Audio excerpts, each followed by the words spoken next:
Starting off great on this fine Monday morning we've got here as I'm firing everything up here and just hopping on over to make sure everything is good to go. Gotta hop over to YouTube, make sure we're live.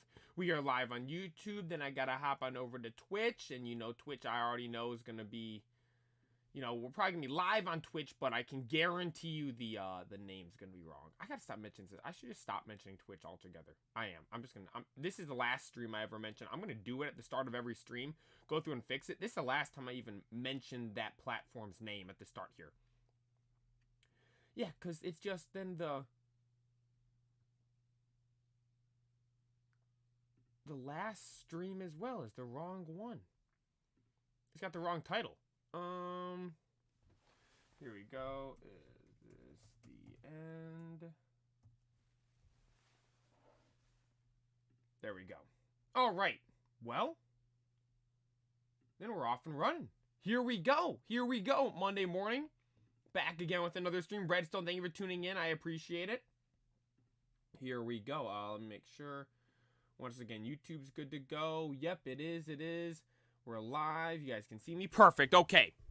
So what we're doing today is going off and shiny hunting one of the Pokemon we were talking about last week. Now, last week during one of the shiny hunts we were doing, we were sitting here. I was like, you know what should I even go look for next? Because I'm like, we're finding pretty much the majority of the Pokemon that I even want in Pokemon Scarlet and Violet. Like, I can't believe, like, we're getting to a point at where I'm like, nah, I'm kind of cool with the shinies we've got. Like, we've got the majority of the ones I want. But then a couple of them dawned on me. I'm like, wait, these are, Pokemon I'd really want to go get and that I haven't gotten yet already. One of those being Heracross. Now, Heracross, I have an interesting story with. I've always really liked Heracross because it's from Gen 2, one of the, OG bug-type Pokemon. It has that really cool card from Neo Genesis where it's got the Heracross facing off with the Pinsir, and, Pinsir's horns are, you see Heracross standing there looking. Then the bottom left corner of the artwork, you can see Heracross is, what's it? Pinsir's Pinsers. Is that Pinsir's Pinsers, right? Yeah. Pinsir's Pinsers in the bottom left corner of the artwork there on the card. It's a hollow card from Neo Genesis. I've had that card for a while. It's a really cool card. And also, too, with the first ever booster box I opened up Flashfire. And then the set that came out after that was Furious Fists, which contained Mega Heracross. And so I've had a couple of reasons like that as to why I like Heracross. When Pokemon Johto, or the Johto type Pokemon, I'm saying all the weird stuff today. It's a rough morning. It's Monday morning. Bear with me. When all the Johto Pokemon were released in Pokemon Go, there was a single Pokemon that I wanted. Heracross. There was only one Pokemon I wanted in all of Johto when it came out in Pokemon Go. That was Heracross. And so upon the release of Johto in Pokemon Go, I would go out and I'd say the first solid week to week and maybe about a week, I'd say, going around just looking for Heracross. I was like, this is the one I want the most. I'm going to find this thing. Wasn't in 10K eggs. Didn't see it anywhere in the wild. Then come to find out it's a regional Pokemon, then you can't even get it where I live. So, things were kind of devastating because of that. But then once it would come out in raids, because it would eventually be available in raids in, I think it was 2020 or 2021. They had some event where it was, I think it was 3-star raids. This was before they changed the raids, when there used to be 1 to 5-star raids. Now there's only 1, 3, and 5. I think, or actually, so with that, it might have been a 4-star raid boss. Now that I think of it, it was whatever. It was whatever the hardest one was for non-legendary Pokemon. And so that came out, and I grinded those. Unfortunately, I wasn't able to get a shiny there, but in all honesty, that didn't really matter to me. Because in Pokemon Go, the one constant trend I have is I want the strongest, the best, the highest CP Pokemon. That is 100 IV Pokemon. The best IVs you can get, the higher the IVs are, the highest max CP it can go. And I managed to get a 100 IV Heracross, which I have Best Buddy, and I have powered, I'm not going to check, I have powered up to level 40. I don't think I've taken it beyond level 40 with the XLs and all that stuff. I've maxed it out all the way up to level 40, which is the highest you can get with the normal candies. Now it's just the XL candies, and with me not even having Heracrosses spawn where I'm at in the first place, makes it rather difficult to get those, but I do have a best buddy, 100 IV, level 40 Heracross now in Pokemon Go. And with this stuff I've been mentioning, Heracross is one of my favorite Pokemon from Johto. I believe when we did the Johto tiers, we ranked him really, really high. Now, I will note, we did just do that, like, tier list of, like, all the Pokemon, like, favorite Pokemon picker and all that stuff. And I put Volcarona as my favorite bug type. I could go back and forth with Volcarona and Heracross, if I'm being honest. Both are so cool. Volcarona is just, like, it's got kind of just a different allure around it. Like, with Heracross, it's like, that's a super awesome, solid bug type. But then, like, Volcarona's, like, got that allure almost of, like, a legendary type Pokemon because of how it was portrayed in the games down to the ruins and all that stuff. It was just so cool. But what we're going to be doing here today is shiny hunting Heracross. And I think we'll actually be going back to the location of my first ever stream here and the first ever shiny hunt we did over in the, like, top part of the map by the fighting type Team Star base. So looking forward to getting into what we're doing here today. Hop on over here. Let's see, you guys can hopefully hear. I hope you can see the screen. Let me just make sure the audio is working, because there was this couple streams ago we were muted for the first bunch of the stream. I wasn't muted. The game audio was muted. There we go. Game audio is working. Perfect. Look at this. You got the sun coming up in game, or is the sun rising or setting? I think it's setting here. Or is it rising? Because you hear the people in the background. If the sun's, it could be early morning, or is it setting? I don't know. I just think this is such a cool scene. This might be one of my favorite loading screens we've ever had in Pokemon. This is just so cool. You got the Scarlet book there, the sun, and let's assume sunset in the background, the Pokemon Scarlet logo. Koraidon looks so cool at the top of the Pokemon logo. These games are just awesome. These games are some of the best games ever.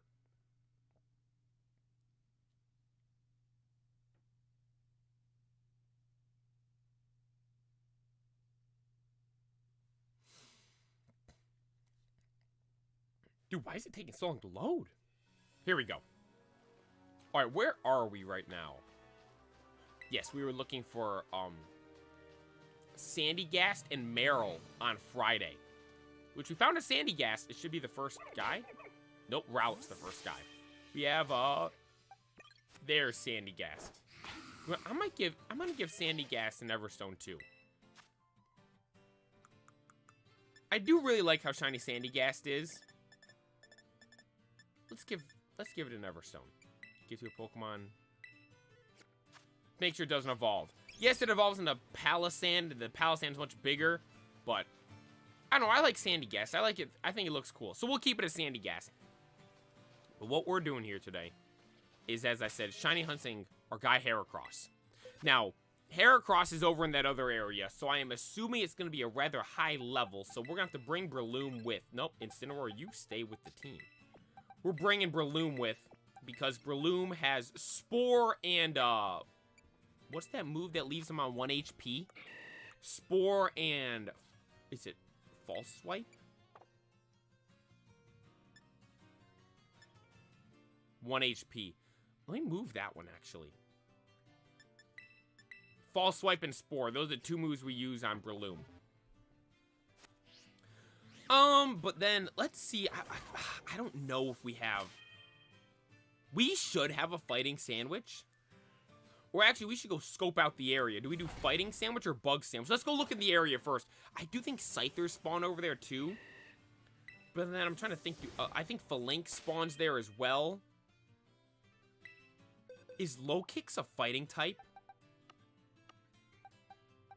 It's a Bug Dark type. Okay.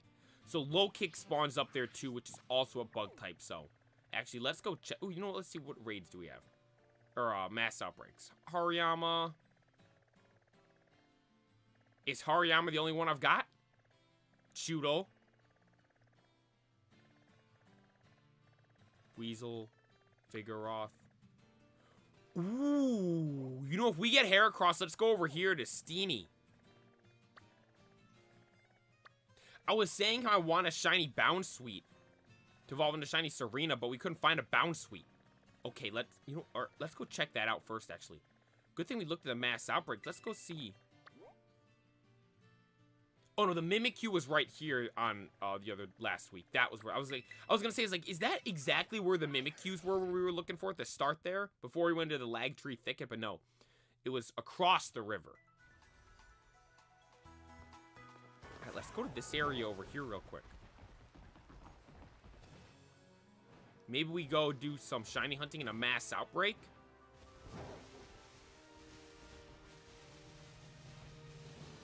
Sup, Lechonk?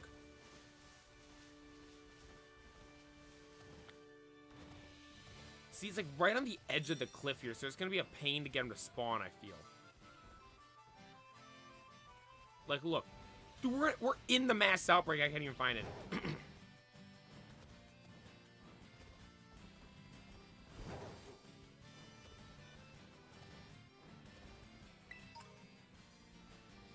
Use a Pokeball. I don't even feel like I've ever been over here before.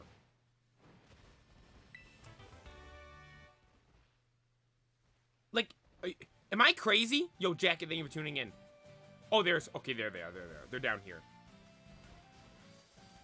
Maybe we come over here if we get Heracross. Once we get Heracross, we head on over here. Because, again, I would like a shiny Serena. I think that'd be cool. But Bounsweet's hard to find, so... Shiny hunting Bounsweet would be an event.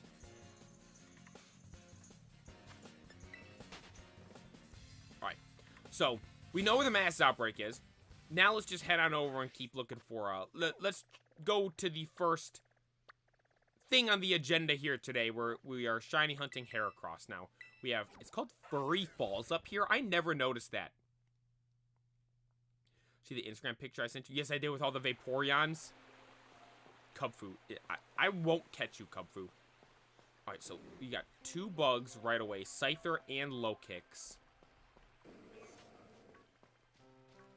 I feel like... Oh, wait. The Spite-Op spawns over here, too.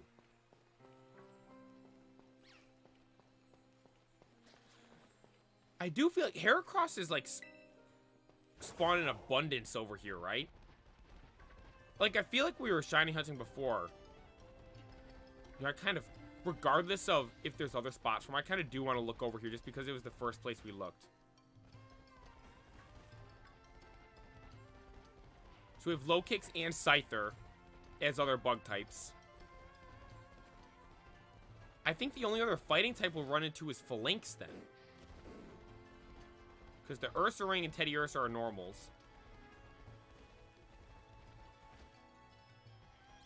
Oranguru, Psychic. Psychic and normal. Yeah, see, there's Phalanx. Alright, let me check the dex. Let's see, where does Heracross even spawn per the dex? Oh, we gotta find him. Oh, Lord.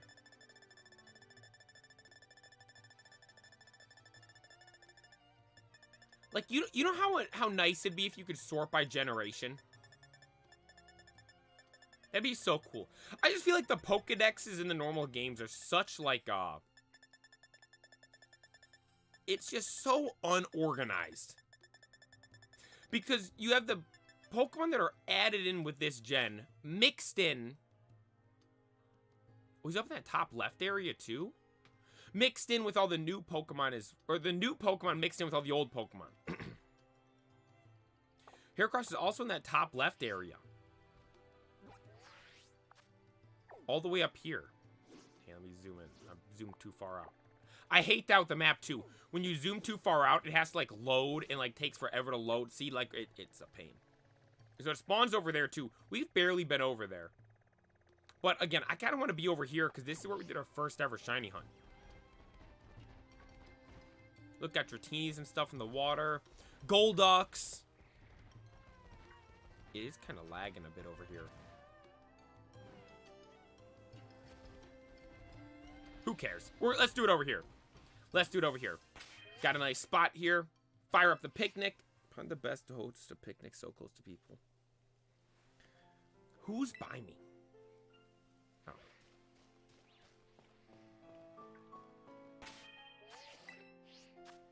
That music that's playing right there, I'm telling you, that music is going to be so nostalgic in a couple years. At least for me. Alright. Got the picnic set up. Let's see, make a sandwich. Let's see what we can do. Do we have a fighting type sandwich ready? Encounter fire. Normal. Dragon. Steel. Dark. Flying. What do we do dark for? I feel like I remember making that sandwich too. What did I shiny hunt that was a dark type? Oh, Roaring Moon. Or no. Wait, we did Dragon for Roaring Moon though, right? I have no idea. Flying. Rock. That was Rock Ruff. Counter Power, Fighting, level 2. Perfect. The Great Ham Sandwich. We've been making all the variations of the ham sandwich recently, I feel like. We got like the ultra, this is the Great Ham Sandwich. We did like the ham sandwich, the ultra ham sandwich.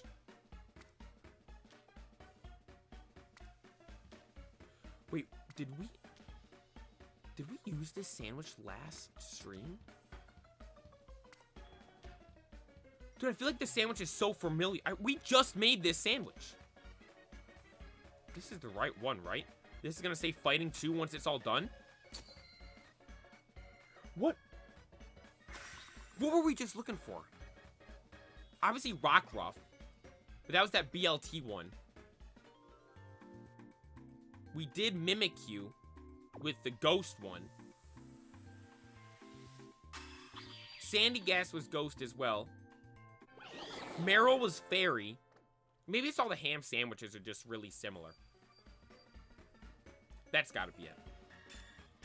Yep, Encounter Power Fighting, level 2. I wonder what level they're gonna be. I'll run into the first Heracross we see just to check. Look, there we go right there. Just to check their level. Gonna be a high level, I assume. 52, yeah. Okay. Let's lead with Incineroar then. No, wait, he's gonna do Intimidate every time. We'll lead with Breloom. Nah, I like Incineroar. So, you know, because I was gonna say, it's not like we're trying to encounter them. It's if we accidentally encounter them. Then Incineroar's Intimidate has to go and all that stuff. But, it's cool to see shiny Incineroar.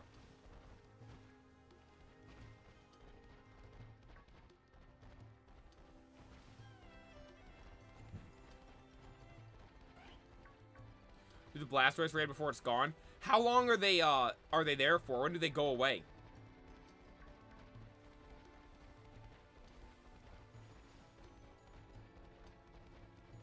I should be zoomed all the way out. Giga zoom.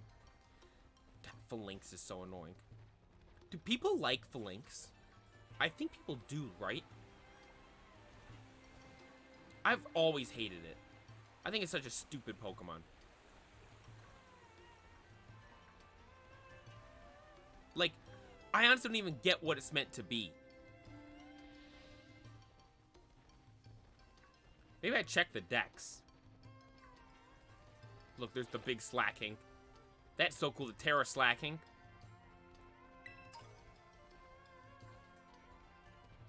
So shiny Heracross should be rather easy to see. It's these stupid Phalanx, man. Like, you're such an L Pokemon. Like, it's just...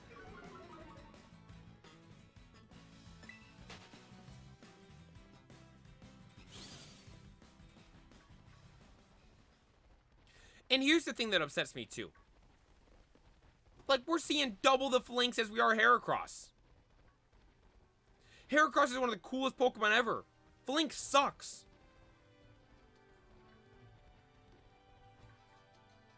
Don't climb in the tree? Or the rock?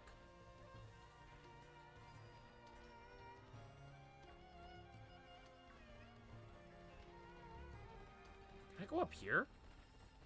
I'm trying to find the route I would do when we did the Bisharp one. I don't think I would go all the way up into here. No, definitely not. But what is this area? So you enter... Have I ever gone in through here? Oh, I guess it's that little cavern there, so not really. Probably not. Tomorrow Blastoise ends? Maybe we gotta do one tomorrow. Or maybe I try it tonight. That might be what I do tonight. Yo, Super, thank you for tuning in. Yes, we are shiny hunting Heracross right now. One of my favorite Pokemon of all time. Heracross. Yeah, I'm gonna head up to the Pokemon Center. Because from there, I think I know the route I would walk. Alright, I am nowhere near that thing to be encountering it.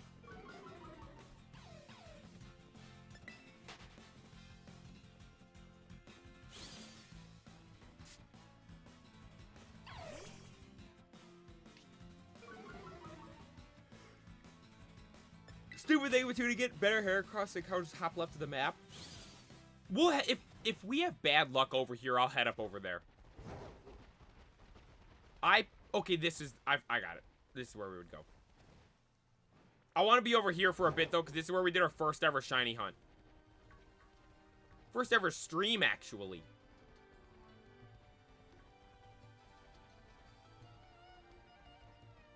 That was crazy.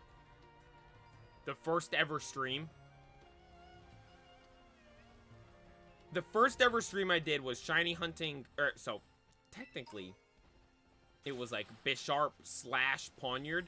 The stream was titled, not ending the stream till I get shiny King Gambit. I would eventually get one. That was like my legit first ever shiny hunt. I'd never shiny hunted before. I just went into it. I was like, I'm gonna just stream until I get shiny King Gambit. Not knowing that, like, shiny hunts could take, like, super... I knew they could take a while, but I figured with this one, it wouldn't take that long. I was prepared to go for a little while, though. But before I even began the shiny hunt, there was all kinds of stuff that happened. I've mentioned this before, but I'll mention it again here. I think it's been a little while since I talked about this, because this is, like, literally how I, like, started streaming. So, I was gonna shiny hunt Bisharp or Pawniard, because I wanted shiny King Gambit. I thought that'd be a cool one to do for like the first ever stream on my channel. And so I was looking into how to stream and everything like that. Need the capture card, got that, got a computer, got a Switch, got the monitor / display. I'm like, I'm good to go. Although I came to find out that in order to stream from a Switch, I needed the ability to plug an HDMI port into the Switch, which I only had a Switch Lite at the time. The Switch Lite only has a USB-C port. So I was like, okay, just gotta order an adapter, USB-C to HDMI. So then I can plug the HDMI into the Switch, and I'll be good to go. So I order the adapter. My plan was to stream on a Sunday. It was like a Sunday afternoon was the first ever stream. And I remember I woke up, because Sunday morning I play in Sunday League for soccer. Thank you, thank you. Woke up Sunday morning for soccer. Went to the game. Or was it Sunday morning? I think it was. Woke up Sunday morning, came to soccer. Went to soccer, came home. No, this is how it went. Because I remember, because Saturday, I had ordered the adapter. And I got it overnighted from Amazon. Shout out to Amazon Prime. I woke up, because I remember, I woke up before the game. Like, I was leaving for the game, and the package was sitting on the front door. So, I got the package, put it inside, like, I'll deal with it when we get home from the game. Got home from the game, and I come in here, I'm just kind of, like, test running everything. The computer's set up. Got the streaming software and everything set up. Got, the game loaded up. Everything's going great. They're like, okay, time to see if the gameplay, the footage from the Switch, is actually, like, showing up on the stream.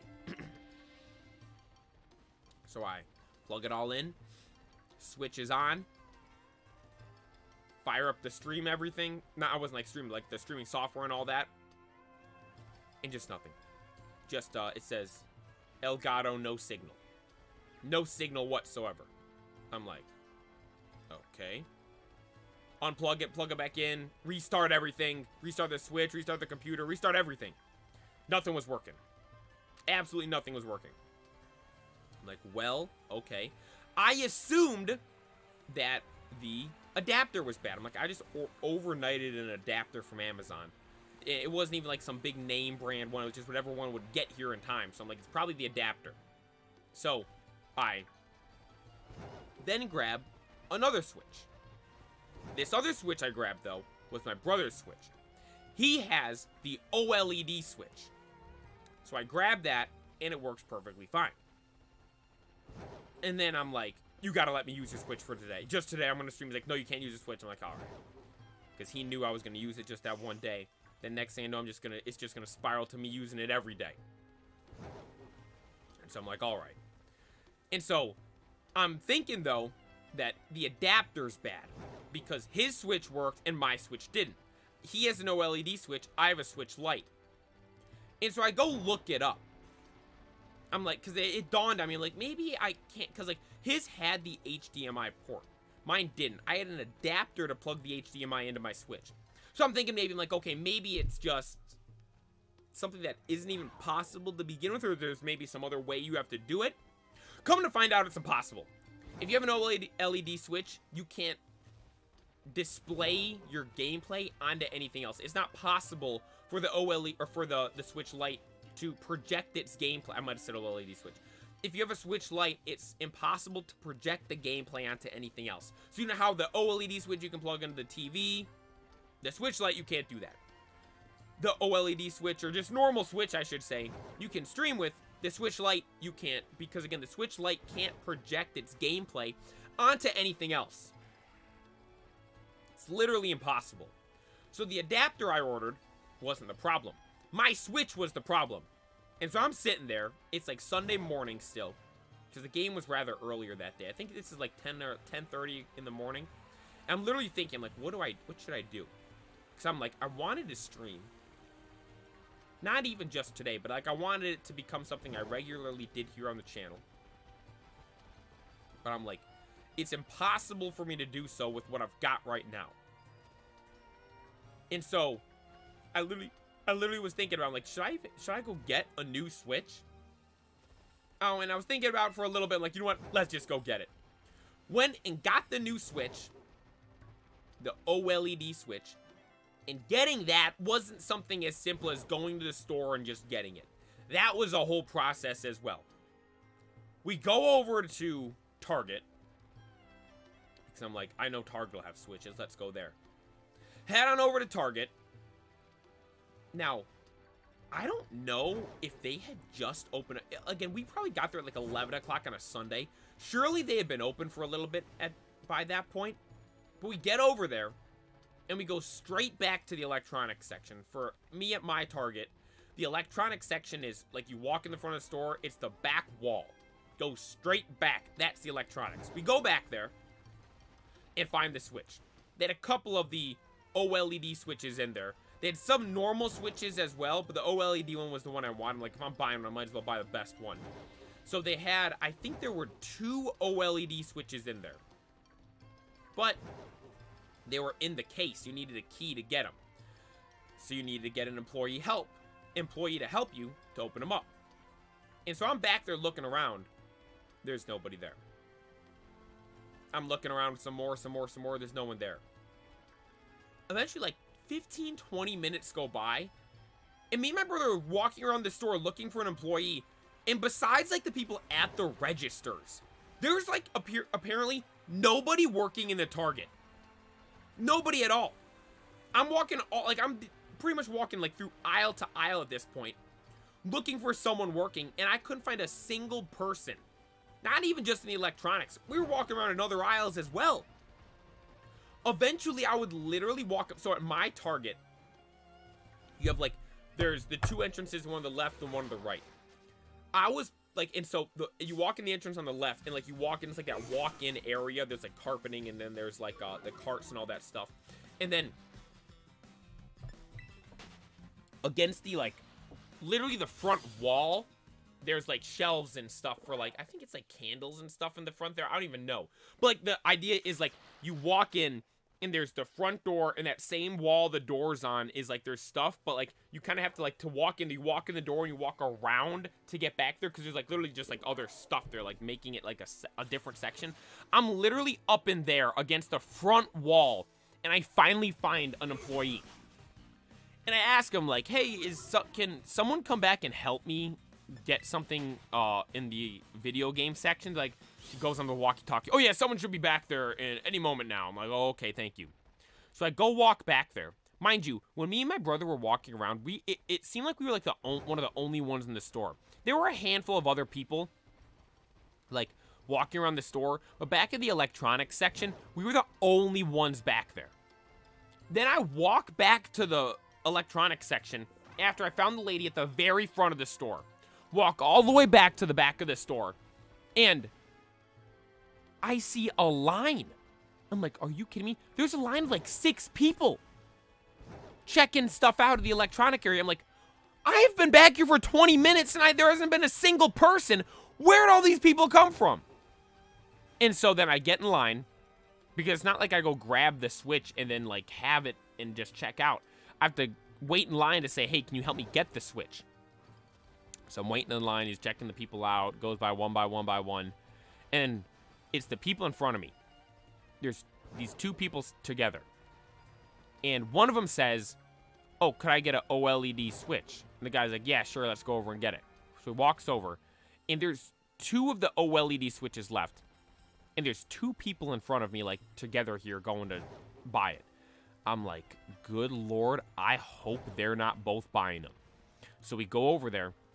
As the guy's opening the door, I kind of just was like, just followed him, because I'm like, I'm getting the same thing. Not like in a weird way that I followed him, but like, I just kind of walked with him over there, because like, I'm getting the exact same thing. So I'm like, as the guy's opening up and just like, hey, can I get one as well? He's like, yeah, sure. And so, thankful, I just said that, like, not knowing if they were both getting one or not. I just said, like, hey, could I get one too? Because they did only say they wanted one, but I wasn't sure, wasn't positive. And the guy's like, yeah, sure. So he grabs the last 2 of the OLED switches, one for the people in front of me, and then one for me. Thankfully, the people in front of me were only getting one, and they were on their merry way. And then I bought the last OLED switch there. Super happy. Got it. Came home. Set it all up and did all that stuff. I'm being honest, I didn't set any of it up. My brothers did all that stuff. So they set it all up for me and all that stuff. Helped me transfer over all, like, my, the accounts and everything. The account over to here and make sure I have all, like, the save files from other games and stuff over onto here. And then we were off and running. I scheduled the stream, fired all that stuff up, went and streamed, and the title of the stream was not ending the stream until I get a shiny King Gambit. Now, the stream would only go on to be about 3.5 hours long, because 3 hours into the stream, we got a shiny Bisharp. Now, the goal was shiny King Gambit, so I didn't care if I got shiny Bisharp or Pawniard. For instance, like, we were shiny hunting Rockruff the other day. Like, I titled that stream Shiny Hunting Rockruff, because, like, I just wanted to get shiny Rockruff. Getting a shiny Lycanroc was kind of just a bonus if we were to get other Rockruffs. That stream, though, like, the goal wasn't to get a Pawniard or a Bisharp. The goal was King Gambit, so that's what we titled the stream and all that stuff. And I said, not ending the stream until I get shiny King Gambit. Now, again, the stream was only 3.5 hours long, which isn't, like, crazy long whatsoever. But the risk I took there, because, I mean, like, with my first ever stream, I'm like, I've got to hold true to this. I got to stream until I get this thing. And I will admit, I was expecting it to be I was expecting maybe, like, 4 to 6 hours. Somewhere in that range is what I thought it would be. And again, it was like a Sunday afternoon. I had nothing going on. So I'm just like, I'm there just streaming to stream. I'm like, you know what? It's the first ever stream. It'll be a longer one for the first one. Like, let's go for it. 3 hours in, we find it. Super happy about that. Get the item and everything to evolve to King Gambit. And we evolved to shiny King Gambit. That stream was really fun. Like, again, it was over in this area. First ever stream I did on the channel. And also, too, I think that was the first ever time I had my face on camera. Now, it wasn't necessarily meant to be like, yo, Hassan, thank you for tuning in. It wasn't exactly meant to be like something I was hiding, my face. It was just, I've explained this before, like in the pack openings, like, I like the simplicity of the look of the pack openings. Like, I don't want to put my face on the screen when I do that. I might do it for some like, bigger pack openings we do, but, like, I don't know. Because here's one thing, too. There's this channel I used to watch. I think it was called Silver Snorlax. It was this guy this was back during Black and White. He would make pack openings and stuff of him. He would just open up, like, a handful of packs and all that kind of stuff for, like, the different sets that were out at the time. And he would also do, like, I remember PSA returns and all that stuff. I never really watched that stuff. I would just watch his pack openings and all that. And I really enjoyed watching all of them. And he just had like he had no face cam, just basic, simple background. And like, that's like why I like doing it the way I do it, because like I'm almost inspired by that channel from all the way back then. I think he has like, honestly, I might have more subscribers in that channel now that I think of it.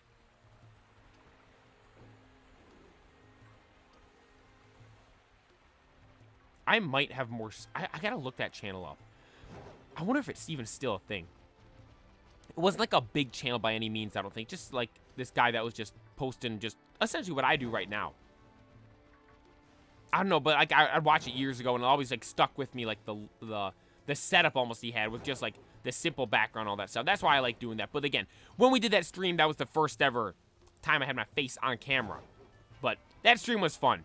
And it's like, I kind of make a big deal about it, like not knowing the risk and stuff I was doing with that, with saying not ending the stream till we get it, because what, 2 shiny hunts later we would do Frigabacks? Because right, I think it did that first stream, then I think we did Finizen, and then I think I did Frigabacks right. Actually, I can check, because I put this stuff in order. Yeah, so I found low kicks while just playing the game in this area, actually. I was walking from the Pokemon Center to the Team Star base, and I found shiny low kicks. King Gambit, the first ever shiny hunt we did. Finizen was the second one with All Might here, and while we were doing this, we found shiny Gyarados over here. And then the next one was Baxcalibur, or actually Frigabacks, I should say. 24 minutes in, we found a Bombasnow. But then, obviously, 30 hours later, we would find Baxcalibur. 2 shiny hunts later, my third ever shiny hunt would end up being 30 hours long. I had no idea what I was getting into with that first one. That was thankfully, we found it rather quick hands. The sandwich even going? Oh, we got 11 minutes left. First one we ever did went rather quick, and I was happy about that. But it could have been crazy, but that's the story there of how the stream started, I guess. I think that's such a, dude, it's literally like perfect. Like I had the plans to use the adapter and stuff for the Switch I had. Didn't work. Went and bought the new Switch that day. Got the last one the store had. Barely managed to get it as well. And then came in, did the stream, did the shiny hunt, and found what we were looking for within like 3 hours. Like it was just perfect. That whole day is like honestly something I'll remember like forever. Just how everything played out was just so cool. I will note I had this soccer game in the morning. I don't remember if we won or lost that game or how it went whatsoever. But that first stream is something I'll always remember. It was just so cool. Yo, Ox, thank you for tuning in on Twitch. I appreciate it.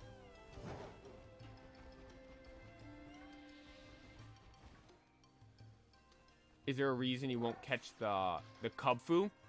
Nah, I don't want to catch the legendaries. I just like having them there.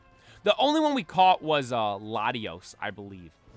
We did a stream literally going around like getting all of them. Like we get the snack from Snacksworth and then go find it via the clues. I don't think we had to look any of them up. I'm pretty sure we figured out all of them.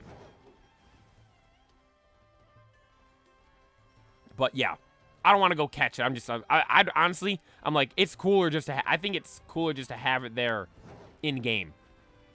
Because one thing for me, like, I think back to, like, growing up playing Pokemon, like, one of my favorite things, like, I remember when I first found Kyurem. I thought I did something finding Kyurem.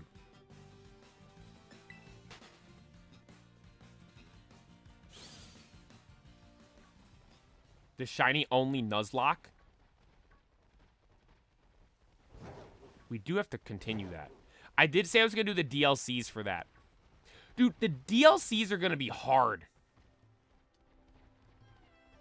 Am I muted? Nah, I can see your messages. The DLC is going to be hard, though. Because if you think about it, the VGC part of it, like, dude, we barely even have any Pokemon left. It took me, what, 5 tries to beat Crispin with just, I think I pulled up with Charizard. I think I pulled up with Donde. Right here. I'm pretty sure we pulled up with Donde, and we still had trouble.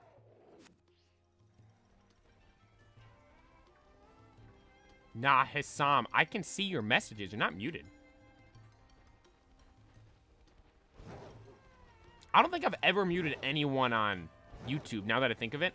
Twitch, we've, over on Twitch, I've banned a couple people, because it's all those bots that tune in. Asking me if I want to overlay or something.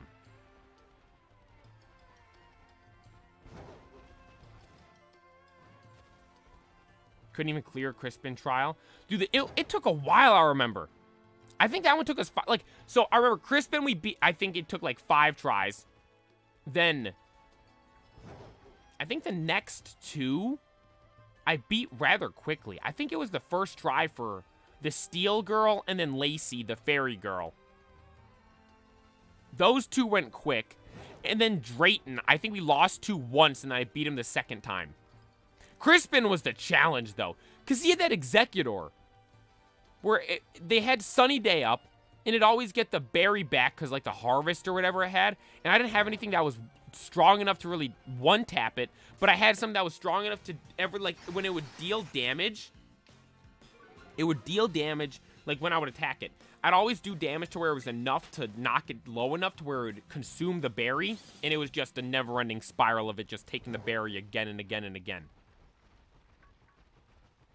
So that took forever to manage to beat.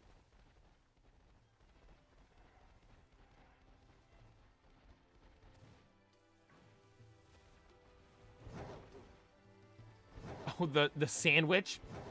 You had to make, yeah, the spicy sandwich. I don't know, I was saying the same thing. I remember because I had the wrong recipe the first time, and I was like, what do you mean it's not spicy enough? My mouth would be on fire if I was eating this thing. I really like that, though, in the DLC, how they did that. Making it to where, like, they added, like, actual, like, competitive style teams. Honestly, like, I think I was mentioning this last week. I saw something that was saying, like, what's the best Elite Four ever? Obviously, everyone was saying, like, Kanto and Unova and all those ones. But realistically, like, it might be the... Now, the Blueberry Academy isn't, like, the legit Elite Four. They're just kind of, like, called the Elite Four. But, like, in terms of a challenge like that, that might be one of the best ones we've ever had in Pokemon. Because they have, like, actual, like, competitive teams. Because, like, every other time you battle in Pokemon, it's, like, the 1v1 style battles, which I like. Honestly, I prefer. I think those are cool. That's how it is in the anime. That's how it's always been in the games. That's how it is in the manga. All that stuff. But, like, you look at actual competitive Pokemon, the actual, like, competitive Pokemon battling is doubles, VGC. And for them to implement that into the game, and then not only implement that into the game and have them, they could have just had them with, like, basic, like, themes of the teams, like, just basic types and all that stuff. What they did was actually give them, like, legitimate, like, is competitive the right word to use? Again, I don't actually play, like that. But, like, I'll say they had, like, actual competitive teams. Like, they actually had, like, stuff that was put together with, like, some strategies and that kind of stuff. So, to see that in the game was so cool. I enjoyed it so much.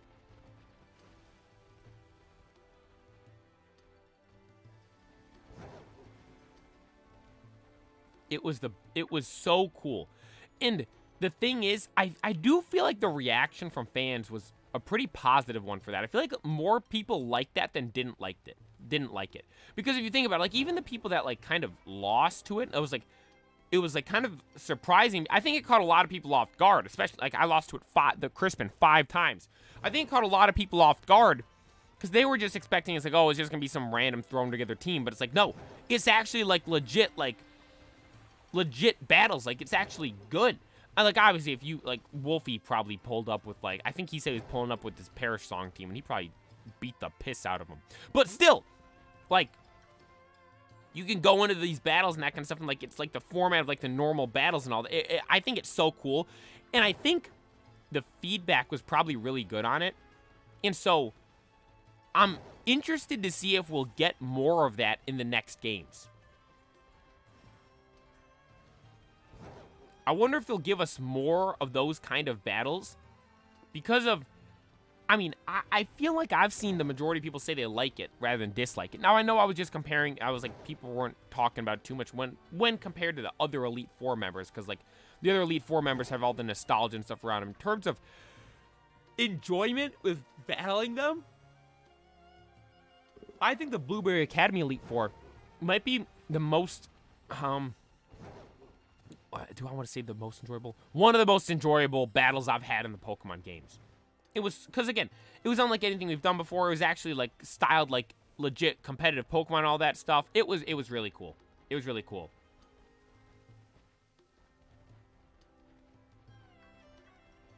Can you breed Ditto with Miraidon or the others? I do not believe so. I don't think you can breed any legendary or mythical, if I'm not mistaken. I don't think you can do any legendary or mythical. Which is why getting shiny legendaries is so hard. Yo. I think it's meant to be Arceus. Is that what your name's supposed to be? I appreciate you tuning on YouTube. Thank you. You full odds shiny hunting. I am not. We have a Encounter Power 2 fighting sandwich going. We do have the shiny charm as well. We have the shiny charm and the Encounter Power 2 sandwich.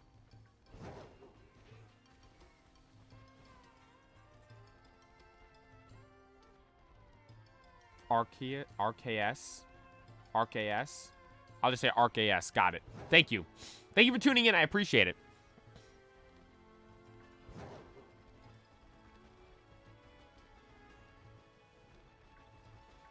You know what?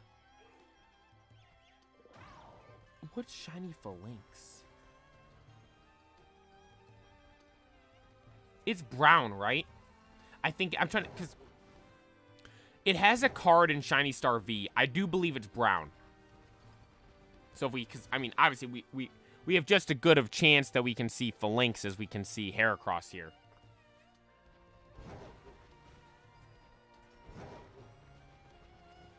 Oh, you can breed Manphy or Fione? Dude, like, we haven't gotten those yet in Pokemon Go. What is Niantic or the Pokemon, like, Pokemon Go saving them for? Again, this, like, ties into some of my hatred towards Sinnoh. Every other tour, Kanto Tour, Johto Tour, Hoenn Tour, at that point, it was, like, official. Every Pokemon from the gen and their shiny was available in the game. Then we have Sinnoh roll up. They don't have 3 legendary Pokemon. Fione, Manphy, and Arceus. I think there's someone else that isn't in the game as well, now that I think about it. I think there might be one other Pokemon that isn't in the game also. For Sinnoh.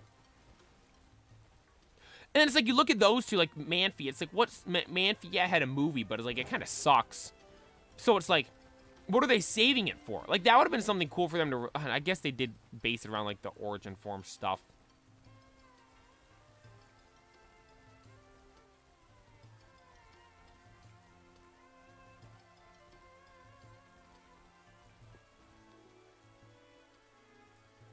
Yes, I think Jack and I saw you in your comment. You got Shiny Slugma yesterday. Took nearly 2 hours. Dude, Shiny Slugma's a really cool one. I like Shiny Slugma. It's gray. It looks cool. Because, like, it's the lava Pokemon. Like, magma. It's just literally what it is. It's just a blob of lava. And then, like, you see lava when it gets, like, hard and all that stuff. It turns, like, it not necessarily, like, gray, but it's, like, that like, bluish type, like... I guess, like, that bluish gray almost is how you could describe it. And then, like, Slugma's, like, a lighter shade of that. I think it's really cool. It's a really cool one.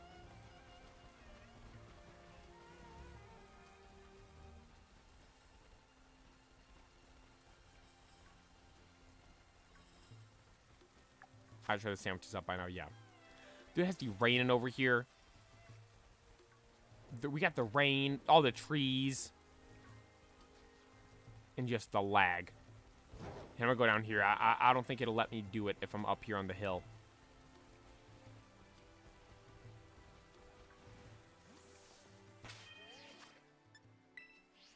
There's not a way to turn off the rain, right? I'm stuck here with the rain until it goes away. Because for those who don't know, the rain's what makes it lag in game. Like, over here in all the trees and stuff, it'll probably lag a bit regardless, but the rain kind of takes it to the top. Hang on. I want to look at the ham sandwiches here. Is this what we were making the other day? Yeah, fairy. So it is pretty much the same thing. The only thing you add is the jalapenos. Because if you have ham sandwich, then great ham sandwich we had prosciutto, then ultra ham sandwich we had the jalapenos. I wonder, is 83 another ham sandwich? Because this is just basic cheese sandwich. So there's a bigger ham sandwich we've yet to make. Fighting level 2, let's make another one of these.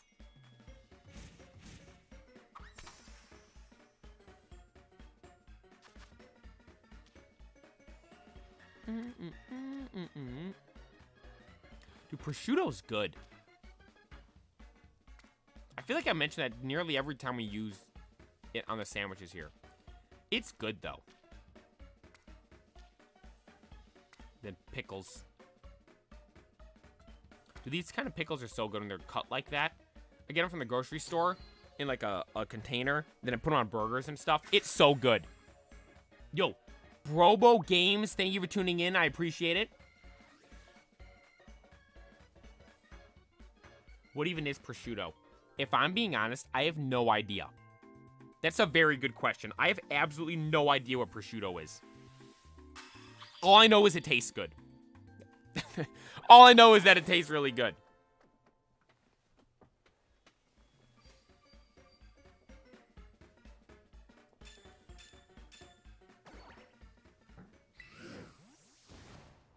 Man, dude, this weekend was crazy. Dude, I got a story to tell you guys. So, Friday night, I had something I had to do in the afternoon, and then I got, for dinner, like I said, we got McDonald's. I haven't had McDonald's in nearly an entire year. I had 3 McDoubles, 10 nuggets, large fry, and 2 large Shamrock shakes. I was dying.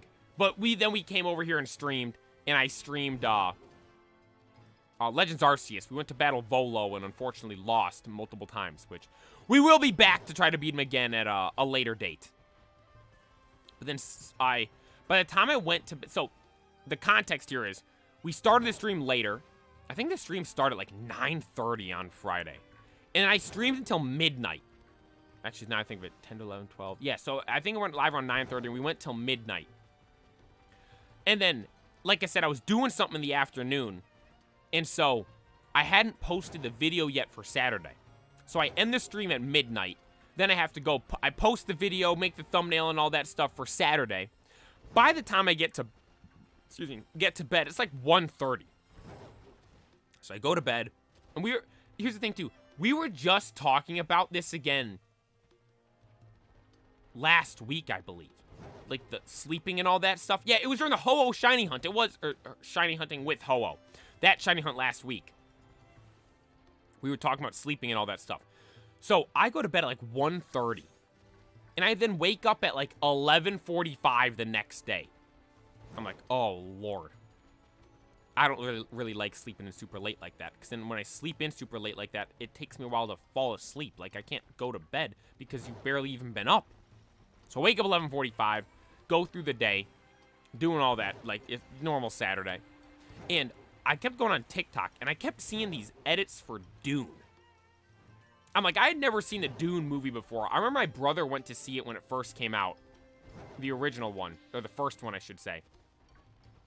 And I kept seeing more and more and more and more and more TikToks of it. I'm like, you know what? I'd been watching I'd been hearing other people talk about it and like other stuff I watched, and everyone's saying how good the second movie is. I'm like, you know what? I'm gonna watch the first one and let's go watch the second one. So Saturday night, I watched the first one. Now, I started watching it at like, oh God, 10:30 maybe. I think that's what dude, it was kind of late. Because I was thinking about it, I'm like, because I was watching Solo Leveling, the new episode of that. The new Solo Leveling episode was insane. It was so good. It was the fight with the purple-haired assassin guy, whose voice actor is the same voice actor as Rin from Blue Lock. So it was so cool. It was awesome. But then after that, I'm like, well, I was gonna watch a new episode of One Piece. What is that over there? Oh, that's a person over there. I was gonna say, what Pokemon is that? Then like, nah, I should watch Dune. And so I watched the first Dune. And it's it's like a 2.5-hour movie. So I started watching, I think, like 10:30. Was it 10:30? I think 10:30 to 11. 11 to 12, 12 to 1. Might have been like 11 by the time I started watching it.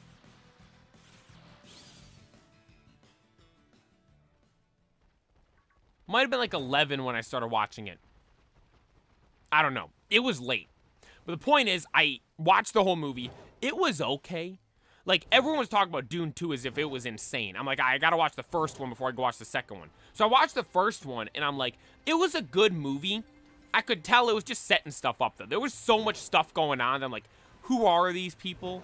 What's the purpose of this? Like, I had a lot of questions and stuff watching it. Well, I'm like, who cares? Like, everyone's saying the second one's great. I'm like, I'm fine with the first one being a little bit confusing. And so, I finished watching the movie, and then I literally go online and buy tickets for the next, or what would be that, later that day, because it's like 1 a.m. It's like 1:30 in the morning as I'm buying these tickets right here by the time I finished watching the movie. And we're going that afternoon at like 3 p.m. or something like that. Or it was like what did the movie, 3:30 is when we went to see the movie or something like that yesterday. So, I buy the tickets, and then I'm out there getting ready for bed. One of my brothers is still up, and he's letting the dog Murphy out and all that stuff, and he's about to go to bed too. And then I go. I might have let Murphy out. I went to do something, and then I'm finished doing what I'm doing, and I like walk back upstairs, and I'm like, I look at the clock. I'm like, the movie I was watching just ended. I just finished watching the movie a little bit ago. I just bought the tickets, and I saw when I bought the tickets, it said that I bought it at like 1:30 in the morning or something like that. Actually, no, you know what? Can I see? Because you get an email when you buy it. Let me see what time it exactly was. The time is the key here.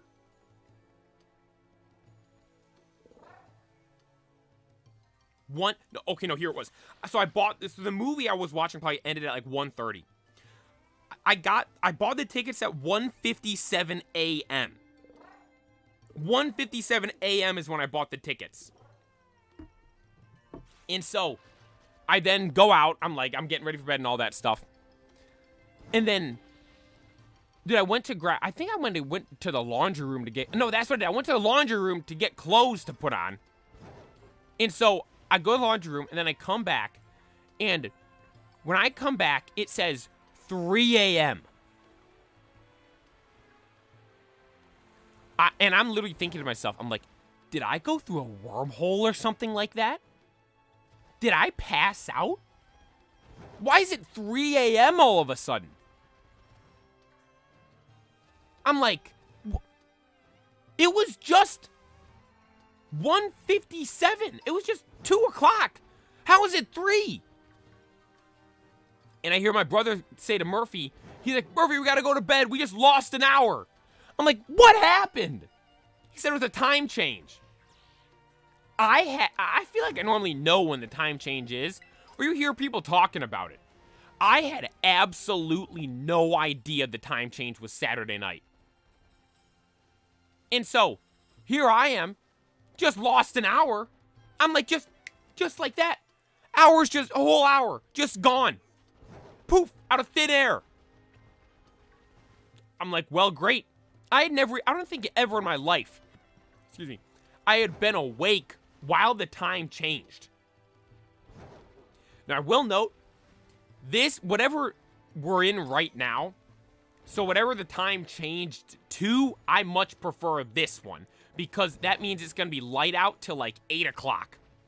The other one, I don't care if we ever switch back to whatever it's like during the winter like that.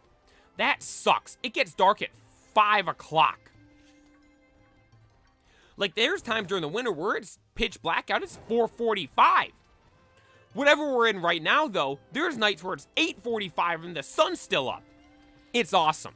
It's the best. So whatever we're in the good time change. But still, The fact that the time change took place, I'm like, oh my God, I lost a full hour. So I go to bed, and I literally set an alarm, because, like, the movie was at, like, 3 something, like I said. So I set an alarm for 1, because I'm like, I gotta make sure I'm awake. Because I was thinking about it, I'm like, I'm going to bed at 3 o'clock.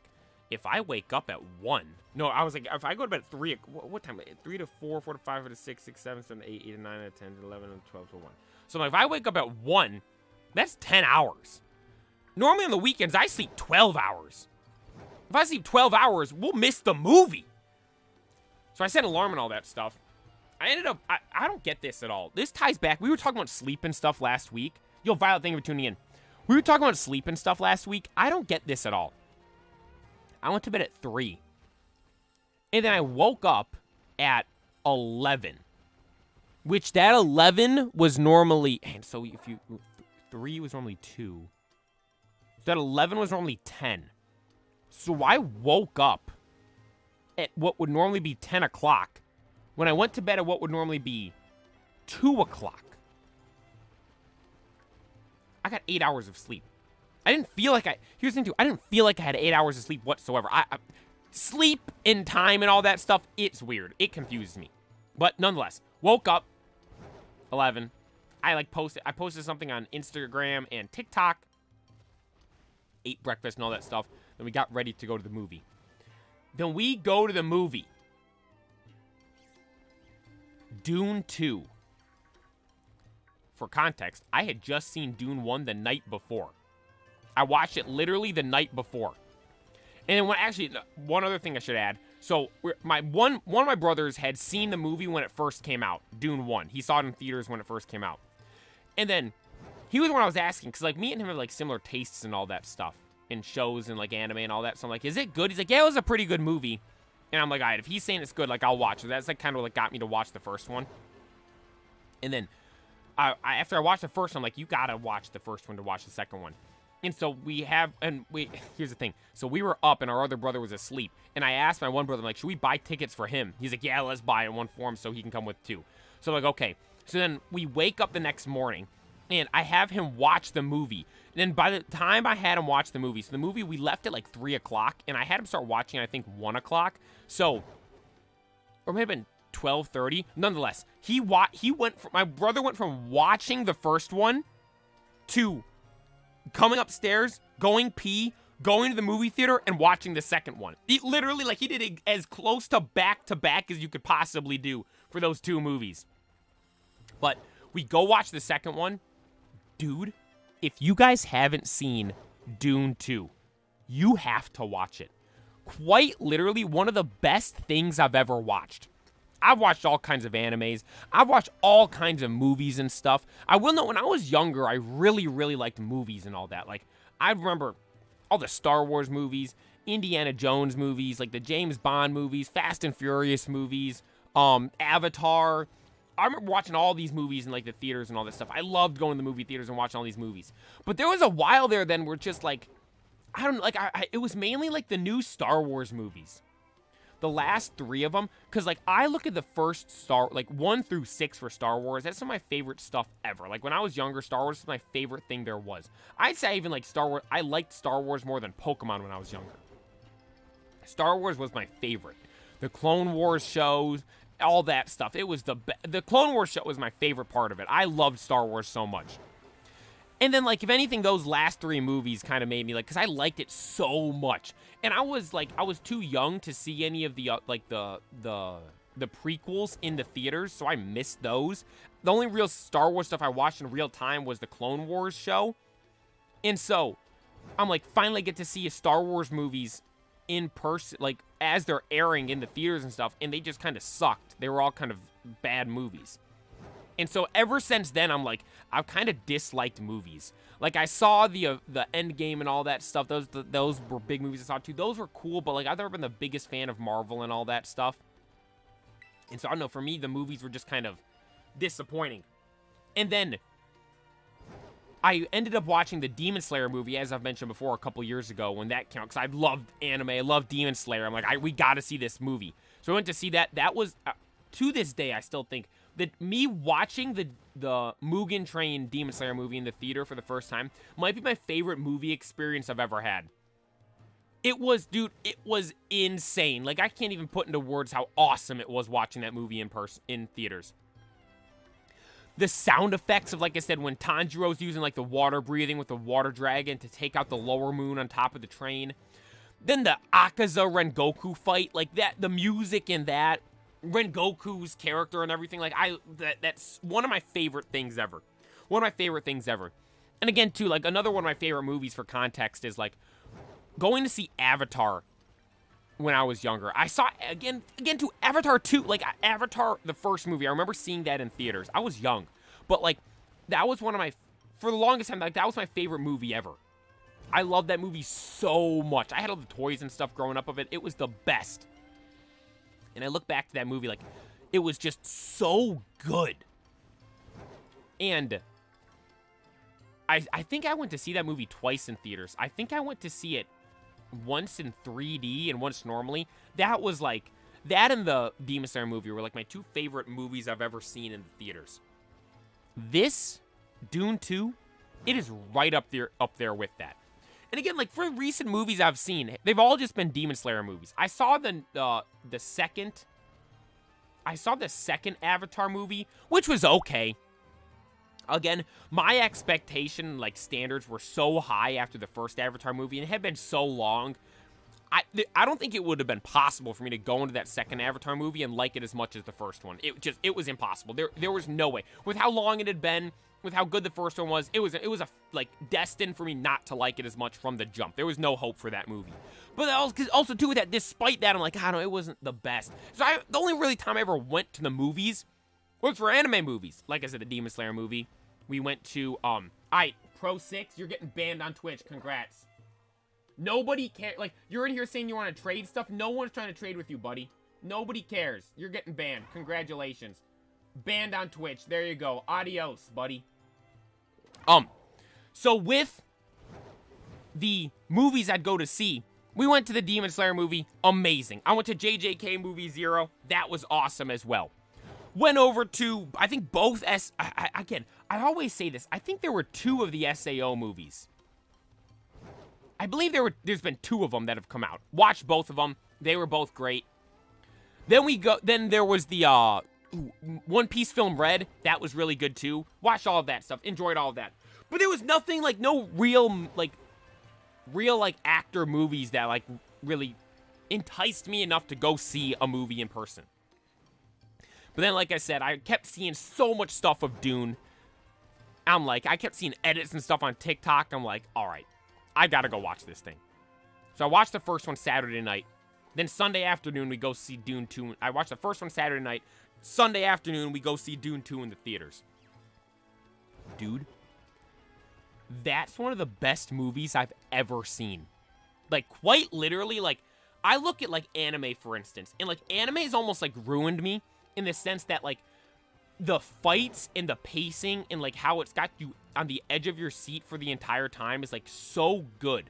Like, I even compare it to, like, I'll compare it to the Marvel movies. Like, I just like that stuff anime, like, way better. Like, because, I don't know, there's just never points where I'm bored. Like, I'm watching the Marvel movies, and, like, there's these points where it's like, I don't care. Like, show me just the cool stuff. And then I don't want to spoil anything for Dune 2. But the first one, like, the first one was an okay movie. I wasn't like, oh my god, this is insane. There was so much stuff where I'm like, I don't know who these people are. I have no context for this stuff. I'm like, I don't really know what's going on. I felt kind of lost for a lot of the first one, trying to keep up with who all these people were. But when you're watching the second one, everything makes complete sense. Like, everything is kind of like, everything clicks. There's context given for just about all the people you see. I will note, the only thing I'll say is, at the start of the first one, if they had done, like, 10 minutes, giving some background of, like, the world, not the, like, I say the world, like, you have, like, the world of One Piece, the world of Star Wars, the world of Avatar, the world of, like, Naruto, like, all these, like, I guess a couple of, like, Star Wars is the only one with multiple worlds there that I kind of explained. But, like, the world of that story. Like, I wish they had given some context to say who these people are. Like, there was the witch lady that pulled up at the start of the first one. Pretty important character. I'm like, I don't even, like, who is this? Like, no idea. There's so many people throughout the first movie. I'm like, I just got no idea who these people are. I kind of had a gist of it, I felt, by the end of the first one. But in the second one, it makes complete sense. It was no complaints whatsoever in regards to, like, not understanding enough. I don't think. No, there was one thing. I don't want to say what it was, though, because I don't want to spoil anything. But, dude, the entirety of that movie, first of all, it starts, like, a lot of the times when you go from, like, 1 to 2, there's, like, maybe, like, a time skip or something like that. This one picks up, like, literally, like, it seems like moments after the first one ended. Which, again, with me watching the first one the night before, it was perfect.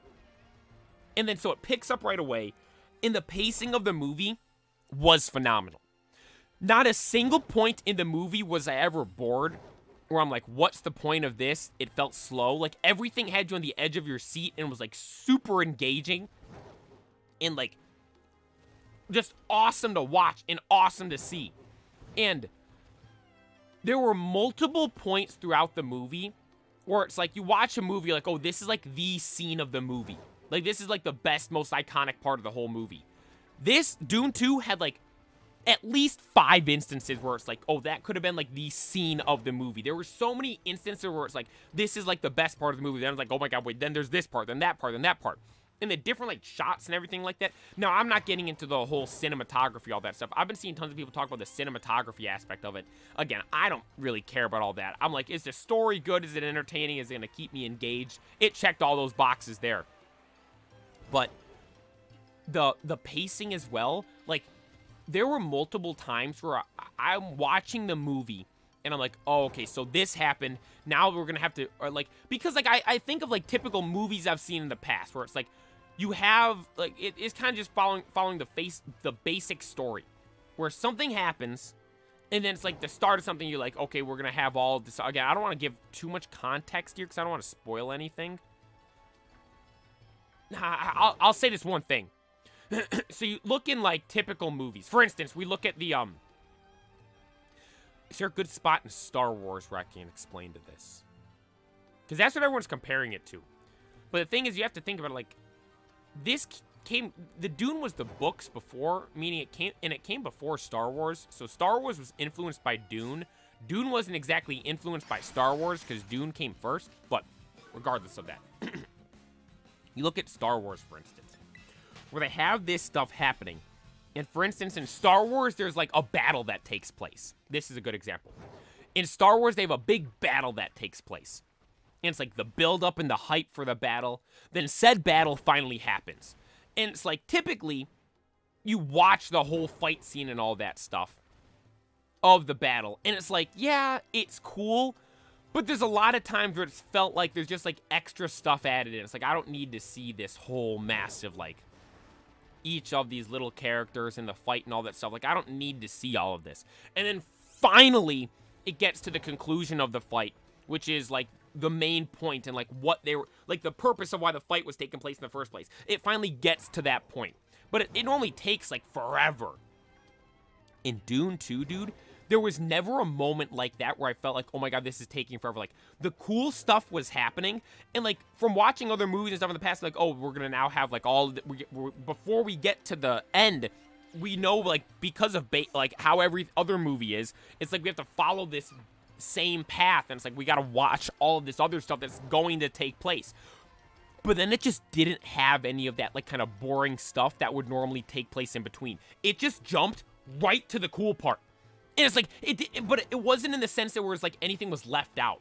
Like, it showed enough to where you were satisfied, and then it jumped to the next part where it's like, oh my god, we're, like, actually seeing, like, the purpose of this in a timely manner. Like, I was genuinely blown away by that towards the end of the movie. I'd say the last hour of the movie, I'm sitting there thinking the movie was ending.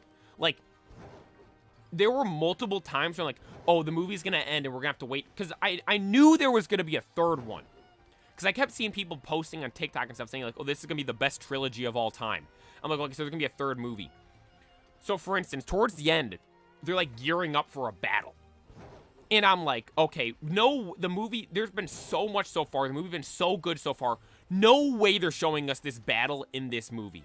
Maybe this is kind of like, because I've kind of been ruined by this with, like, anime and that stuff, because it always leaves you on those crazy cliffhangers. I'm like, they're going to leave us on a massive cliffhanger right here where we're not going to see this big battle, and then we're going to have to wait till the next movie to see it.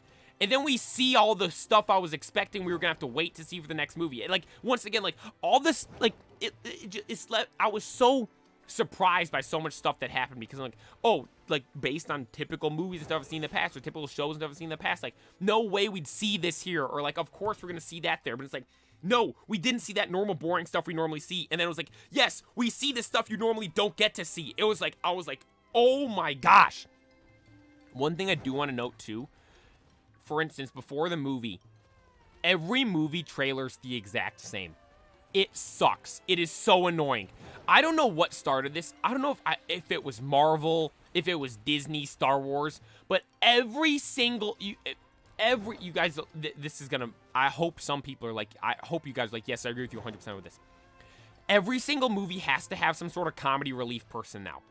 And in every single movie trailer, there has to be some scene where it's like this build-up, hype, high energy, like super intense scene, and then it just cuts to like some dumb guy making some silly joke. It's like it's like the same cookie cutter stuff every single time. And like every Marvel movie, there's always some comedy relief person. Even the Star Wars movies now, there's some comedy relief person. It's like, why can't we just have a serious movie? Like, why does it have to add in this guy that's trying to be funny? Or this character that's trying to be funny? And it's like, it's mainly with the trailers, dude, because we're sitting there watching these trailers beforehand, and every single trailer is the exact same. It's like insanely loud. Like, I know you're in the movies, but like, the trailers are like double the volume of the actual movie that you're like, you watch the previews before, then the actual movie starts playing. Like, the actual movie is half the volume of the trailers. It was so loud. Everything's got jump scares and all that stuff. They aren't even scary. It's just loud. And then they all have this stupid comedy relief line right at the end. It's like the intense scene building up. It's like, oh my gosh. And then it's like the guy saying some stupid joke, and then it cuts to the title like the title scene of the movie. It's like, can we come up with some better ideas? Everyone's just the exact same thing. Dune as a whole, there is no stupid comedy relief person, which genuinely was so awesome. That's one of my favorite parts about the movie. It didn't follow those stupid basic cookie cutter examples that every other movie I feel like I've ever watched in the past 10 years has followed. It was phenomenal. Like, that might not seem like a big deal. Dude, to me, because again, I watch, like, even when I see trailers for movies on, like, I used to watch, like, I'd be fine with movie trailers, like, if it comes up as a commercial on TV, or an ad or something like that on YouTube, or if, like, I see it on the homepage for YouTube as a video suggestion, like, I'll watch it. But I don't even watch it anymore, because, like, every single one's the exact same, the stupid comedy relief thing. And it's so annoying. I genuinely find it so, like, I'm gonna get mad talking about this. It genuinely makes me mad. And so, this might not seem like a big deal to some people. But to me, with Dune 2 not having any sort of comedy character whatsoever, it made the movie so much better for me. And again, the movie just looked so cool. The actors, the actors and stuff were great. This is one thing too with me watching movies. It's kind of like an anime. When you go sub versus dubbed, like there's certain subbed. There's certain dubbed as well. Like, for instance, I watched the first episode of Soul Eater the other day. And I was debating, should I watch it subbed or dubbed? And I started watching it in subbed. And, like, the voice actor for, I think the guy's Soul, the guy that turned into the Scythe in the first movie. Or the first episode. It didn't fit. And so I was reading the comments, and actually the comments were saying to watch in dubbed. So I started watching it in dubbed, and it seemed a lot better. But, like, there's a lot of times, like, sub versus dub with anime and that stuff where you can tell, like, there's voice actors that are voice acting the character, and it just doesn't fit. In Dune 2, honestly, every character I thought fit very, very good. The only one I didn't like was the Emperor. Like, the big dude in charge of, like, the universe or whatever it is. He kind of, like, it literally, like, I don't know who he is. I don't know actors. I know the guy's Timothy Chalamet. He's got a sick name. He's the main character. Zendaya's the girl. I think those are the only actors I know. The guy that was playing Stilgard, he seems familiar. I feel like I've seen him somewhere else. But the dude that, and then the girl that was the like the Emperor's daughter, she was in I haven't seen Oppenheimer, but I would see like she's in that. It is that. I hope I'm not gonna elaborate on this and say it wrong. I believe she was in Oppenheimer as well. And every character like fit, except that old guy that was the Emperor. He literally, like, it literally seemed as if like every scene he was in, he looked like he was like just woke up and was like dazed and confused and had like no idea where he was or what he was doing. That's the vibe I got from him. I thought he sucked. And it's like, the thing is too, it's like, this kind of ties into how I was explaining Avatar earlier. With going into Avatar 2, there's nothing that'll be able to like amount to the expectations I have.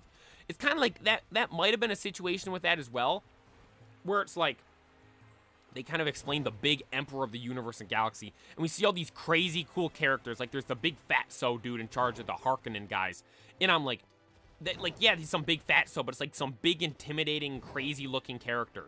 And then it's like we see like Paul and all that stuff. Like he looks super cool and all that throughout the movie.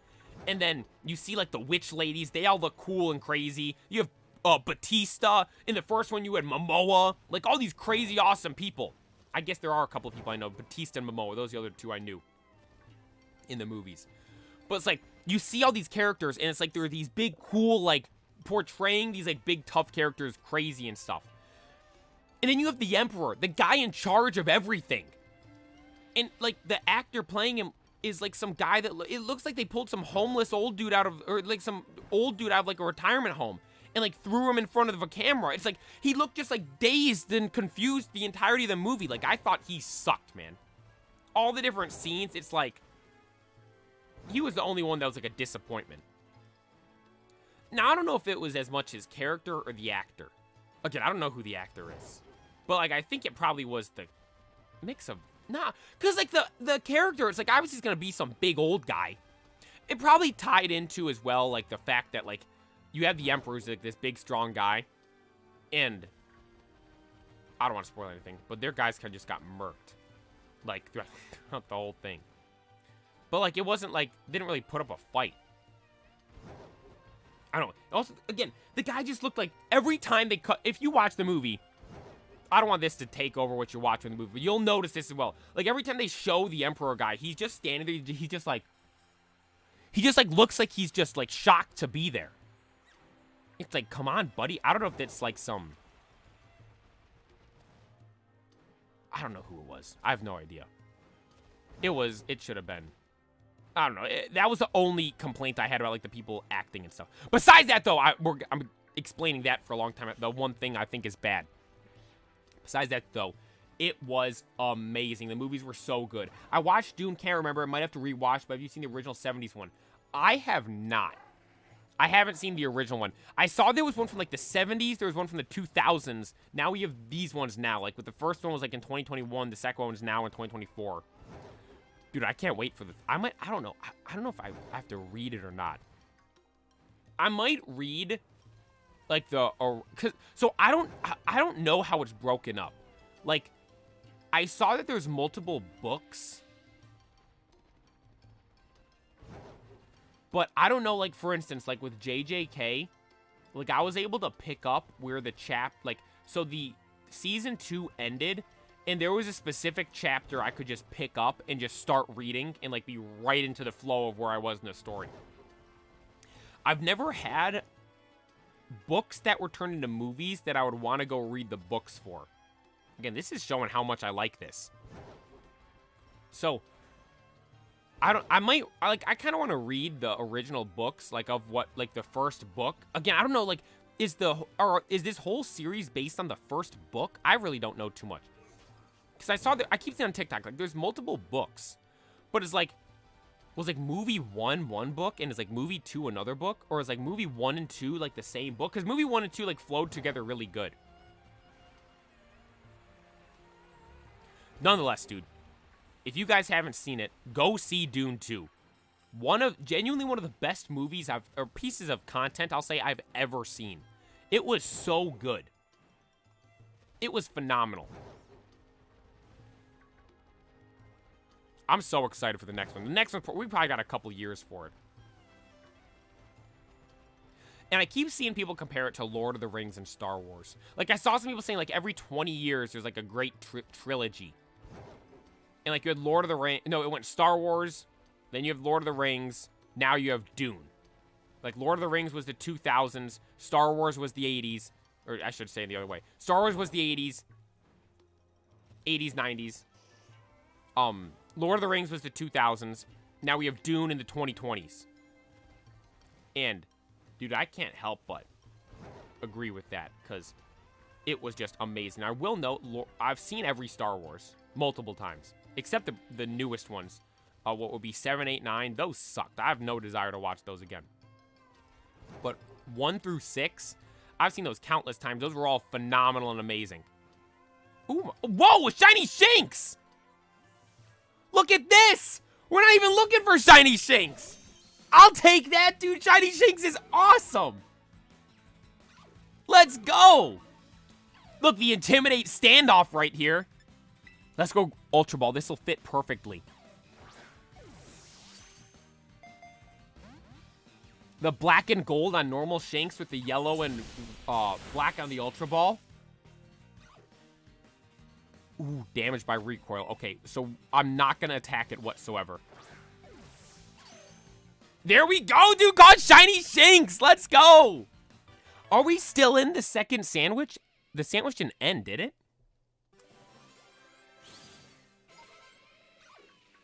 Dude, I'm scarred by the Luxray's cry from Legends Arceus. Oh, the sandwich is up. Let me save the game. Let's go, dude. That's so cool. In Pokemon Go, I got a shiny Shanks before. Before the Shanks had a Calm Day, so I have one now because of that. But before the Calm Day, they were in raids, and we did one with the hat, a silly hat, and I got it. And I got the shiny of it, and I couldn't evolve it. So I have Shanks with a hat with the shiny Shanks, but it's Shanks with a hat, so I can't evolve it. Now we finally got the real Shanks, the actual shiny one. That's sick. Evolve it all the way up. That I might have to. That's shiny Luxray, so cool. Oh, I'll think about it. I'll think about it.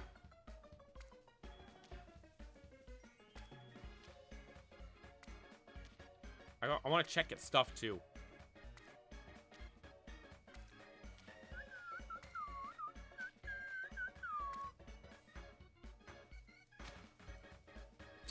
Perfect. There we go. There we go. Have you heard of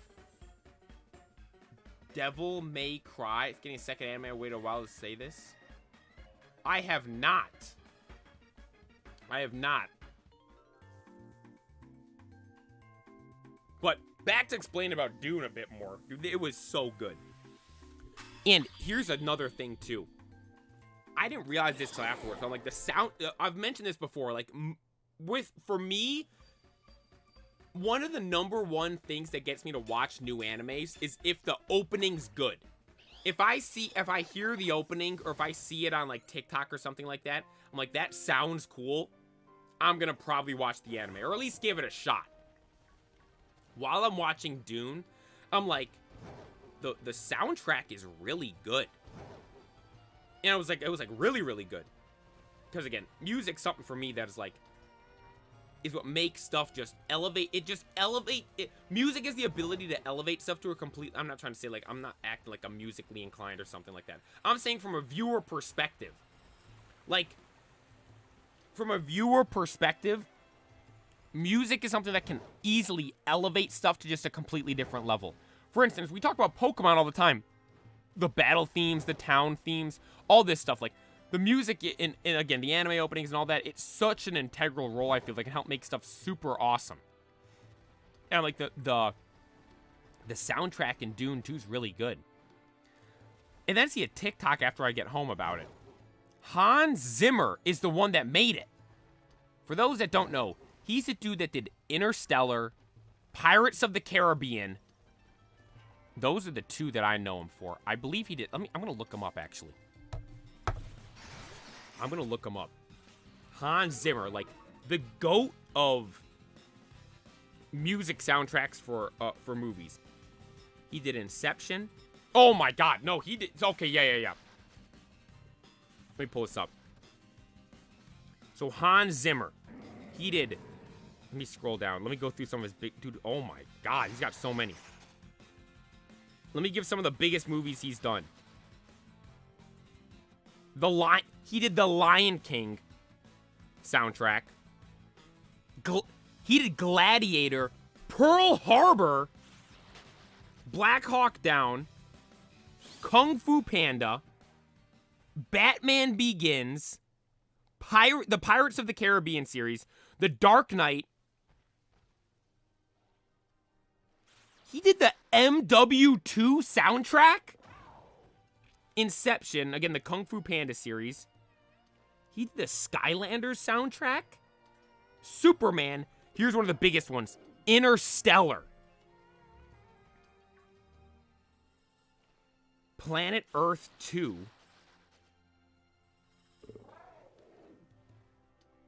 So I'm kind of shocked. I knew, like, Pirates of the Caribbean, Kung Fu Panda. I didn't realize he did Batman. He did Gladiator.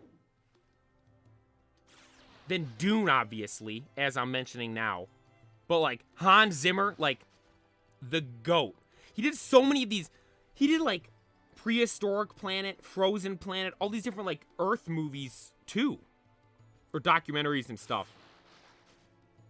It was, like, the Pirates of the Caribbean soundtrack, for instance, is, like, amazing. And he's the one that made that. And when I saw that he was the one that made the one for Dune, I'm like, of course. Like, literally, I was just like, that makes complete sense. I was literally thinking how the entire movie, like, how good the music and stuff is. I'm like, of course he was the one that did it. Like, who else would do it? The GOAT of GOATs, Hans Zimmer, is the one making the music for it.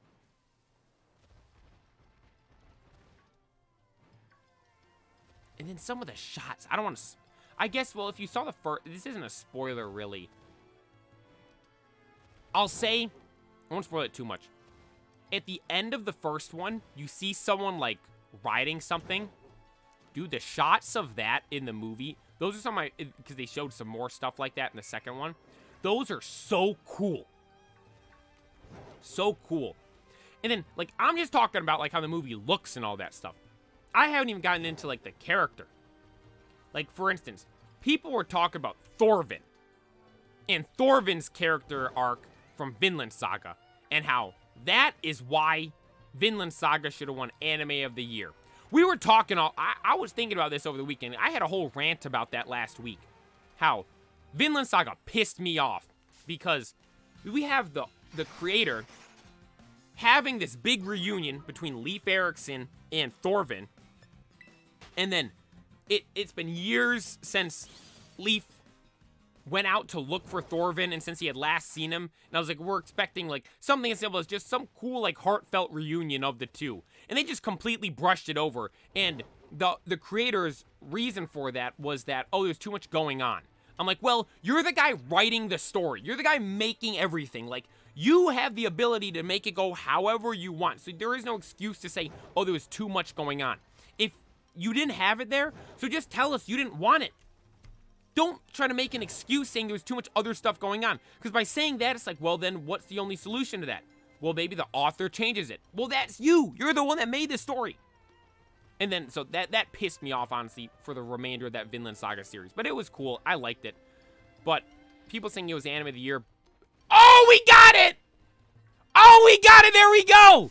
Oh, it's a female one. It's a female one. I gotta get a male one. The female one's cool. The female one is cool. Should we catch in a cool ball? Oh, we have to do the love ball. It matches perfectly. We have to do the love ball. One. I had it broke out. We have to do the love ball. How many of these do I have? Oh, no, that was the only one I had!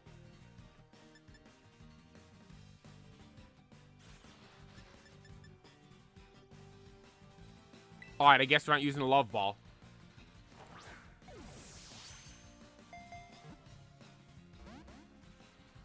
It is what it is. It is what it is. It is what it is. All right. I don't... It doesn't have, like, high jump kick or something like that, right?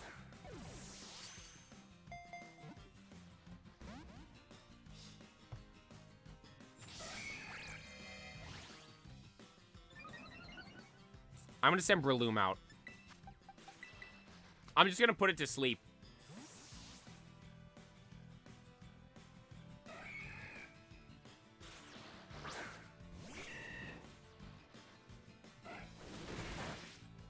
Alright, perfect. Not very effective.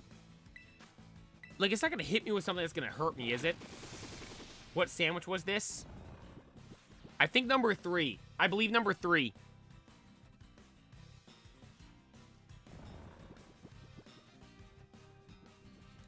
I believe this was number 3. There we go, critical capture. Got it, got it, got it. Perfect. Let's go! Shiny Heracross! Alright, I do want to look for a male one, though. I'm happy we got that one. I do want a male one.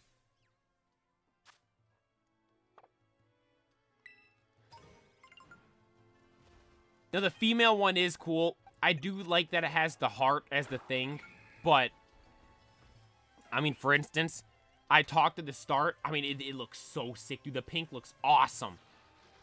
I was mentioning at the start of the stream how I really like, one of the reasons why I like Heracross so much is because of the card from Neo Genesis. The card from Neo Genesis is it's a male one. Yo, Redstone, thank you for taking the time to watch. I appreciate it.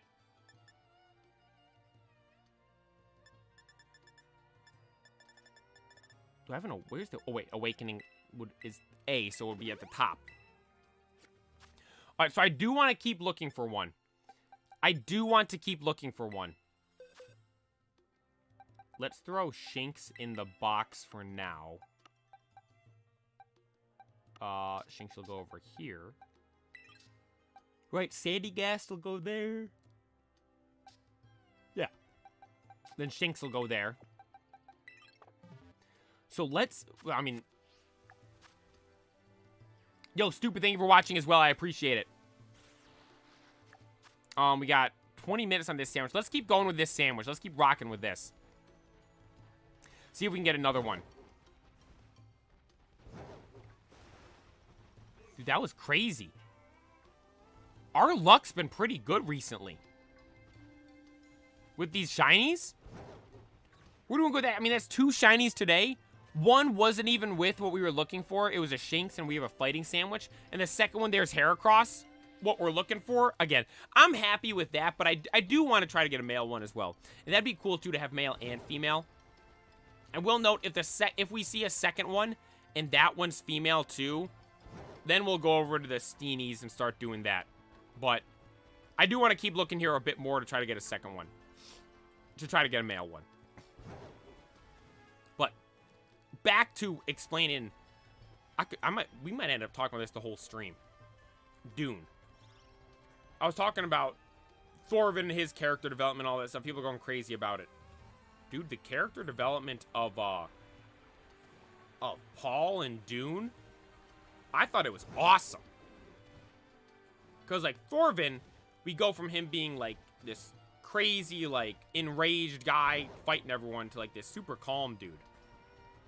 And, like, it's fine. But, like, the reason why I liked Vinland Saga so much is because in the first season, it was the action and the fighting. And with him being this calm dude now, it's like, I don't know if we'll have too much fighting.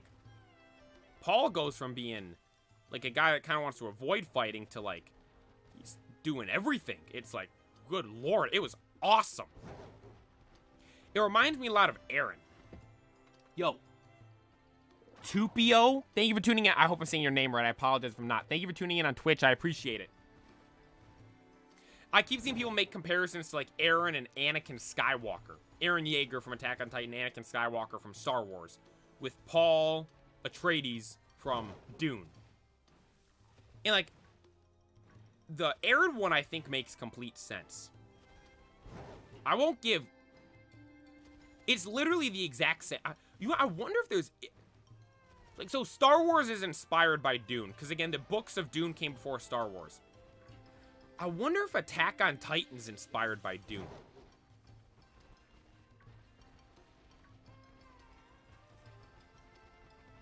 I'm not gonna spoil anything. But, so that's why it might seem a little vague with what I'm saying. But, there's a scene, a part in Dune that, like, where the character and story takes a drastic change. And Eren is literally the exact same way now that I think of it. In terms of, like, demeanor before to demeanor pre and post change. And then what the change was. Like, the trigger for the change. It's literally the exact same thing. Like, quite literally, 1 for 1.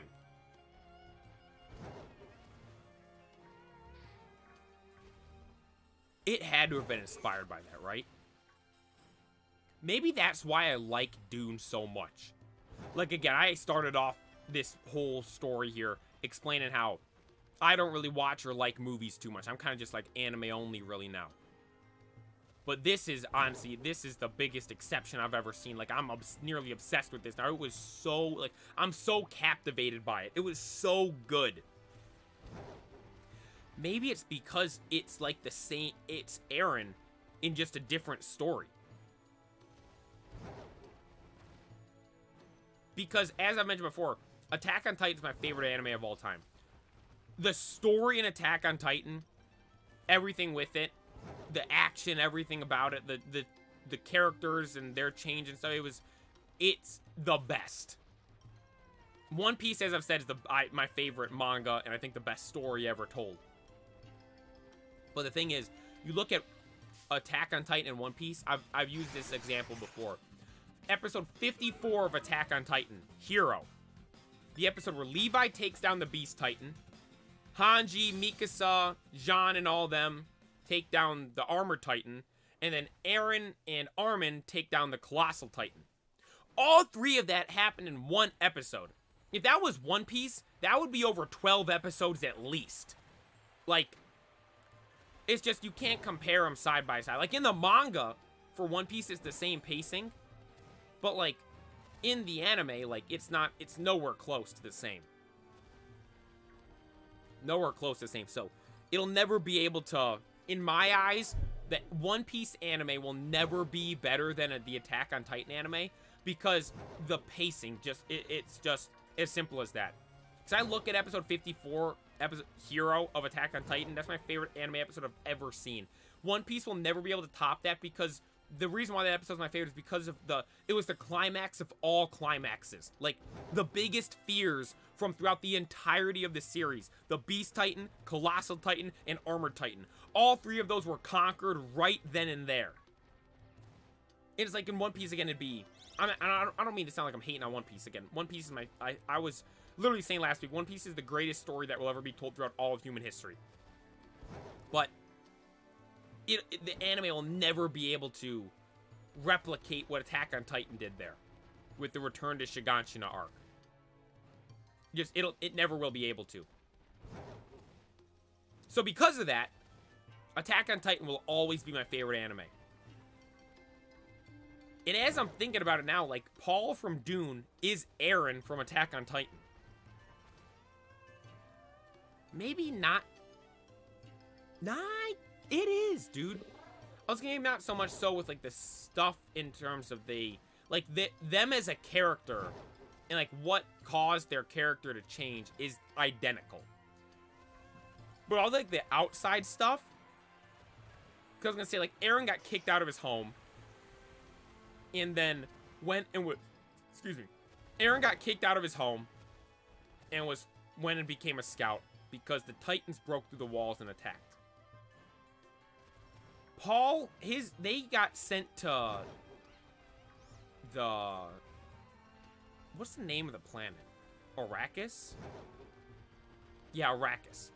They got sent to I just watched the movie. I watched the first one on Saturday. I might be mixing some names up. They got sent to the planet Arrakis. and his whole family and, like, everyone got, like, wiped out. And he was forced to go live with the, like, the native people there. Kind of similar, not the same, but similar to Eren with the Titans breaking through the walls, Eren's family getting killed, and then Eren having to go be with the scouts. It's like, then both of them having this, like, supernatural power, which it is kind of different there, where, like, no, I guess it's the same, because, like, Eren had some people that believed him and believed in him, some people that didn't. While Paul, the same thing, there were some people that were with him, like Stilgard, he was ride or die with him. And then at the same time, there were people that, like, didn't believe it and all that stuff. It's the same, they're the same character. That's why I like it so much. I have to read the books now. I don't know if I want to read past what happened in the second movie, though. I don't want to read past what happened in the second movie, because I want to, I just don't want to. I don't want to. I want to reread, though, or I should say, not reread, I haven't read it yet. I want to read what the books that movies 1 and 2 were based on, though. Because I always see people say, like, oh, the books are better, like with Harry Potter. I've never watched or read Harry Potter. But my whole life, I've always heard people saying, oh, the books are better. They add so much more detail. I wonder if Dune's... I think... The thing is, I feel like I've heard of Dune before. Like, the book's, like, super dense, right? Like, it's hard to understand, I believe. Because I do feel like I've heard of it before. And that would make sense, because the movie was kind of hard to understand at times. Again, so I watched the first movie Saturday afternoon, and then I watched the second one Sunday. Or Saturday night, and then I watched the second one Sunday afternoon. And after watching the first one, I mean, like, at the start, like, it kind of just gets right into it. And there's a lot of stuff, like, I'm like, okay, who's this person? Who's that person? What's the context of this? What's the context of that? Where are they from? Why are they going here? Like, where are they even in the first place? Like, I had a lot of questions, but it all kind of made sense by the end of the first one. And then also, too, with the second one, it cleared up a lot of stuff as well.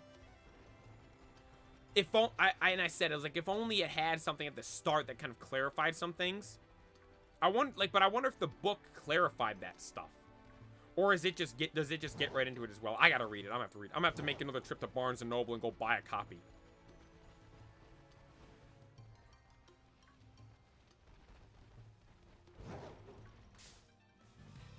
I'm sure they're selling tons of copies of it right now.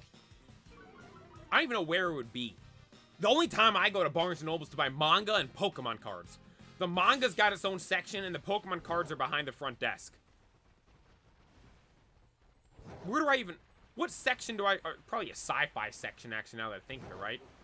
Let's see, where do I even go to buy a normal book? I'll have to find it. We'll figure it out.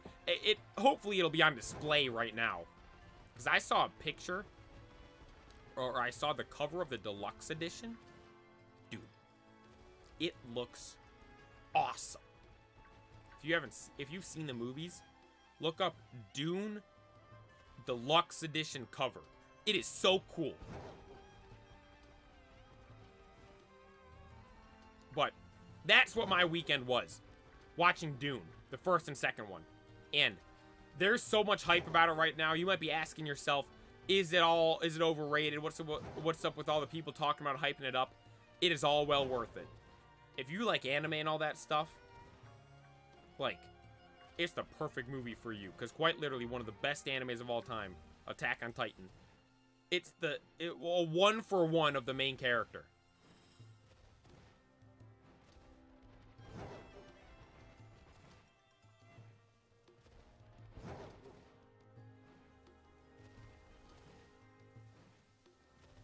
It was so cool. And I keep seeing people compare it to Star Wars.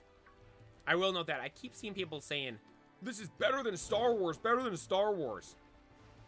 Now, once again, this did technically come before Star Wars. The books came before Star Wars. Star Wars, you could say, was influenced by Dune.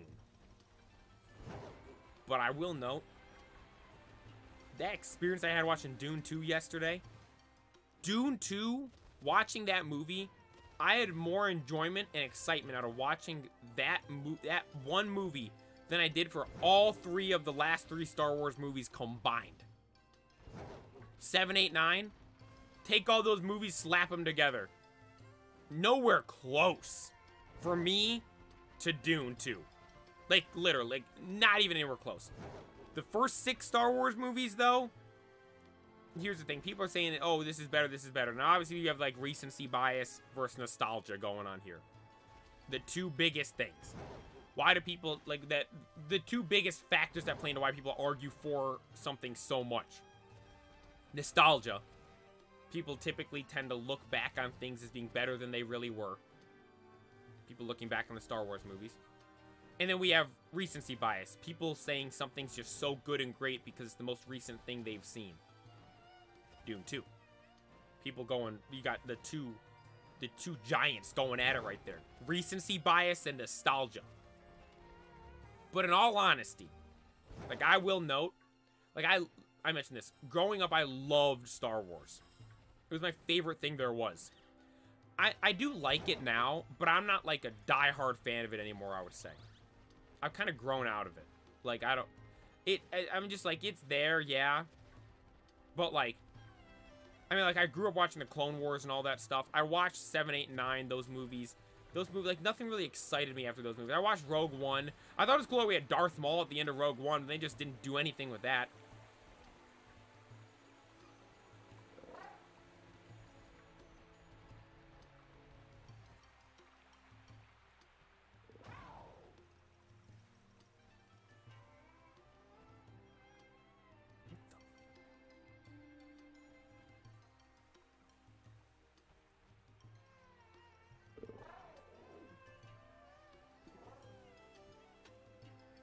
Someone might be here. There shouldn't be anyone home.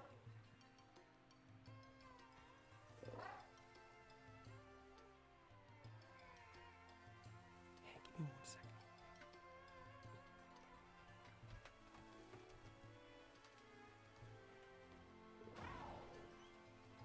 Murphy, what are you doing? Was that you? Was that you? What are you doing, bud? How's it going? Doing good? Is that you making that noise? Willie? Yeah?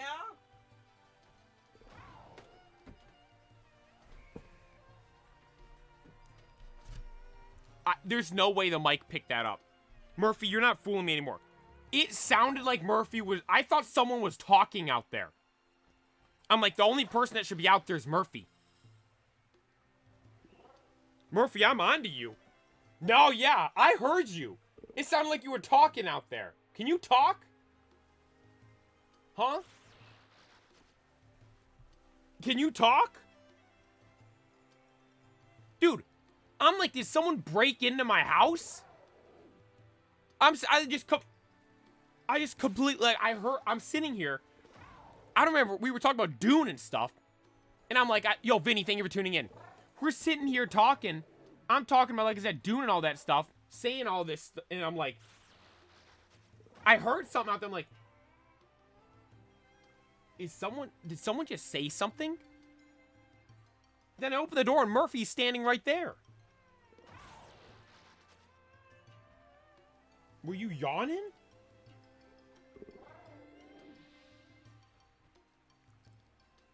How's it going, little guy? Want to hang out during the stream? Yeah? You like being on the stream, I know that. Yeah. We're shiny hunting Heracross right now. But I think I heard you talking, Murphy. Can you talk? Hmm? Can you? Oh my gosh. Dude, that, like, honestly, like, startled me. It sounded like someone was outside the door, like, talking. And I go open the door and Murphy's just sitting right there. Yeah, you were.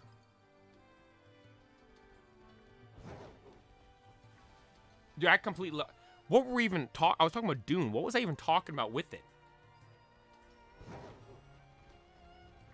Hey, I want to watch that back. There's no way the mic picked it up, did it? It was kind of... You were kind of loud, Murphy. There's no way the mic got that.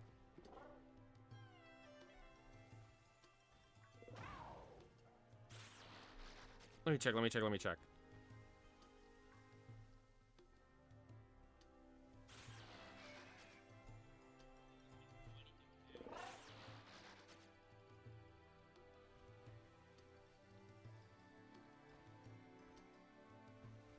No, the mic didn't get it. But I was talking about Rogue One. And the Star... Oh, we were comparing Star Wars to Dune. Because people keep making that comparison. As I was going on to say, before Murphy interrupted me, I feel like, Vinny, it's Ramadan, so I have to fast for a month now? Wait, a month straight? Oh, wait, is that where it's like, I had some friends that would do... I think it's Ramadan. I had some friends that do that. It's where you can't eat during, like, when the sun's up, right? Speaking of sun, it's messing up the lighting behind me in this stream. I should fix the blinds. We'll leave it.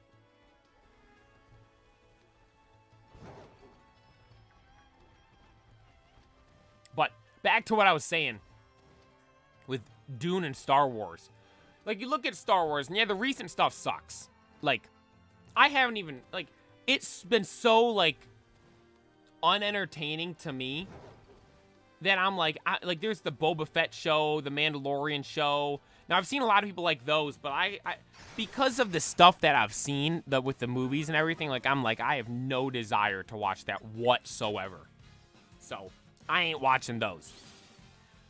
But you look at what, honestly, one of the best parts about Star Wars is you know everything about everyone. Look at all the different planets and worlds we have. Now, I will note, the GOAT of this is Oda with One Piece. Every single island has its own culture, you know, and it's like, here's the thing too, like, you don't feel like you don't feel like when you go into every new arc of One Piece, it doesn't necessarily, it's not like you're on some, like, tour of the island or something like that. But, like, because, like, the story continues to progress, yet you learn of the island, like, you get the gist of the whole culture and everything like that. Oda's the GOAT at doing that.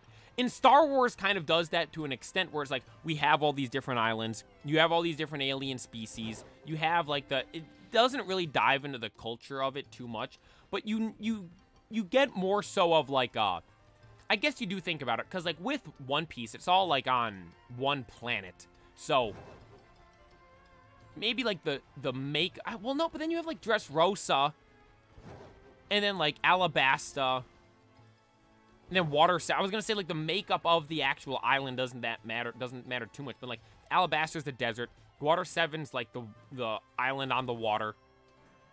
Dressrosa was, like, Dressrosa was kind of weird. So it was based off Spain, and it was, like, the town or the city in that one area, but the rest of it was just kind of like a blank area. But then, like, with Wano and all that stuff, like, so no, I take that back. Oda's the GOAT of doing that stuff. But the one thing with Star Wars is, like, you don't learn maybe as much about the culture of the different alien species and all that stuff, but you learn of the alien species, like, their distinct features and all that stuff, and then you learn about the planet. That's what I'm trying to get at here. You learn a bunch about the planet, and there's all these different planets you learn about. With Dune, I mean, I think because of that standpoint alone, I don't think I'll ever be able to put Dune above Star Wars. Now, I will note my enjoyment watching Dune 2 in the theater yesterday was better than every Star Wars movie I've ever watched in the theaters combined. Now, actually, no, I take that back. The last 4 Star Wars movies I watched in theaters. Rogue One, then 7, 8, and 9. Couldn't even tell you the names of 7, 8, and 9. But I take back every Star Wars movie because I did see the Clone Wars movie in the theaters years ago. That was awesome.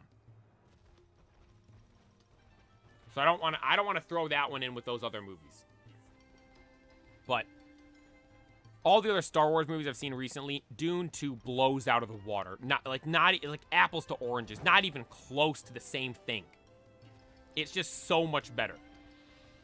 But like the original Star Wars movies, 4, 5, and 6, A New Hope, Empire Strikes Back, and Return of the Jedi, I don't know if I can put Dune 2 above that. Maybe when Dune's done, and we have the full trilogy, or like when they make the third one, because again, there's a lot of books, and I don't know how many books these movies we've gotten are based on. So I don't know how long it's gonna go for. I keep seeing people say it's gonna be a trilogy. It's a trilogy. It's a trilogy. So I have no idea how that's gonna play out. But if it is the trilogy and we get the third movie, and that's like it, like comparing it side by side with Star Wars, I don't know. This next movie would have to blow me. Like the second one blew me away. The third one would have to be, for me to put it above Star Wars, the third one would have to be like without a question the best movie I've ever watched. Like honestly, that might be where it has to be. Excuse me. In all honesty, my favorite movie I think I've ever seen might be Avatar. I will know the second one I didn't like too much. The first one though was perfection for me. It was awesome. I loved Avatar so much. But Dune is like, I don't know. It's you know, it was years ago when I first saw Avatar in the theaters. That movie came out so long ago. But like Dune 2 in the theaters yesterday, that was like I don't remember if Avatar was that good in the theaters. Like, it was so good. Like, Avatar, I watched Avatar in 3D. No, I do remember watching it in 3D. It was awesome. I went to see Avatar twice. I might have to go see Dune twice. Just so I can put it in that caliber of movies I've seen twice in the theaters. Because my two favorite movies I've ever seen in the theaters, Avatar and the Mugen Train movie, both I saw in theaters twice.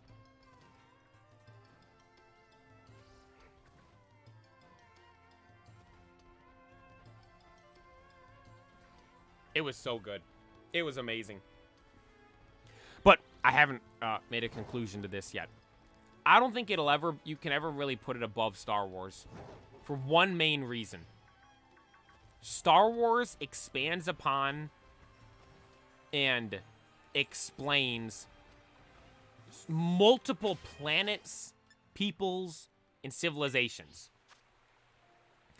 While Dune, we're kind of just on one planet. We have these other peoples and civilizations, although we really don't have any context for them. That was kind of my complaint of the first movie. I'm like, okay, we have these different people here. Who are they? Where are they from? And why do they matter? Like, I can see that they matter. I can, like, that witch lady at the start. She made Paul put his hand in that box, like, and then how his mom was acting when she was there, like, that made sense. Like, that she was important. Like, I could take the context clues and get, like, oh, this lady's a big deal. But, like, I can understand she's a big deal. Why is she a big deal? Why is she important? Now, some people might say, oh, that opening scene of them, like, with, like, where he did, like, the seal and was, like, signed that treaty thing or whatever. Signed that thing they did. I'm like, I could get maybe that was providing context with how they explained it there, but like they said it's like the Jesuit sisters, the Brethren Jesuit sisters, whatever it was called, and it's like, I don't even know if Jesuit's like a real thing. I don't even know if that's what it was called. Like whatever the witch ladies were. I don't even know if they're witches actually. The old ladies with that do the voice. Like, I get that they're important. Is it just because they have that power? Like, they didn't explain anything of that at all. But like in Star Wars, I feel like they do explain. Yo, Chrissy, sweet, hi, good luck with your hunt. I'll be here. I'm a sub. Yo, hey, thank you so much for taking the time to tune in. I appreciate it. And thank you for being a sub to the channel. It means a lot. I will note, today's been a pretty good day. We got a shiny Shanks. We got one shiny Heracross already, although it was a female one. And I do want the male one. I will note that. Typically, male, female doesn't matter for me in Pokemon, because there isn't really that big of a difference most of the time. But this one might have one of the biggest differences there is. The horn. Oh, sorry. The horn on the female is the heart. Well, look, the male is like the spike. Here, see how it's the spike on the male? Now, I want the male one because Ash's Heracross was a male. And also, too, in the Neo Genesis card. I was explaining at the start of the stream here, one of the reasons why I like Heracross so much is because of that card. That one is a male as well. And my 100 IV one's a male. So I want a male one. If the second one if I find a second one and it's a female, we'll go off and start doing a different shiny hunt. But since we found it we found it like an hour and a half, so I'm like, I might as well continue to look for a male one. So that's what we're doing right now. It's been a great day. It's been a great day. It's probably for you to name shiny Heracross after me. It's my fave. I don't really like nicknaming my Pokemon. I don't really name them. If the only exceptions are like if I have some like direct inspiration for the name, like I'll show you. That's one thing I've always noticed. Like people love nicknaming Pokemon. I prefer to keep them with their normal name.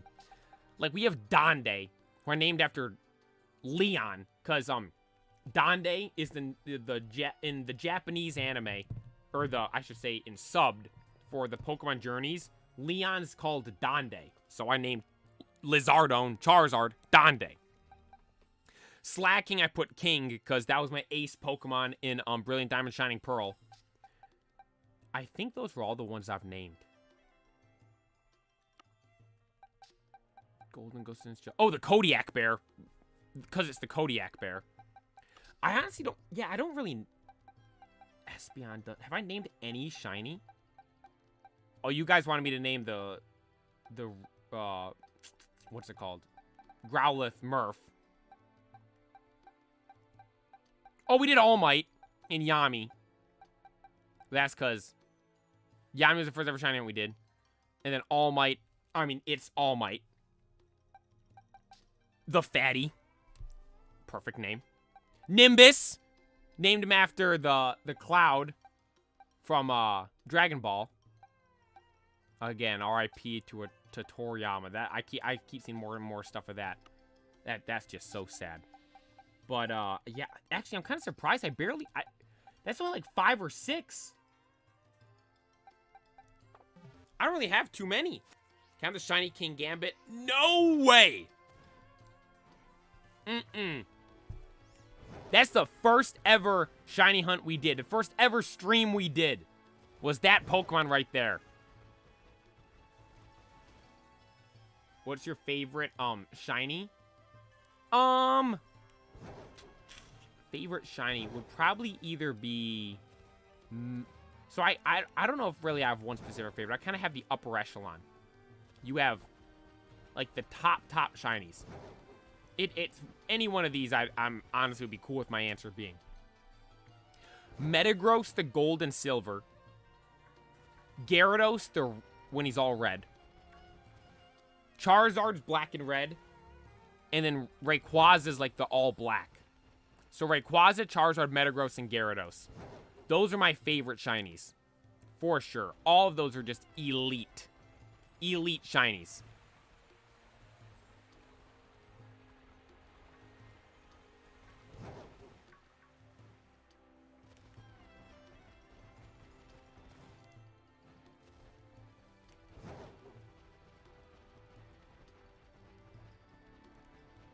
One thing too, I do want to bring up.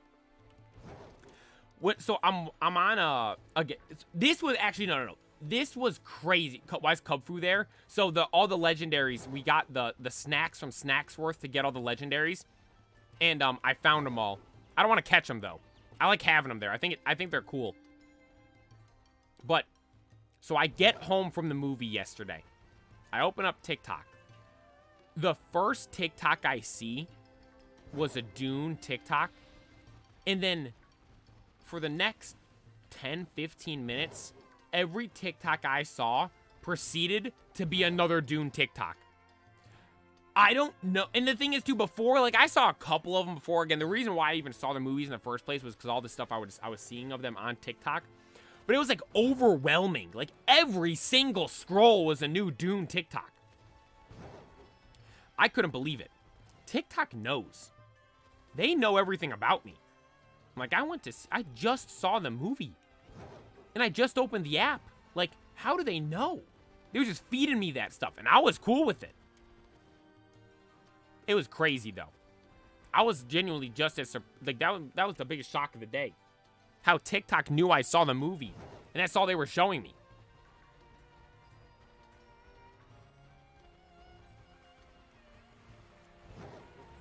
But to conclude the Star Wars thing, I don't think it'll ever be better than Star Wars. Because, and I kind of have the mix of both. The nostalgia aspect with, I loved Star Wars when I was younger. And then the recency bias with Dune 2 with just seeing it yesterday.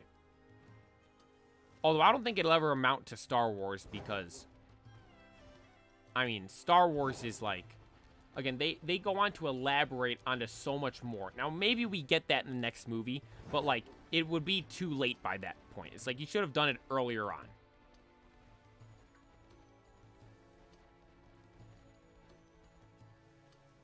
Like, I'm trying to think, though, like, how did Star Wars do? Like, so A New Hope, that would have been the first Star Wars movie. How did they go through and explain everything? Now, here's the thing, too. I was seeing people saying that Dune was boring because it was slow and stuff. But then people justified that by saying, the first one, people justified it by saying, like, oh, it's because they have to establish all this stuff. It's not like Marvel or Star Wars. You can just jump right into it, and everyone knows everyone already. Like, Star Wars, everyone knows the Jedis and all that stuff already. They don't have to explain what a Jedi is at the start of every Star Wars movie that has a Jedi in it. But, like, with this, I'm like, people are complaining, saying it was explaining all this stuff. I didn't feel like they explained anything, though. There was a little bit, but not like a whole bunch.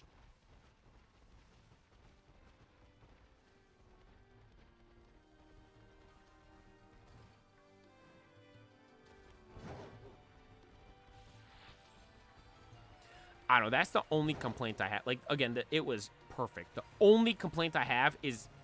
I have no complaints about the second movie. Except, again, the Emperor dude, I thought his actor was kind of whack. But the first movie is just... I wish it just explained a little bit more. Again, everything makes sense, though, by the time you get to the second movie. My video quality's bad. Normally, on YouTube, when you first pull up this stream, it shows it in a lower quality. Like that, at least that's how it always is for me. I always have to go manually adjust to the 1080p. Like, it always automatically puts me in, like, 480 or 720. I have to go flip it to 1080. By clicking the little gear at the top right for the settings.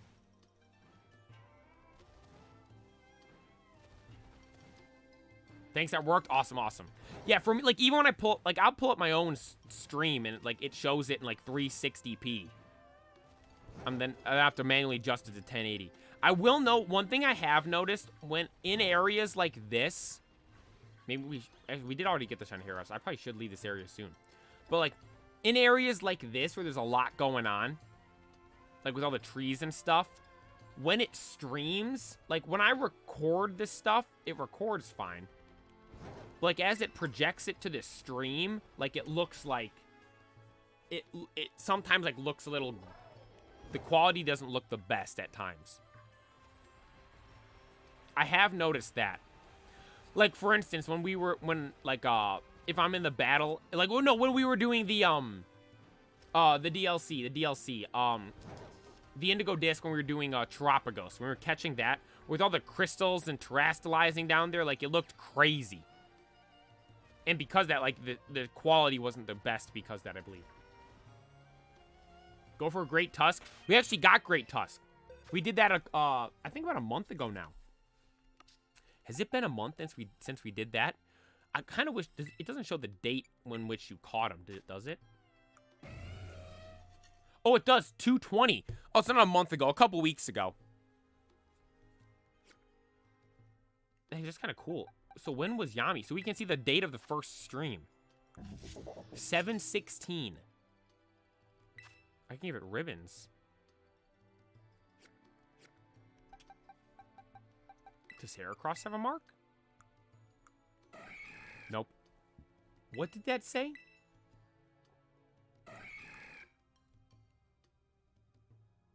It takes plenty of siestas? What does that even mean? Decent stats. Okay, they're fine. That's so sick, though. The pink looks so good. What do you want to hunt next? Any suggestions? We actually made, like, a list of stuff that I should go look for next. Let me see what's on here.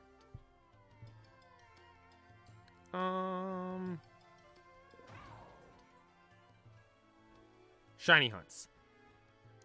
So we did...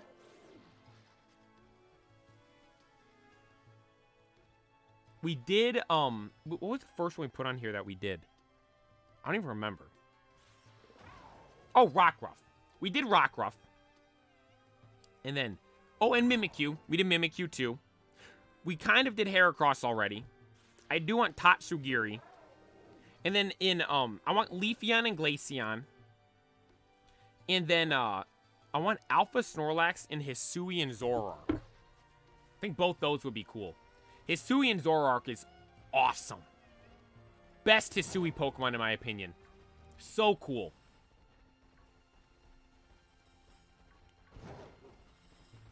Whoa, whoa, whoa. Gotta dodge through. Yeah, Hisui Zoroark is so cool. I want the Alpha Lax. The big shiny Snorlax. We gotta look for that too.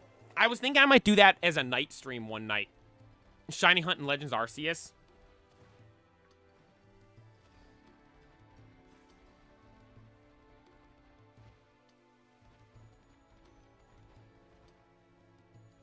I'm gonna help you on your journey to 1,000 views on a stream, 1 to 1,000. I'm gonna be here. Yo, hey, I appreciate that. Thank you so much. Thank you, thank you. We hit 1,000. We just hit 1,100 subs last week. Ooh, I want that. Yo, everyone that's been subscribing this stream, thank you so much. We're at 1,116.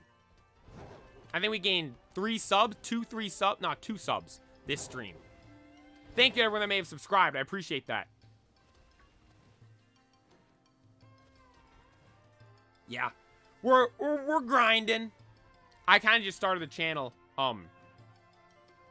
I started the channel, like I said, it was July is when we started streaming.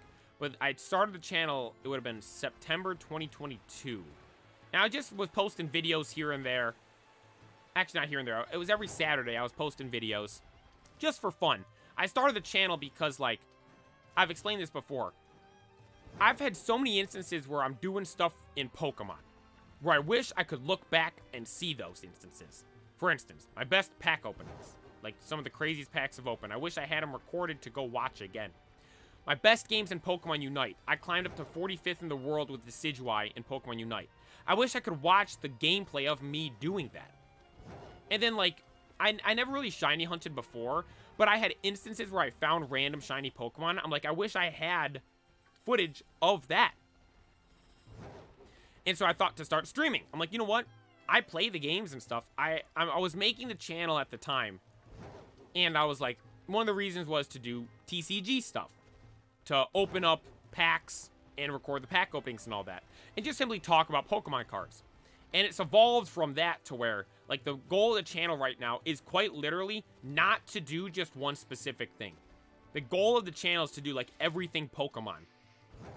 Like, we have some streams where we play Unite. We have some streams where we shiny hunt. We have some streams where we do playthroughs. We do tier lists. Play Pokemon Go. Battle Stadium. All this stuff.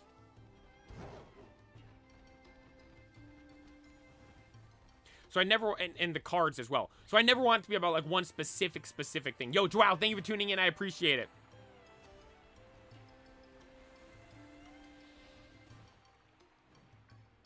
So we kind of just do everything.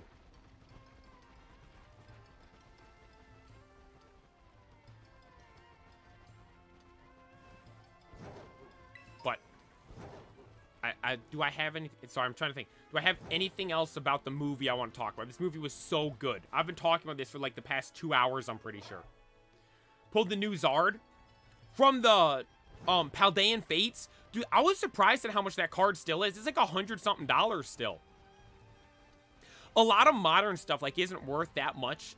Like, obviously, when it first comes out, it kind of has a high price. And then it's, like, it goes down once the set gets actually released. It's like during the pre-release, it's super expensive, and then the price falls down after it's actually released. And to see it still that high, I'm like, I thought it was going to be like a $60 card by now. Still over $100, which is awesome to see. I think stuff like that's just cool. Like, it's not a card I would ever buy myself, but, like, to see it have that price, I think is cool. And it's always cool to have, like, a card you can say, oh, it was like $100-something card I pulled. That's the best.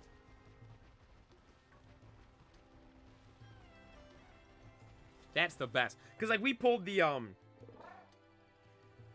this illustration art from Obsidian Flames for the Charizard. That one was sick. I don't know how much that one's worth right now. But I know it is the best one. I was so happy I pulled that.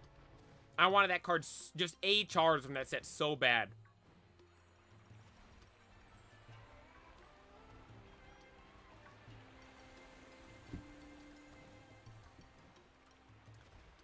I would give it to you. I graded it a 10. If I could, I would. Oh, no, it's all good. You don't got to give me you got to give me your card. It's all fine. It's all good. You keep that yourself. You pulled that yourself. You got to keep that yourself. You got to keep it yourself.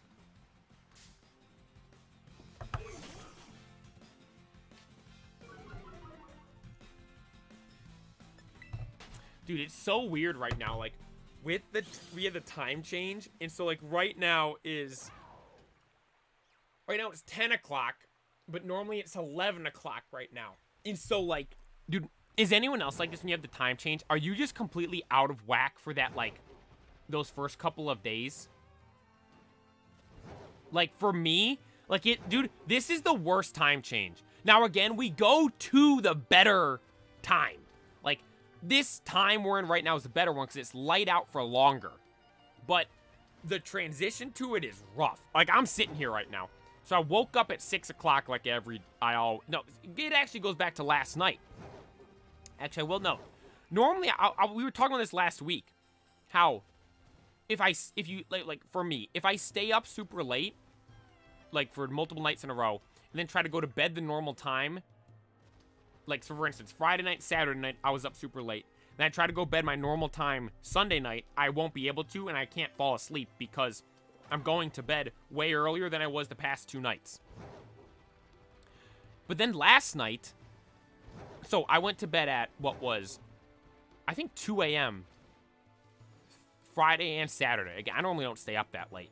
I stayed up late Friday night because we were streaming, and then I stayed up late Saturday night because I was watching Dune. And so, when I go to bed on Sunday, I went to bed at, I think, like 10:30, which would with the time change would normally be 11:30. I guess it's kind of close. Like 11:30 is about when I went to bed. You're a genuinely nice person. I appreciate that. Thank you so much. Yo, Chrissy Sweet, thank you for tuning the channel as well. I appreciate it. It means a lot. But so I went to bed last night at what it would normally be like 11:30. And I was expecting to just be laying there, not being able to fall asleep. But I fell asleep right away. It was great. I went to bed instantly. But here's the problem. Waking up, dude, I was tired. Because I woke up, so the time jumped ahead. Right? Yeah. It jumped forward. Yeah, because we went from 2 to 3. So it jumped forward. So when I woke up at 6 o'clock this morning, that's normally 5 o'clock. So I'm waking up like an hour earlier.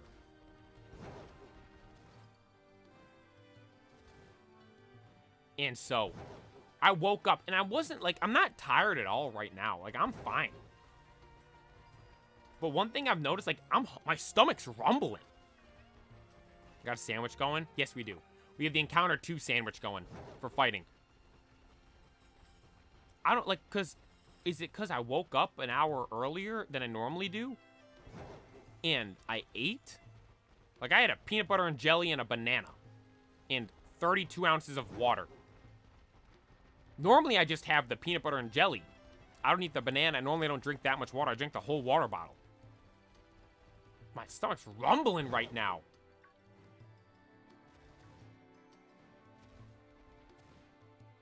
You hungry, Murph? Oh my gosh. Murphy got this big basket of snacks. My mom went to this thing, and she came home with this basket full of dog treats. She's like, look what I got for Murphy. I'm like, oh my God. So Murphy's little. He's a little guy. And he can't even jump up onto the couch. He's so little. He's got to be the runt of all runts. Like, he's the tiniest little thing. And again, I have a friend that has, they liked Murphy, like, so much as a puppy. They got the same breed of dog. And my friend's dog is at least double the size of Murphy. Murphy, he's tiny. He can't jump up onto anything. He looks like we starve him, in all honesty. But, like, his food's out at all times, always full. He eats. We just always continue to add food to it, so it's never, like, empty. And we give him plenty of snacks. It's not like he's starving over here. Like, my grandma has this little fat guy. And she's got him on a diet. He eats less than Murphy, and he's still fatter than Murphy. Do you have any Herba Mysticas? That's honestly a good question. I don't really use them. I wait to use the Herba Mysticas unless, like, the shiny hunt's going really bad. Like, if it's been a while and we still haven't gotten anything, I'll pull out the Herba Mysticas. I think these are the only ones we have. 1 salty and 3 sweet. I think that's all we have. 3 sweet and 1 salty. I don't need to use them, though. Our luck's been fine. I mean, we already got 1 shiny Heracross today, and we got the shiny Shinx. Our luck's been good. Like, I'll use the Herba Mystica if we go, like, 8 to 10 hours without a shiny. Then I'm like, all right, let's use an Herba Mystica. Or if it's really hard to find, like Roaring Moon. Like, Roaring Moon, there wasn't too many spawning, so I'm like, I gotta make sure the ones that are spawning are, like, have a good chance for shinies.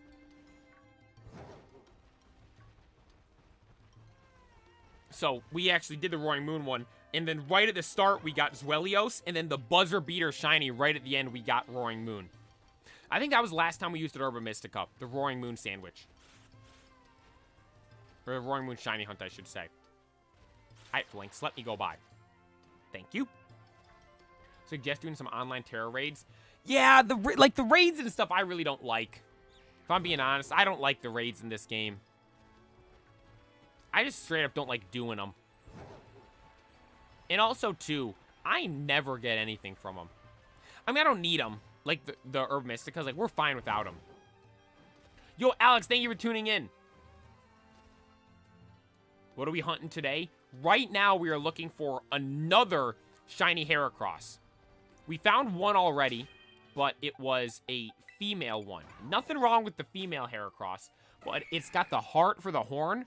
And I will note, I do like the male horn better, where it's like the spikes. Like you see this one right here? It's got the spikes for the horn.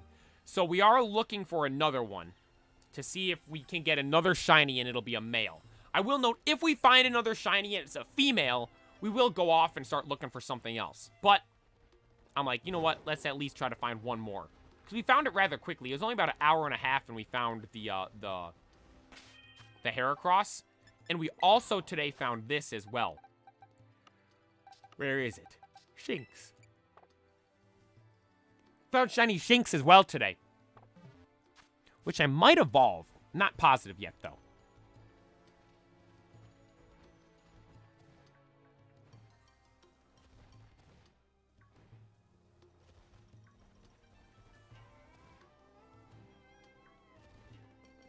Is someone cutting their grass?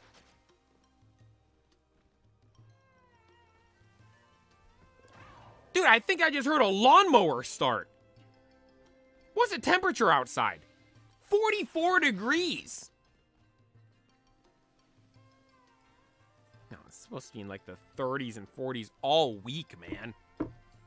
Give us warm weather. I can't wait for the warm weather.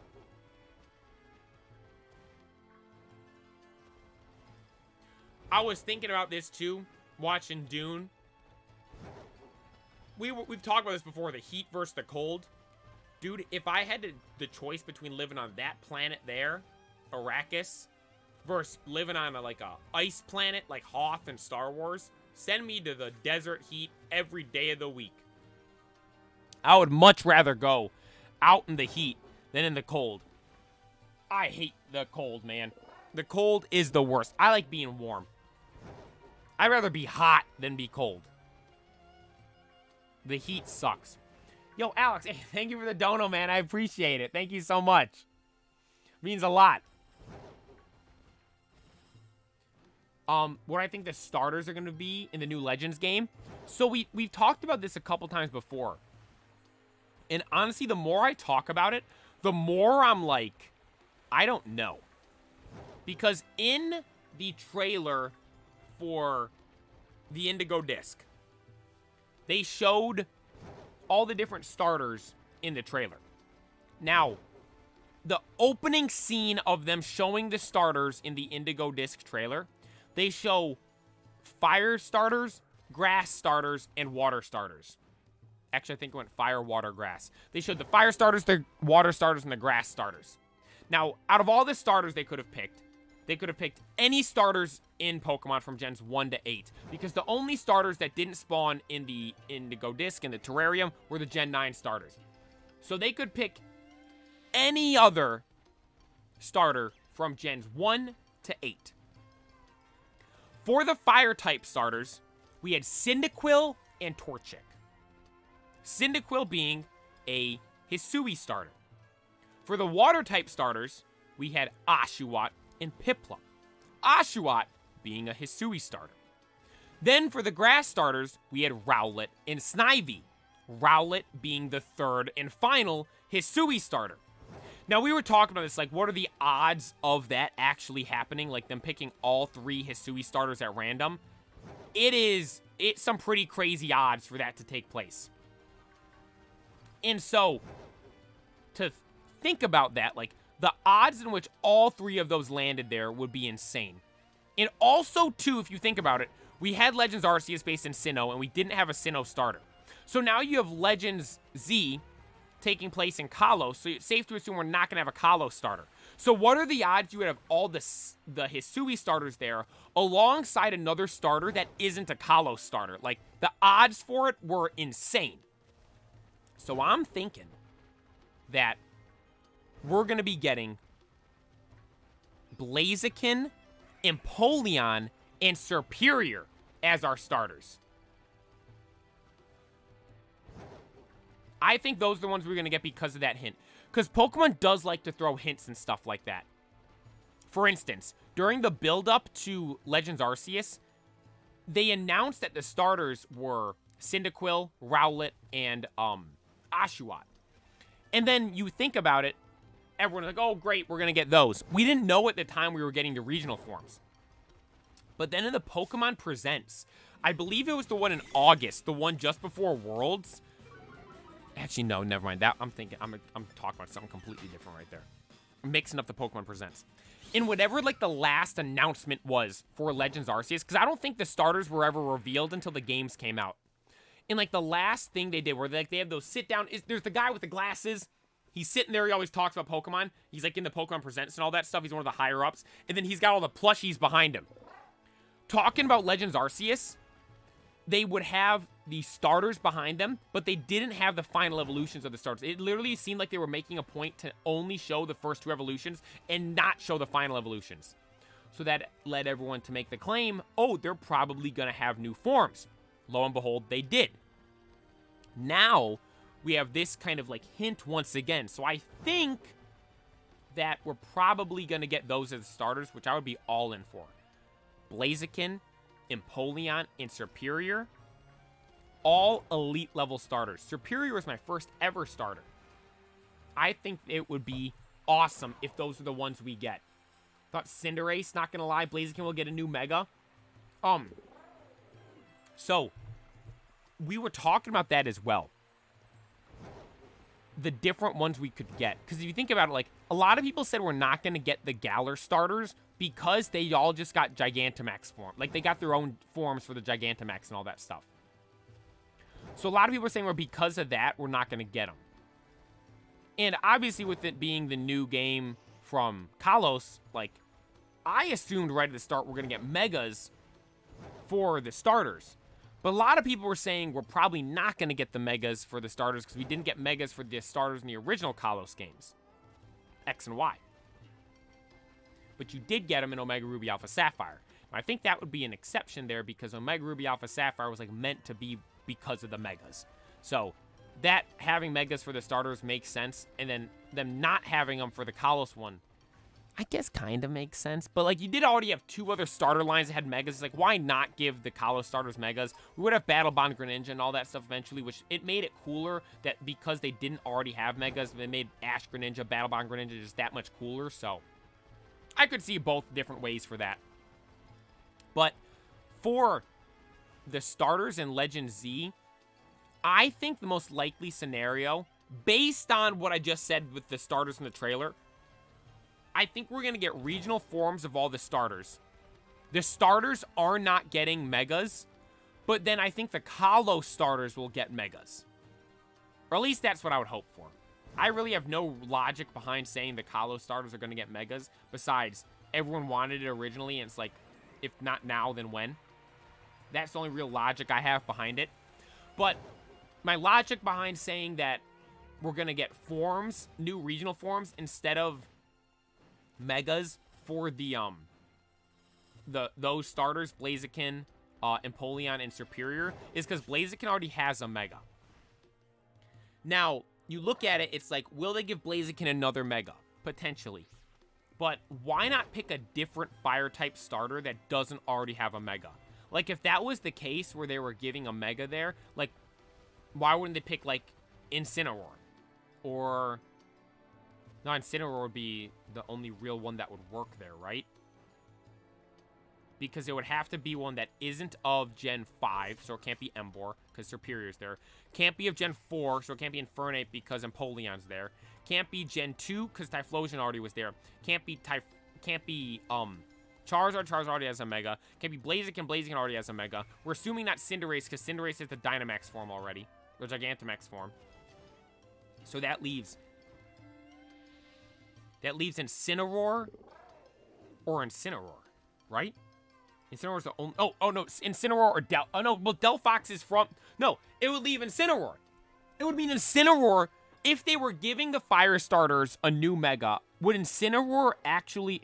Assuming that Superior and Empoleon are the other 2 starters. If we get Megas for the starters, Incineroar would be the only one that would, like, based on the information we have and, like, making the connections we can here with other starters with other forms, Incineroar would be the only choice. And the thing is, if they were to... I mean, the Pokemon Company loves Incineroar. They're giving Incineroar stuff every opportunity they get. Sorry, my nose is itching. Let me grab a tissue real quick.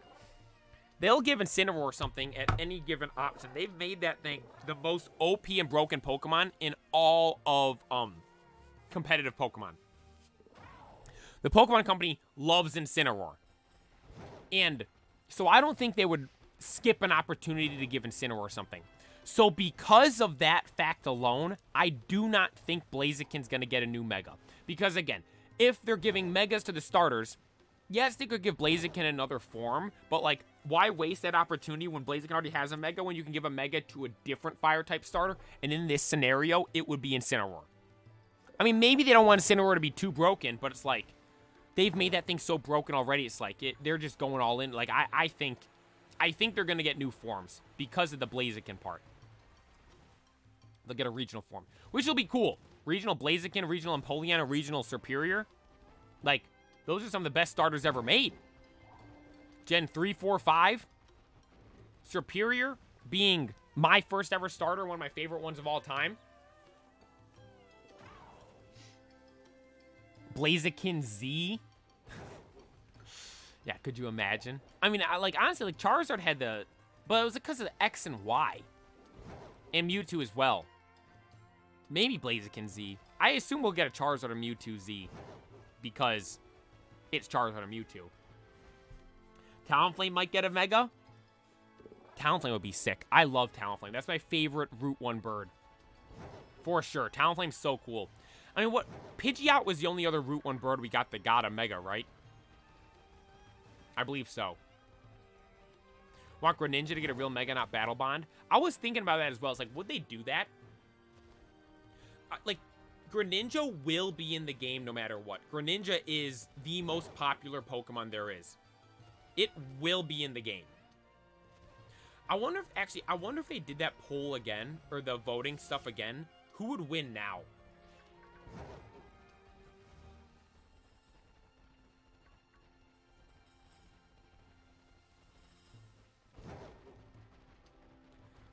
Because I'm trying to think, like, back then, I'm making like it seem like it was so long ago.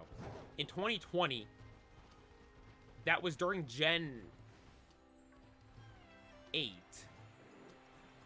So Greninja was 2 gens removed. We didn't really have him in the anime yet. Because in Journeys, he would eventually be in the anime. I don't believe he was in there yet, though. Yeah, Greninja was still #1. So I assume Greninja... Honestly, it probably still would be #1. Because, like, what other Pokemon has really, like, would you say has come up and, like, would surpass Greninja? If anything, I feel like... Now, here's the thing with Charizard. Like, I don't think Charizard would be #1. But, like, Charizard's everywhere from Pokemon. And I feel like a lot of people say how they dislike Charizard. But it's like, is that actually the opinions of the majority of people? Because, like, typically, in stuff, the haters are louder than the fans. So, do the majority of Pokemon fans actually hate Charizard? Or is it just are the people that don't like him just louder than everyone else? I don't know. Like, you could maybe make the argument for Umbreon because of the Moonbreon Pokemon card and all that stuff. Obviously, Rayquaza. I mean, Shiny Rayquaza is in the anime now.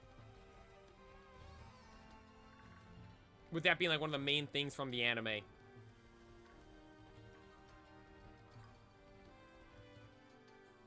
No, I wouldn't count Mega Aerodactyl. I'd count, because that's a fossil. It's cool that we got that, though. That Mega is the fossil Mega. I think that's the only fossil one, too, right? But, like, Staraptor, Corviknight, Unpheasant, Swellos, all these other Route 1 birds. I don't think none of them else got one. Talonflame would be sick, though. I love Talonflame.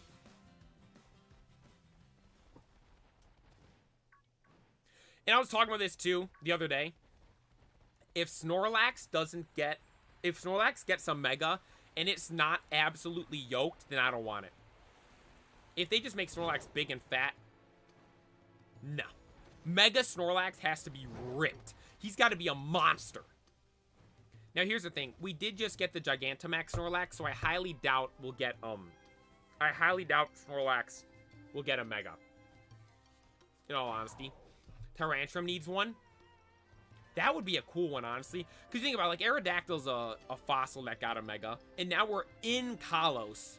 Like, why not give the coolest Kalos fossil a Mega? I think that'd be sick.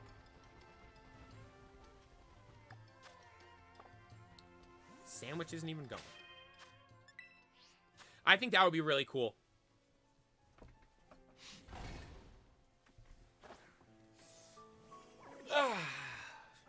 One thing, too, when I woke up this morning, man, it was, like, pitch black outside. Again, because we were an hour earlier. So when I was waking up is normally when it'd be 5 o'clock.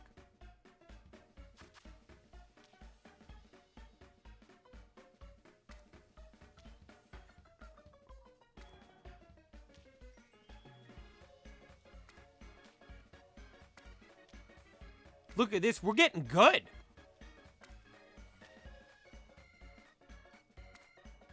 I wonder the next games, are they going to have something like this? I'm talking Gen 10. Not the Legends game. I'm talking the next generation of Pokemon. Obviously, they're not going to have the sandwiches. Because that's meant to be part of, like, the Paldean culture. And obviously, Paldea is based on Spain, and so it ties into the culture and all that stuff with that. Where this next generation is, what it's based on, like... Because, like, fans love these so, like, for instance, the shiny ones. It makes it so much easier. Like, I like the sandwiches so much. So, I think if they just straight up got rid of them, that would upset a lot of people. But it's like, what are you going to do to replace it? Making soup? Making some other food?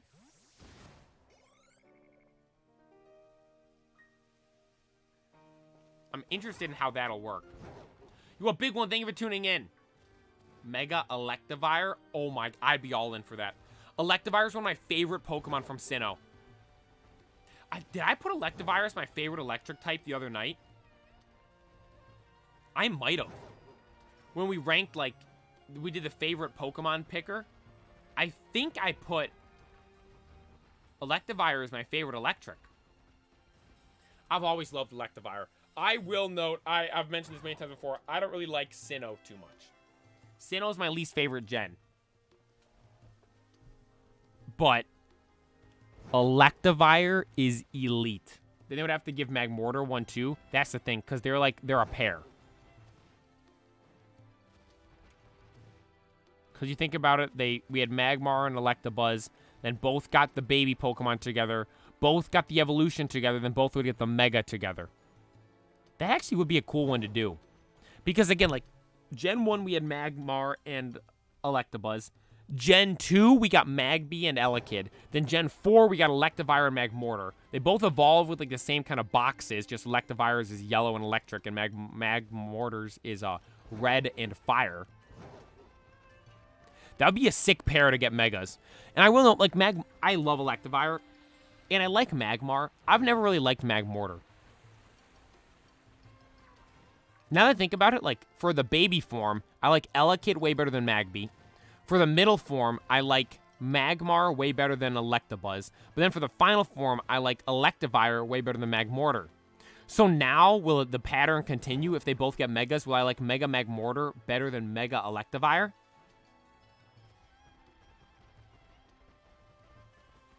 I don't know, man. I like Electivire. Electivire is such a cool mon. I always wished growing up it had some, like, cooler cards, though. Never really had any, like, crazy cards, I thought. I did have the level X, which I traded away. I can't believe that. That would have been one of my... I should buy it. I should just buy one. I'm a DM Pokemon that, for real? That's a good idea. You should. Hey, Pokemon, don't mess this up. We see you guys are making Megas. You have to do Electivire and Magmortar. Hear me out. You guys have given them babies and evolutions both at the same time. Every single generation, you've given them something new. Now, how about both of them get a Mega? That'd be sick. All honesty, though, my number one wish for this next game, Legends Z, I want to be able to battle other people. In Legends Arceus, I can't battle other people. Like in this game, like Scarlet and Violet, I can battle you guys if I wanted to. We've done it before. But in Legends Arceus, you can't battle other people. So I am praying we can battle against other people. Because you'll have Megas.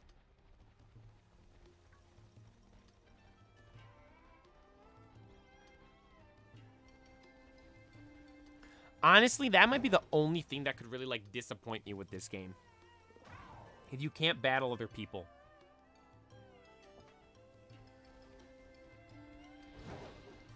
If you can't battle other people, that might be the only thing that would really upset me. Because we're getting the game's name alone. It's got Z. Now I know it's like ZA. I'm just calling it Legend Z. Like, for us to get the Pokemon Z after all these years, and then to bring Megas back after all these years, like, just those two things being there alone is going to make the game elite.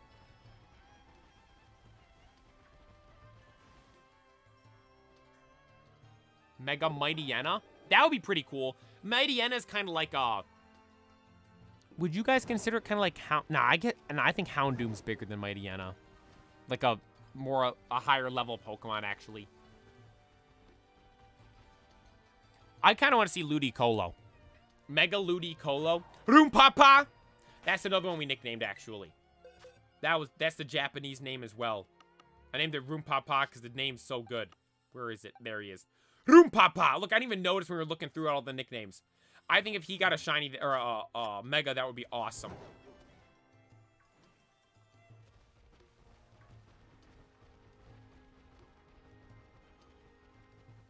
shiny Roompapa. That'd be so cool.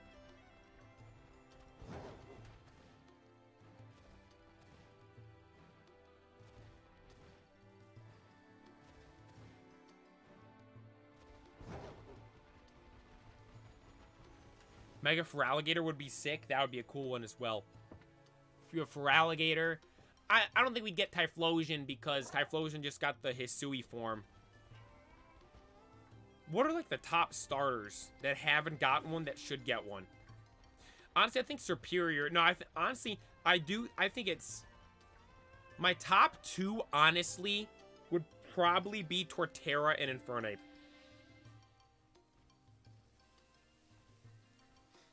Torterra and Infernape might be my top two. Because we've talked about this before. Like, Torterra, it's so easy. Just give it, like, a mountain on its back. And then Infernape, you can make it like a snow monkey. Like, the monkeys from, like, Japan. I think they're from Japan. That have, like, the red face and, like, the white fur. Or hair. Fur, hair, whatever you'd say is on the monkeys.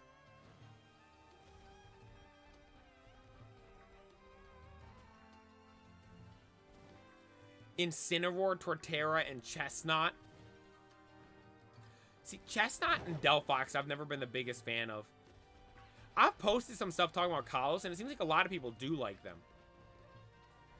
I've never been the biggest fan. I don't know why. Maybe it's because Greninja's just so good. I've never even paid attention to them. I will note, I don't want to be this guy, but, like, if Chestnut was down on all fours, I feel like I'd like it a lot better. I saw a picture of it, like, on all four legs instead of standing up on two. Now, I know Chespin and Quilladin don't stand on all four legs. They stand on only two legs. But, like, look at Duat and Oshawott. Duat and Oshawott were on two legs, and Samurott went down to four legs.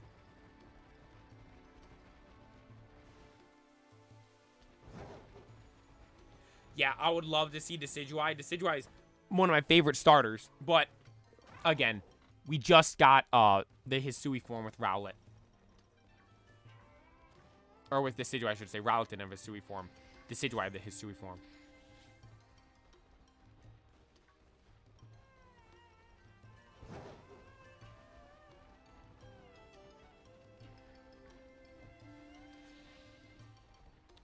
Man, I kind of feel like we're not seeing as many Heracrosses right now. The sandwich is going fighting 2. Oh my god! No way, dude! I literally just go, I don't think we're seeing that many Heracrosses. Then we find this shiny and it's a male one as well! Let's go! Okay, Ultra Ball. Ooh, do we use a Master Ball because it looks cool? It broke out. Do we use a Master Ball because it looks cool?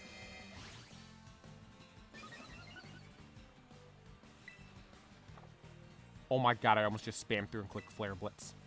That would have been bad. Ultra Ball. Didn't roll. Alright, Heracross, bring it on. We might have to swap into Breloom.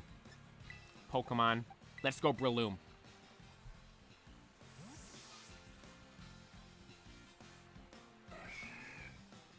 Breloom, the reliable partner. Save the day. Squirmy Rex, thank you for tuning in. Dude, this is so sick. We're going to have both. Alright, Heracross, calm down. Alright, Battle, Spore, put it to sleep. Now, the last one, we caught it first ball after putting it to sleep. Murphy, stop licking.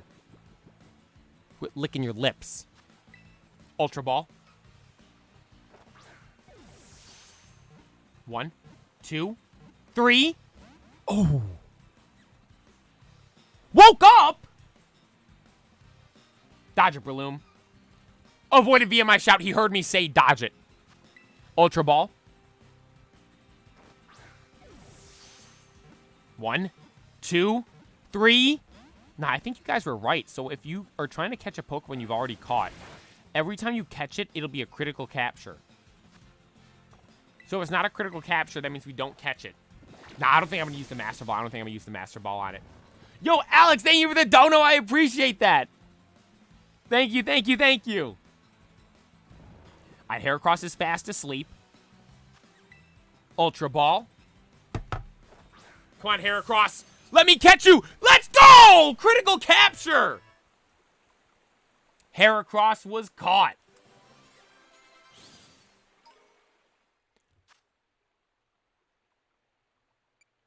It loves sweet nectar. To keep all the nectar to itself, it hurls rivals away with its prized horn. Yo, Ethan, thank you for tuning in as well.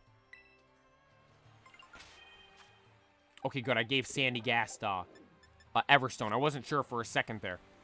I saw him level up. I was like, is he going to evolve? And now I have to find the Pokemon Center. You have to go wake up. You know, I should save the game first. Should save the game. Saved your progress. Here we go. Where is the Pokemon Center? There it is. We have Breloom's low. Heracross is asleep. Yeah, we have male and female now. This is so sick. We got to put them out together. What am I running into? I didn't even see that there. Dude, this is so cool. We have both of them. We got lucky there. We got really lucky.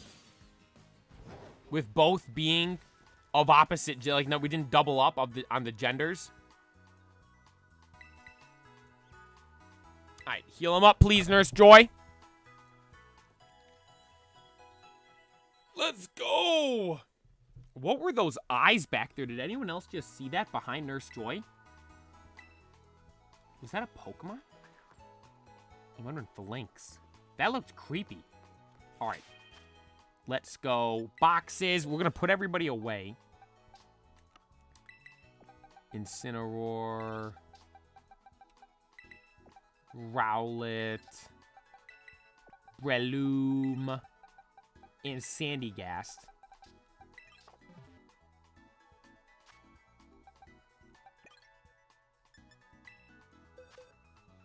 Let's actually check the stuff.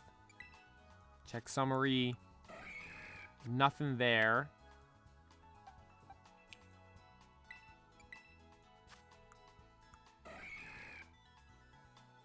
What does it say? 3-1. Oh my, is my date messed up in my game? Oh, it is. I don't even have the right date in the game. Ah, whatever. I was going to say, no way, it's 3-1. It's like the 11th, right? Yeah, the 11th. All right, let's go have a picnic with both of them.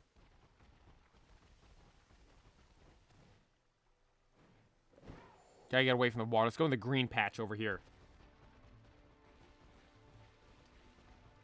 Oh, there's people here. It's not gonna let me do it. Okay, I am nowhere near Phalanx and it's having me run it, encounter it right here. Look at the shiny Heracross. That's so cool. We got both of them, man. This is a perfect spot. The green area right here. Picnic. Here we go. Look at this, man. Look at this. Now we got both the male and female shiny Heracross in the single shiny hunt. One shiny hunt, we get both male and female shiny Heracross. That's crazy. Oh, he's sleeping. Look at him. He's taking a nap. Which do you guys like better? Male or female Heracross? I personally like the male one. I think the male one's better because, again, I like the spike for the horn. I thought it was cool because, like, Ash's was a male. The one from Neo Genesis, that one's a male. Oh, look, they're shaking their butts at each other. Like the male one, too. Like, I do think that's a cool difference they have, but the male one, I think, is way better. I'm so happy we got this one, too. Heracross is one of my favorite Pokemon of all time.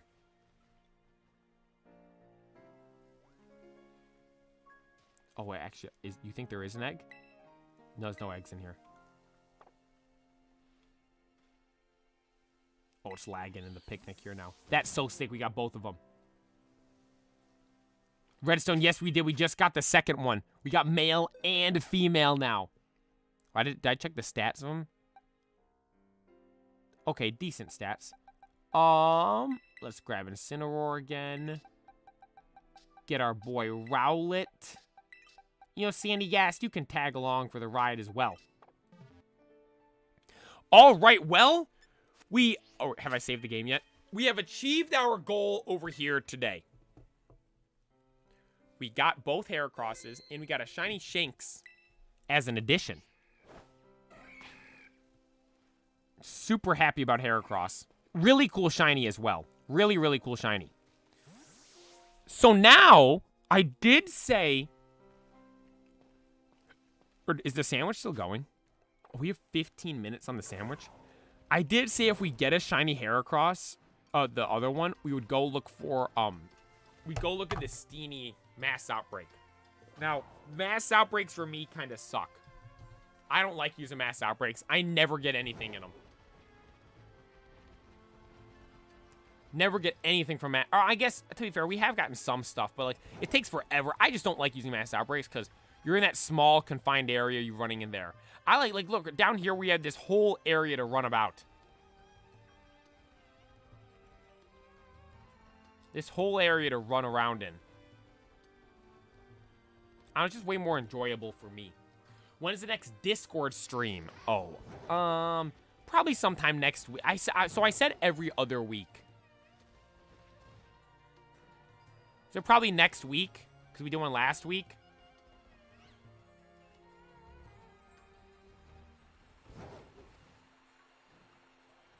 That's how we got shiny Zorua. In a Mass Outbreak? I mean, what shinies have I gotten from Mass Outbreaks? Let's look. So, none of these were a Mass Outbreak. Nothing on the first page. Roompapa wasn't a Mass Outbreak. Yami wasn't. All Might was a Mass Outbreak. All Might was. Brute Bonnet was not. Torkoal wasn't. None of these were.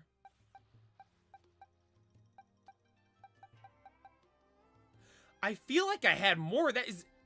No way All Might's the only one.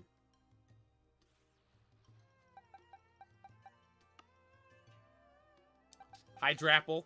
We got Applin in a Mass Outbreak. Oh, and Polion, we got Piplup in a Mass Outbreak. I think that's it, though. Empoleon was Mass Outbreak. Hydrapple was Mass Outbreak. And All Might was Mass Outbreak.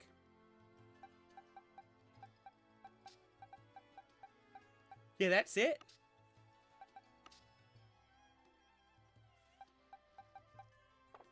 And I've looked in a decent amount of Mass Outbreaks. For instance, Frigobacks. We looked at a lot of Mass Outbreaks for Frigobacks. Actually, only 2 to be exact, but we spent a long time in them.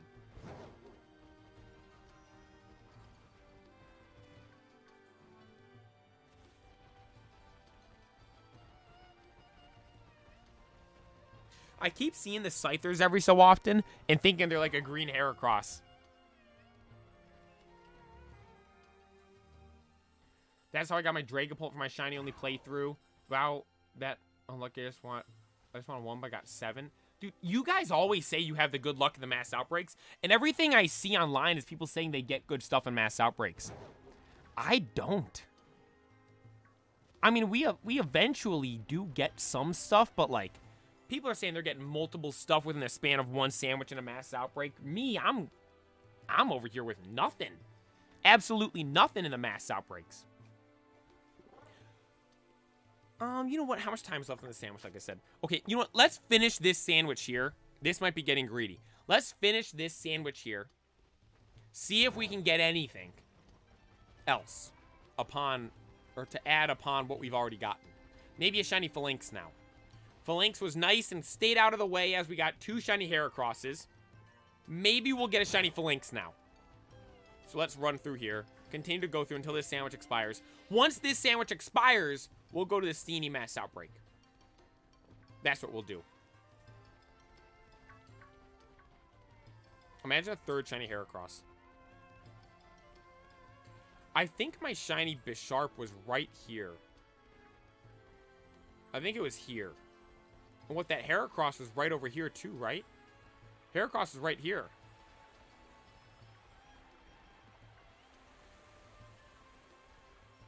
I don't even remember what I was talking about. Oop, bumped the camera. don't even remember what I was talking about. I don't plug something. Still live, still live. Yeah, everything's good.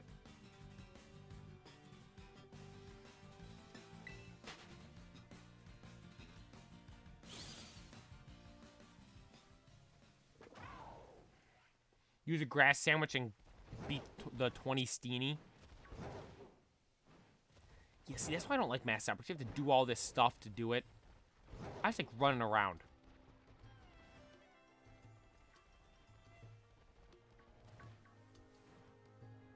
I'm muted.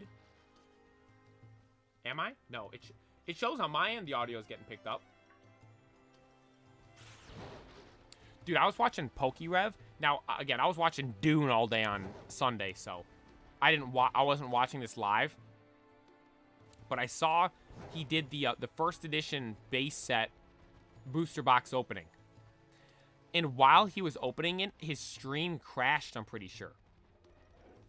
And he posted a video of, like, so he was streaming, and he, like, say, like, I had my phone over here, like, filming me stream. Like, he had that, like, other angle of, like, just another camera running. I assume in case something like that happened. But he posted a video of, like, what was recording after the stream crashed. I started watching it. I didn't finish it, though. But I couldn't imagine that, dude. Doing something that big and having the stream crash like that. Like, I don't even know what happens. Like, does he even get back? I don't even... Did he have to restart the stream?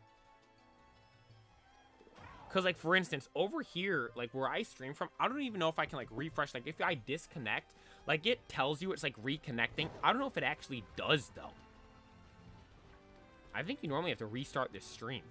But, like, I saw on his channel, like, he just had the... I think he just had the one stream. I don't think it was two separate streams. And it wasn't like he took both... He ended the stream, started another one, and put both together and posted it.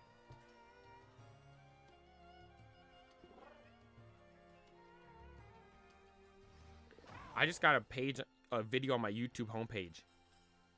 The genius behind the tournament-winning Articuno team. Articuno with all ice moves. Blizzard, Ice Beam, Freeze Dry, Sheer Cold. That's the kind of moveset I like to see. All ice moves. Now, let me pull up PokeRev. Dude, I was kind of thinking, I was like, I should have reacted to that. But again, I was watching Dune 2, one of the best movies I've ever seen. No, yeah, it is. Okay, so it's a 3-hour stream. It's just the one stream. He didn't have to restart or anything like that. What outbreaks do I have? We have the Steenie one. Wrong button. No way. I think I just clicked the Legends Arceus map button. Well, actually, you know what? Let's see the mass outbreaks over here. Smeargle, don't need or want. Alolan Grimer, don't need or want. Scrafty, don't need or want. And Deerlink, don't need or want. What about in the land of Kitakami? Nope. Nope. Nope. We only have 2 over in Kitakami. They nerfed the mass outbreaks for sure, man. I swear there used to be more.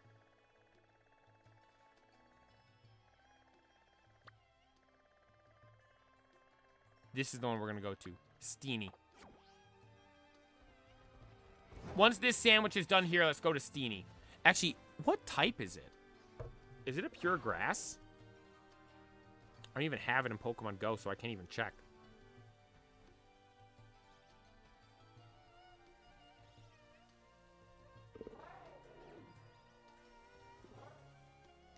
Let me pull up the official Pokemon Dex. Google Pokédex. Bounce Suite.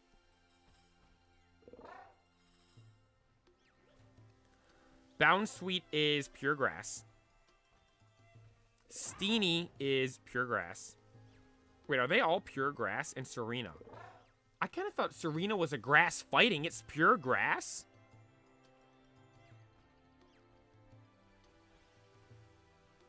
All right, then. I'm over here thinking it's grass fighting. So pure grass. So yeah, we just have to use, or I was thinking it was fairy as well. So we just have to use the grass sandwich we have.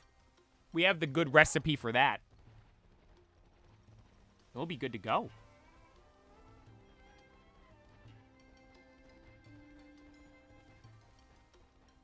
Man, one thing I will note, at the movie theater, if you're going to the movies, you gotta go to one of them that has those recliner seats. I know this isn't a new thing, but like, I was sitting there that whole movie yesterday. There wasn't a single time where I was like uncomfortable or anything like that. I remember going to the movies before the recliner seats were a thing. Dude, it sucked. My butt was always hurting. Like, that movie yesterday was like 2 hours and 40 minutes or something like that. Dude, it didn't feel like 2 hours and 40 minutes. I mean, no, it did feel like a while. But, like, at no point was I like, oh, I want the movie to end. Oh, they gotta wrap it up here. If anything, I was like, dude, I hope the movie doesn't end. I want to keep seeing what's gonna happen.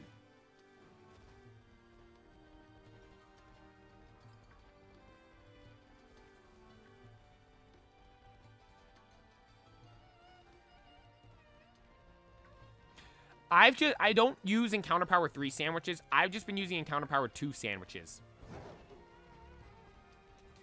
Like, look, active meal, fighting, level 2. I just use, level 2. Because level 3, you need the Herba Mysticas. And I explained this a little bit ago. I only really use the Herba Mysticas if the mass outbreak is taking, or if, the Shiny Hunt's taking forever. Like, if we go like 8 to 10 hours is normally when I'll pull the trigger to go do the Herba Mysticas. Why? We don't need them. I don't need the Herba Mysticas. Honestly, we've had, I don't know. No, that's not true. But like, I think about it, like the Herba Mystica, like Herba Mysticas is such a big deal about them and all that stuff. We find them plenty fine without the Herba Mysticas. Like, actually, you know what? What Pokemon have we found with Herba Mysticas? There, it took me 3 tries to get the right button. Alright, so... Fluttermane was Herba Mystica. Torkoal was Herba Mystica. Swellios and Roaring Moon both were. That's all for this page. 1, 2, 3, 4... 5 Pokemon from the Herba Mystica out of 1, 2, 3, 4, 5, 6. 1, 2, 3, 4, 5. Out of 30 Pokemon here, 5 of them were Herba Mystica. Then over here, Munchlax is Herba Mystica. That's 6, 7.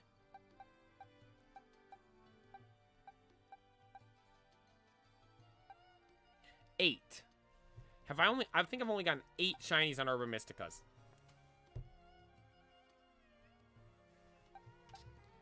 These were all Encounter 2.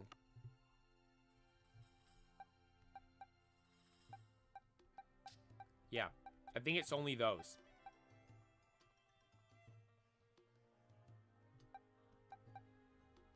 One, 2, 3, 4, 5, 6, 7, 8. Nope. 4, 5, 6, 7, 8.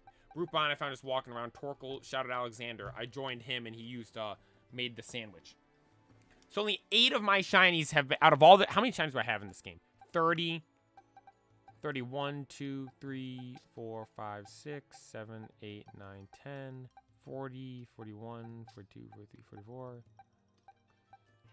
49, 50, 51, 52, 53, 54, 55, 56, 57, 58, 59, 60, 61, 62.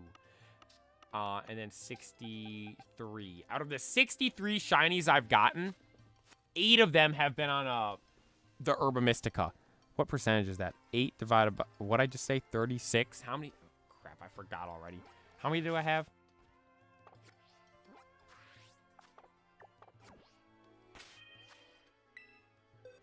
Yo, Puffton, thank you for tuning in.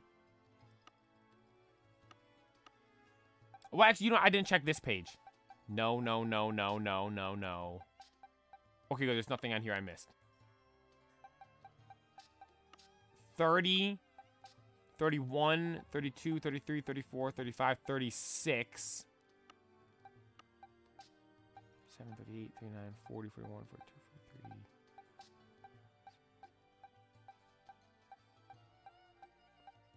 56. 64. 8 divided by 64.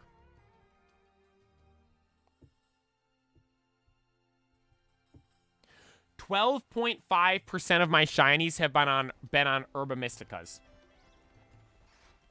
The rest of them have either been full odds encounters or encounter power 2 sandwiches. That's crazy.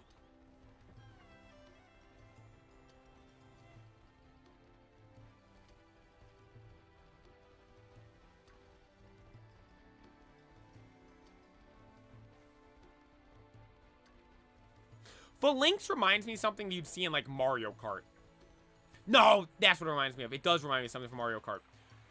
You know when, I don't remember which Mario Kart it was. I thought it was the original one, and you guys told me it wasn't. The one from the Wii. Like, the OG Mario Kart from the Wii. Now, I know it's not the original Mario Kart, but, like, the original Wii. The Mario Kart you'd play on that. On the highest, like, the last category for the maps, the desert map there, they had those, like, what were they even, like, the spiky desert things? They were, like, brown and, like, stacked upwards. That's Phalanx, except Phalanx is just laying on the ground.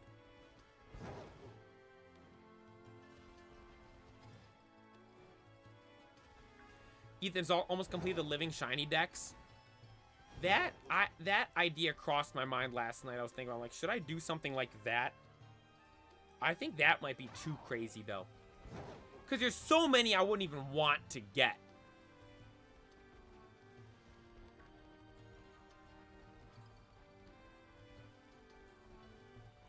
That would be cool, though. Like, I look at, like, Frigabax, how long that took. Like, I don't want to do anything like that again. Like, if something takes a while, I'll just give up. I won't even continue it. But, like, if we're doing that, it's like you have to get all of them.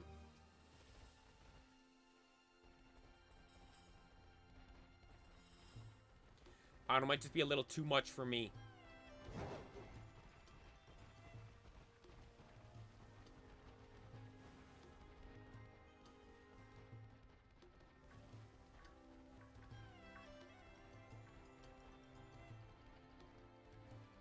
Just missing shiny Fluttermane. We got ours. We got 2 on 1 sandwich. That was the spooky shiny hunt we were doing around Halloween. It was in Area 0. Encounter Power 3 Herba Mystica Ghost Sandwich. We got 2 of them.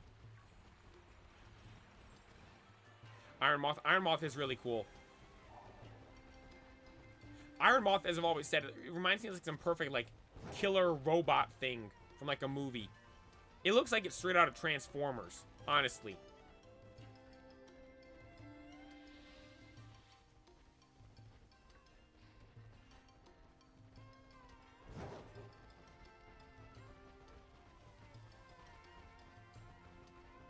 Which is good.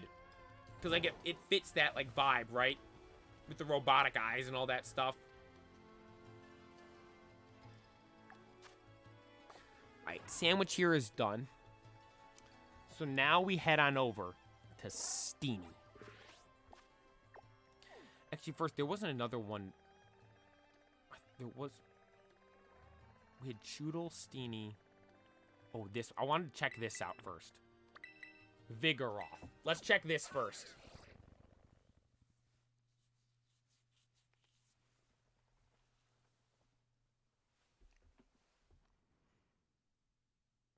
Murphy, do you have something on your face? Well, that's your paw.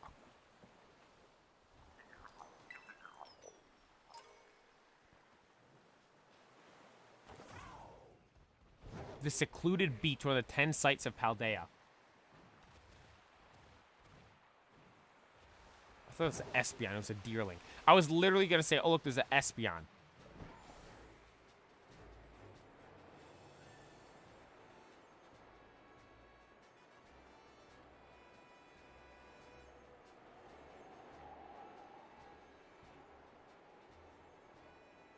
This is the one issue with flying.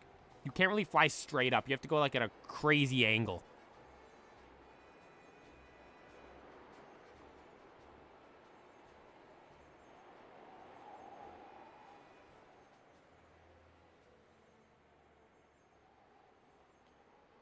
All right. Is it up a level? Is it right here? Let's see. Let's see.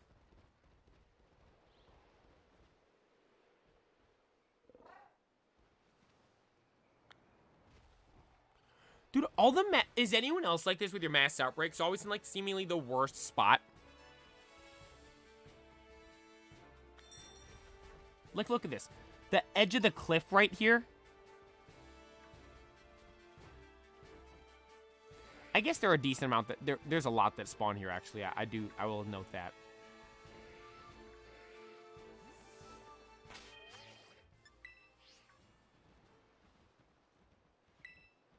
Oh, you wouldn't be able to host a picnic here because the person's there. Can I do it over here? No, you'd have to probably jump down, right?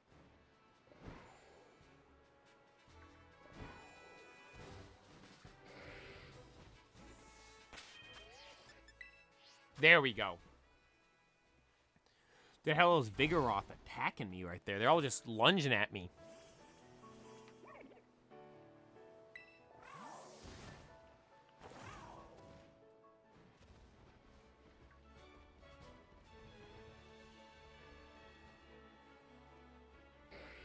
Hey, what does the shiny for this even look like? I don't even know.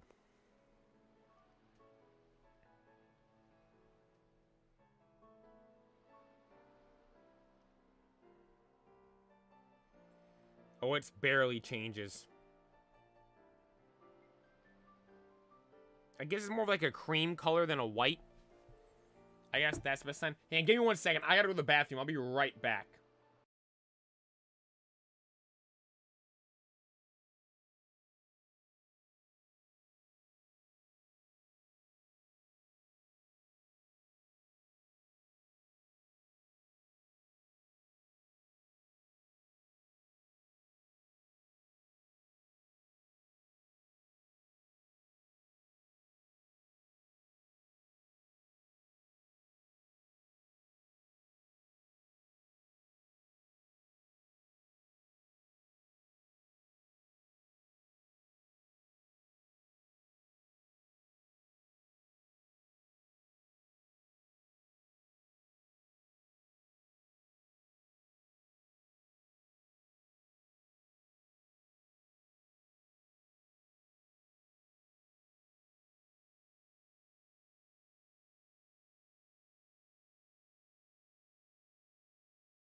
I'm back. I'm back. I'm back. I'm back.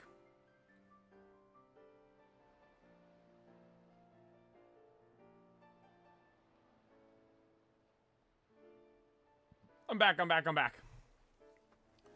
All right. Let me see. Let me see. Can you hear me? Perfect. Oh, my audio is good. Game audio is good. Perfect. We're back. We're back. All right, so we're not looking for Vigoroth. We're gonna go look for Steenie, because as I've said before, this is a shiny Pokemon I would like to get. I would like to get shiny Serena. Yo, Smashing Gamer, thank you for tuning in on Twitch. Which one are you looking for? Right now, we are leaving Heracross because we found both a male and female one, as well as well as a shiny Shanks as well. As well as a shiny Shanks as well. That's a lot of wells right there. And a lot of asses. As well as...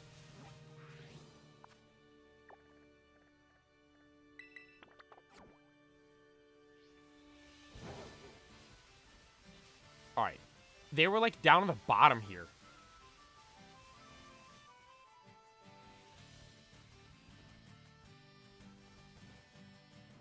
Do any spawn up here?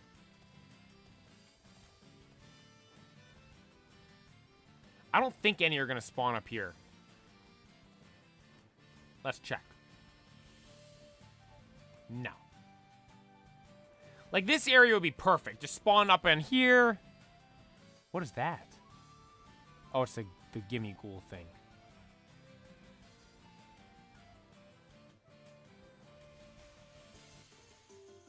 Alright, so it looks like we gotta be down here. So should I make a grass sandwich? We have a grass sandwich recipe, I believe. Hopefully we have the ingredients. God, please don't have to have me go buy the ingredients. Look how cool the Heracrosses look. The vibrant pink.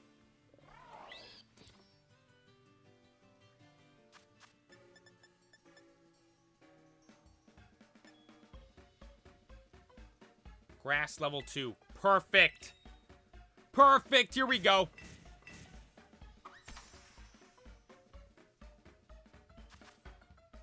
Get some tomato.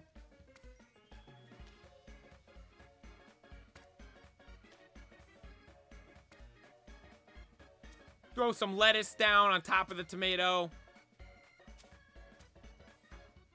Then the cloth sticks. R.I.P. all the cloths they use to get these. They just slaughter the cloths to make cloth sticks. What part of the cloth even is the cloth stick?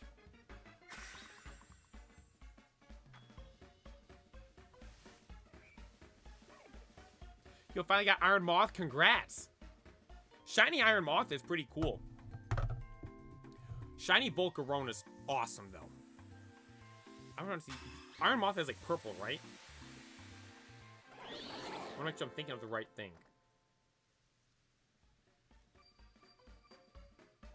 I know it doesn't. Oh no, Shiny Iron Moth is just like shiny, Iron Hands, where it just turns essentially silver, it looks like. Alright, now I need shiny... Shiny Steenie. Okay, so it's purple. Alright, should be easy enough to see. It's green. Normally, or no, wait, actually, what color is its hair normally? It is green, right? I'm not crazy. We need purple. And I'm in the right area, right? Right here, yeah. What are those? Oh, that's a deerling. Okay, so see how the hair is green? We need that to be purple.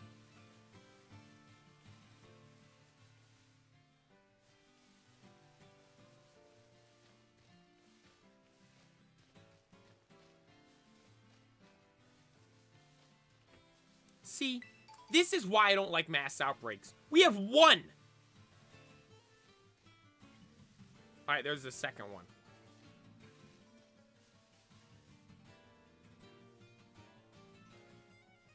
Yo, Gil, thank you for tuning in. I appreciate it. Yeah, dude, we got insanely lucky. We got, well, so the first shiny we got today was actually shiny Shanks. An awesome one. We got this first. Then we got the female Heracross. Then, like, you know what? Let's go see if we can get a male one. We found a male one as well. It was crazy. And literally, as we got the male one, I was saying, like, I feel like we're not seeing as many shiny, or Heracrosses as we were. And then, bang, the next one that pops up is shiny.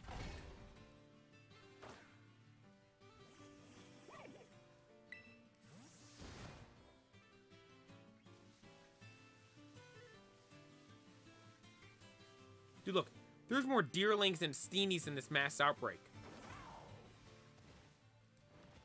Do you have to wait for them to, like, spawn in?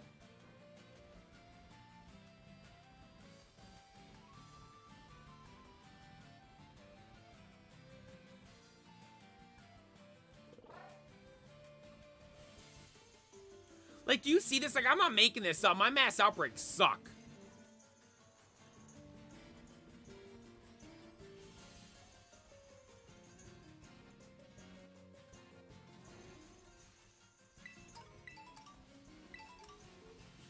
Like, you got Deerling scaling the wall over here. And there's a Steenie mass outbreak with one Steenie. None, actually. There's none now.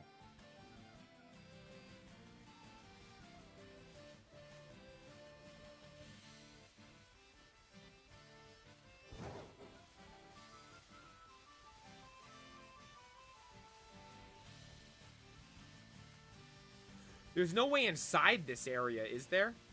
Here's one on the other side.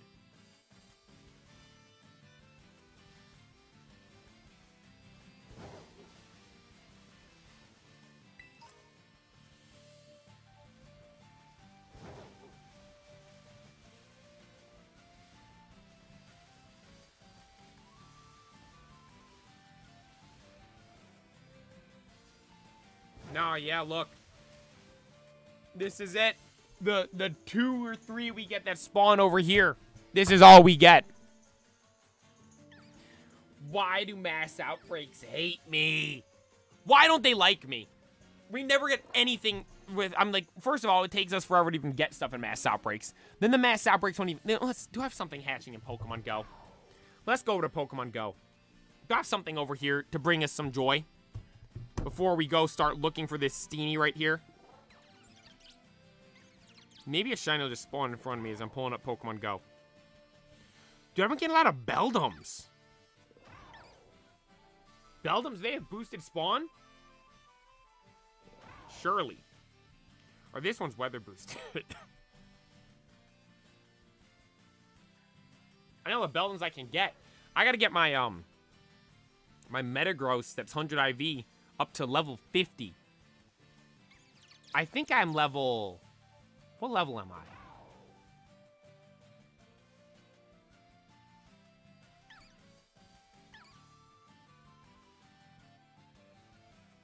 Tag it for trade. What level's my Metagross now? This is my Metagross now. 3791. 100 IV.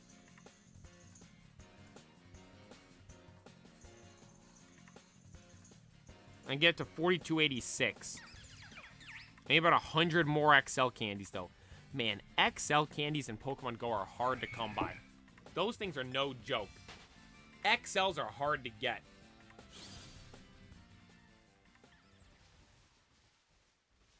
Alright, should I set up a picnic?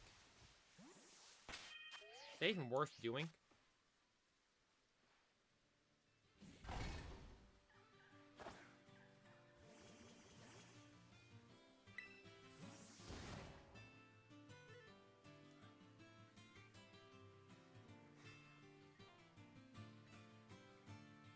Imagine the one that spawns is shiny. If that happens, I'll never talk bad on mass outbreaks again.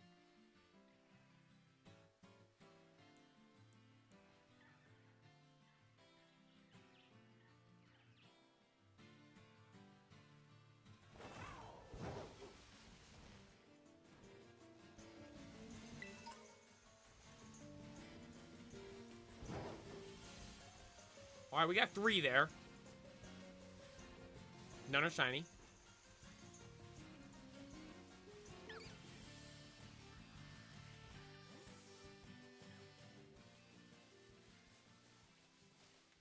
Yeah, I want to see something real quick. So when you...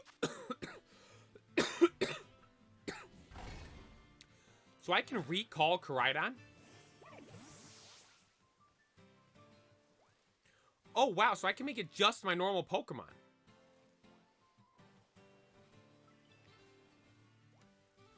I didn't know that. That's pretty cool. Should I change the date to do a different... Actually, yeah, let's do that. These Steenies, they ain't giving us anything. Yo, Smashing Gamer 2, thank you for tuning in on Twitch. I appreciate it. Let me go over here. Let me start changing the date. System settings. Up for a trade. I'm good. System. Date and time. Let's put it at the actual date today. It is 11. What's the time? 11:18.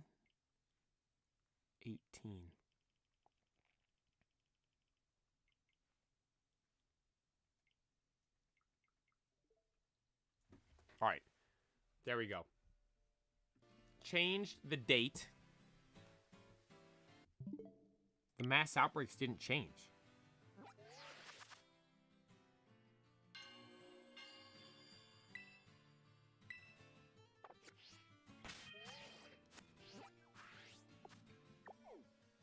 Well, why did the mass outbreaks change?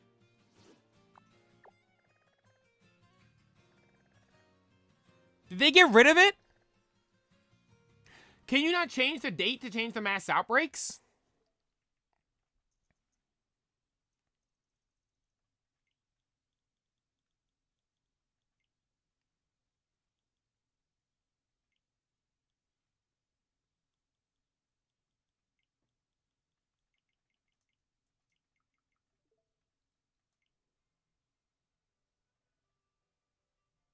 They're not changing.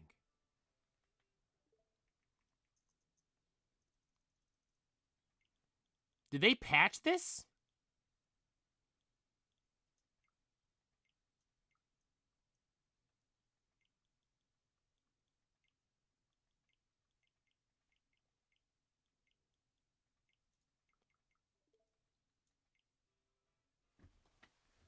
Oh my gosh.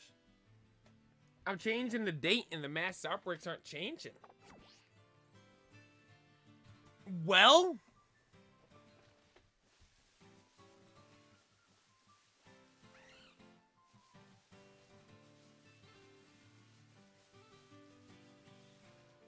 What should we do? Reset the whole Switch? You know what? Nah. Let's try to find a Steenie here. We are getting some that spawn, and this is better than the Bound Suites. We looked for Bound Suite for 20 minutes and didn't find one. We are finding Steenies here. Let's stay here and try to find this. Shiny Serena is really cool. It has the Radiant card. Let's see if we can find a Shiny Serena. Or Steenie to evolve into Shiny Serena.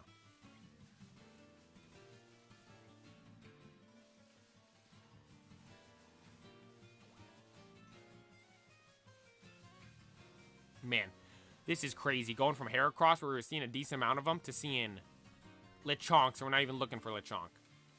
Yeah, Lechonk, we're not looking for you. We don't want you right now, Lechonk. We might cut you up and put you on those ham sandwiches we were making earlier. Yeah, Lechonk. Yeah, you wouldn't like that, huh? Little fatty.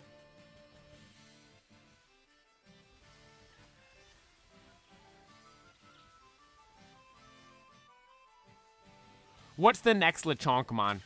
That's a good question. We had... Actually, what's the Lechonkmon of each gen? Definitely Bidoof for Gen 4. Actually, I don't even know if every gen's had one that, like, fits that role.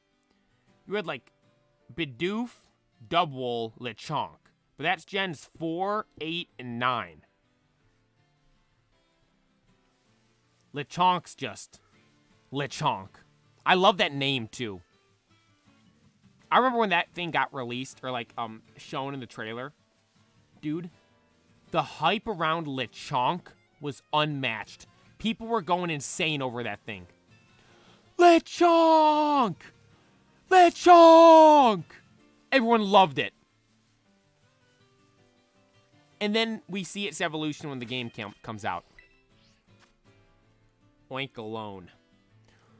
I mean, talk about just disappointing. It absolutely sucks. The evolution of Lechonk to Oink alone, just disappointment. You're telling me we go from Lechonk Just, that thing's awesome. And then, Oink alone. I mean, Oink alone just looks straight up scary, man. Rowlet, like, Rowlet's a starter, though. Like, let me check the decks. Sorry, the dexes. I know, obviously, like, Bidoof for Gen 1, or for Gen 4, that makes sense. Gen 8 is definitely Double, and then Gen 9's, you know, Lechonk. About, like, Gen 1 or 2. It'd have to be a normal type, right? I mean, Rattata for Gen 1, but nah, Rattata isn't. Rattata's no Lechonk. Gen 2 would be Sentret. Nah.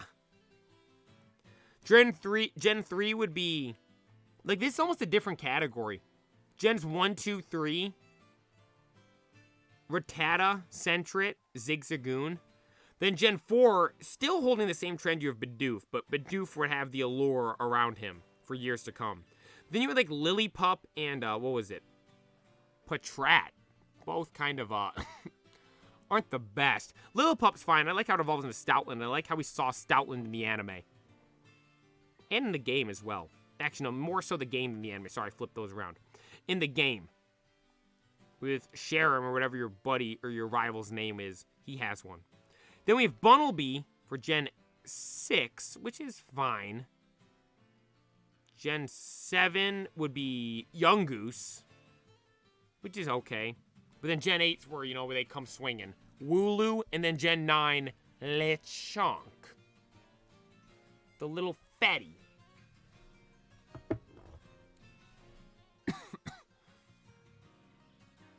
Alright, nothing here, nothing here. Dude, this is kind of miserable. Doing this reset here. Give us shiny Steenie. Does it spawn in the wild anywhere, you think? Let's check the decks. Let's check the decks. Steenie. Oh, no, I think they were towards the back. Because, for those that don't know, it's pre-evolution, Bounsweet. Spawns in the trees. And I ain't shiny hunting the spawns in the trees. We did that once with, Applin, and, it took a little while. We would have to resort to a mass outbreak. It took so long.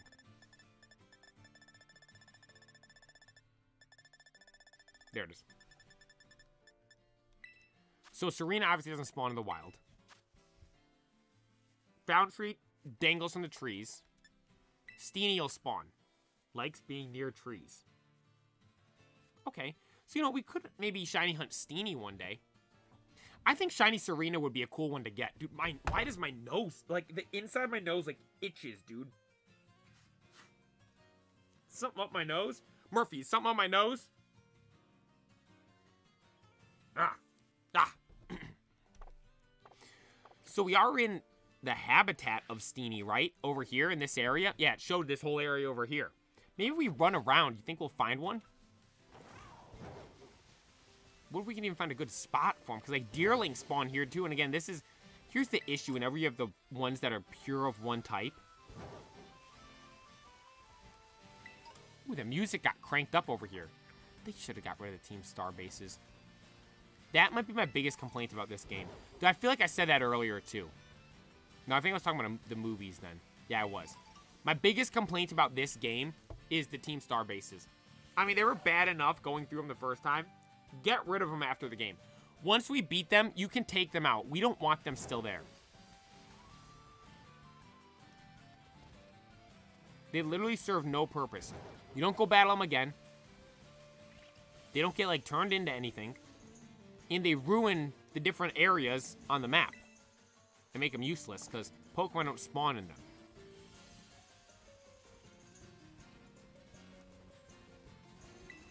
Quiet down, Murph.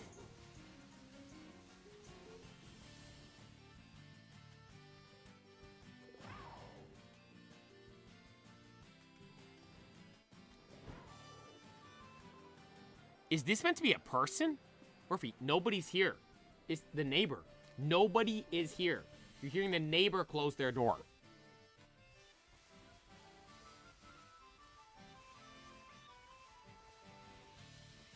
See, this is why I don't like bringing you on stream, because you always want to leave. Yeah, you do.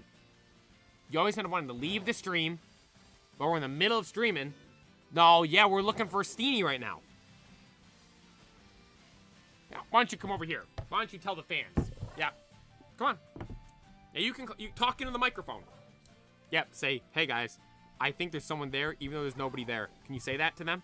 Can you see him on camera? Can you see the microphone? I'll bring the mic here. Talk into the microphone. Yeah, it's right here. No, yeah, you're so close. Come here. Come talking to the microphone. Yep, come on. You can do it. You can talk into the microphone. I guess not, huh? He doesn't want to. Murph doesn't want to talk into the microphone. He's too scared. Yeah, but you're stretching stuff. Come here. I'm not letting you out there, because then I'm going to have to let you outside. And I don't want to pause the stream again. So you're staying here with me, okay? You'll help me shiny hunt the rest of the day. Got it? Oh, don't lick my hand. Does anyone else's dog do that? I feel like he knows I don't like it when he licks me. And yet, like, we'll be sitting here and he'll just, you know, just get a lick in.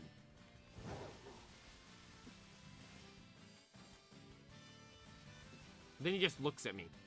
Yeah, you always give me that side eye, Murph. Why do you always do that?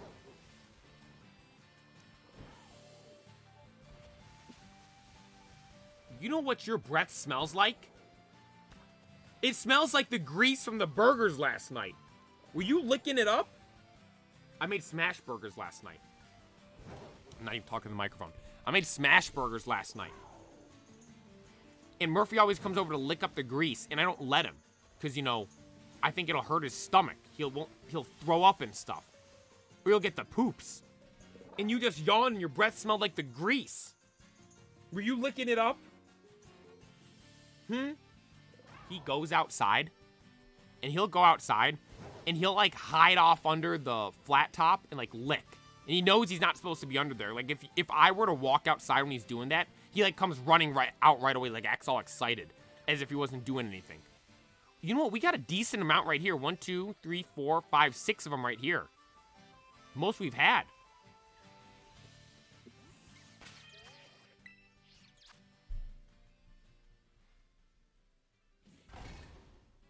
You want to go out there? Fine, Murph. I'll let you out. I'll be right back once again. I have to go let him out. Come on, Murph. You're ruining the stream for the fans.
He's so dumb.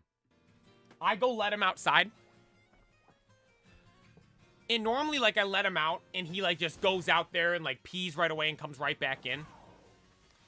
I mean, to be fair, I normally don't let him out right now. Like, normally when I let him out this time is, like, right after I stream. And so he'll be out there for a little while. I'm like, Murph, you gotta be quick. Because I'm like, gotta come back and keep streaming. I open the door. He runs out back. He sees a bird and goes chasing after the bird. Well, guess what the bird did? It flew away. And he's out there chasing it.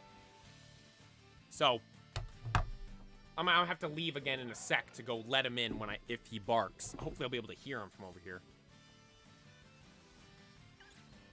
Murphy's out exploring right now.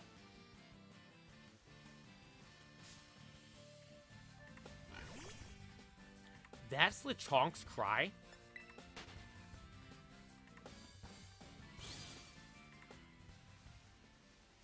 Anything yet? Nothing yet. Nothing yet. Did I evolve the yellow cat? I have not. Not yet. We have a couple of things that we do need to evolve. We should save them up, actually. That'd be kind of cool. Because we have all of the pseudos. Shinx. Trapinch.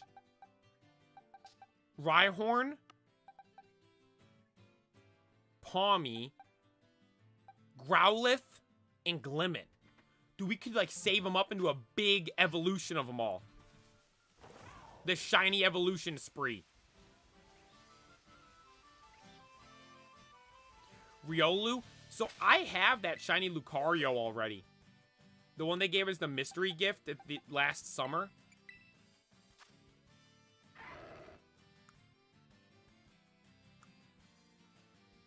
Came from a lovely place. Wait, 12, 13?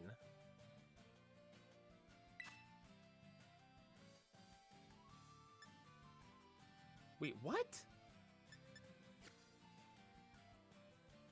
I thought this was during the summer. And because no way my date, I had switched it. I never changed the months. I only changed the day.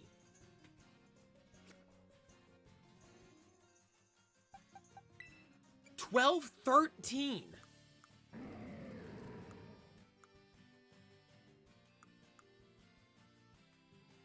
That's right, I'm pretty sure. The second. Because remember, New Year's Eve, we completed the decks. And then I don't think we streamed on Sunday. And then Monday, we did this.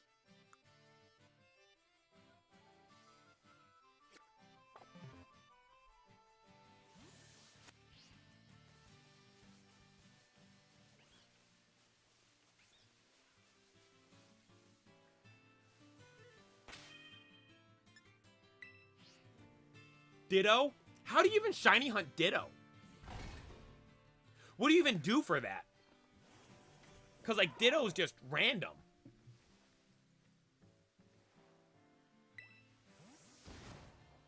That's like Zorua.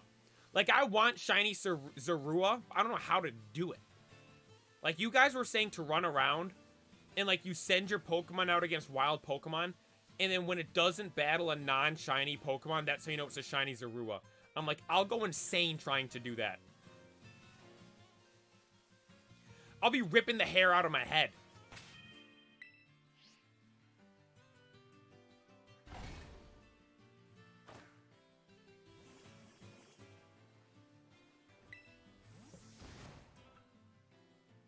I just heard him bark. I don't know if he's barking to come in, though, or if he's barking at something in the back.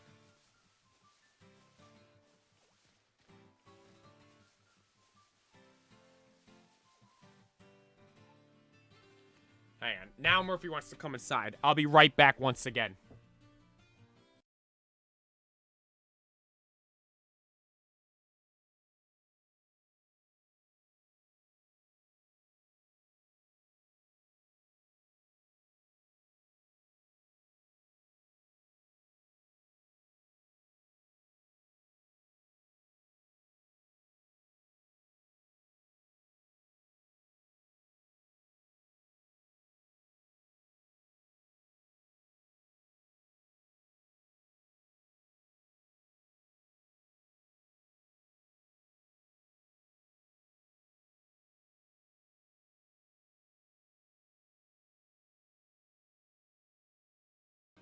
Murphy did not catch any birds. Can confirm.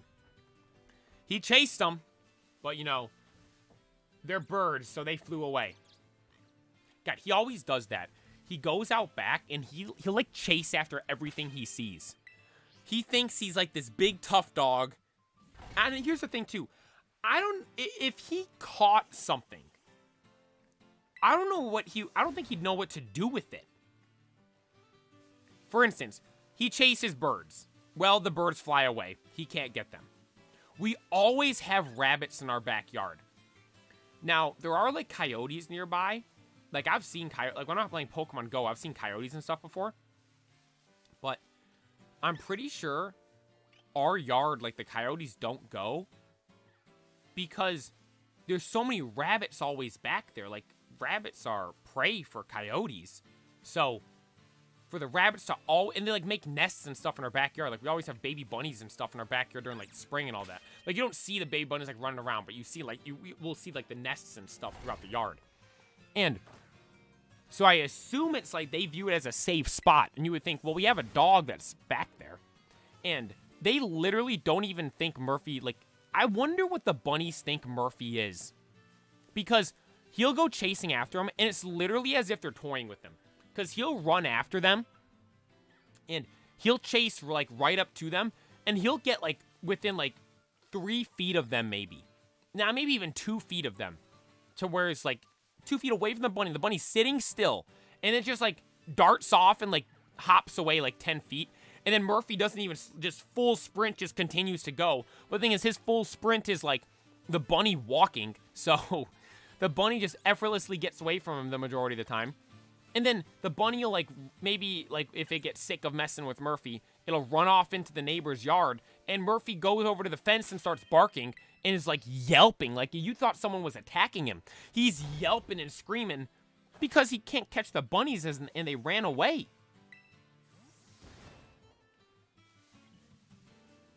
It's like, oh my gosh, Murph. And then, he doesn't really chase squirrels, though.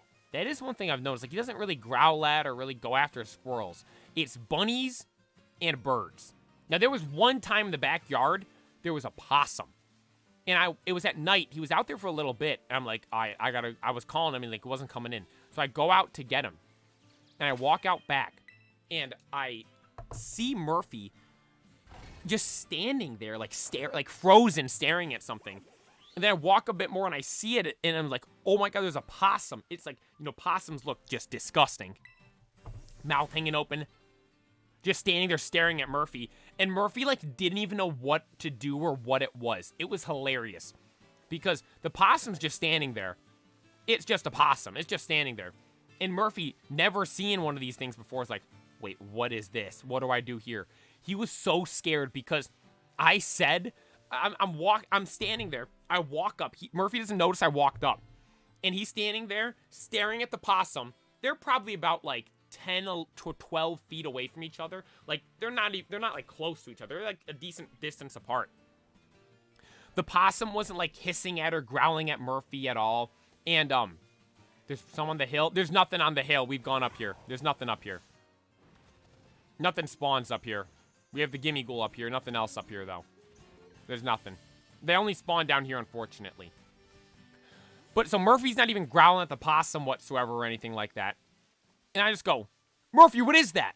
As I'm, like, standing behind him. And he, like, jumps up in the air. It was hilarious. He, like, jumped up in the air and, like, freaked out. I startled him so bad. Because he didn't realize I had come up behind him whatsoever. And he was so locked in on staring at the possum. He had no idea what it was. I don't think he's seen one since.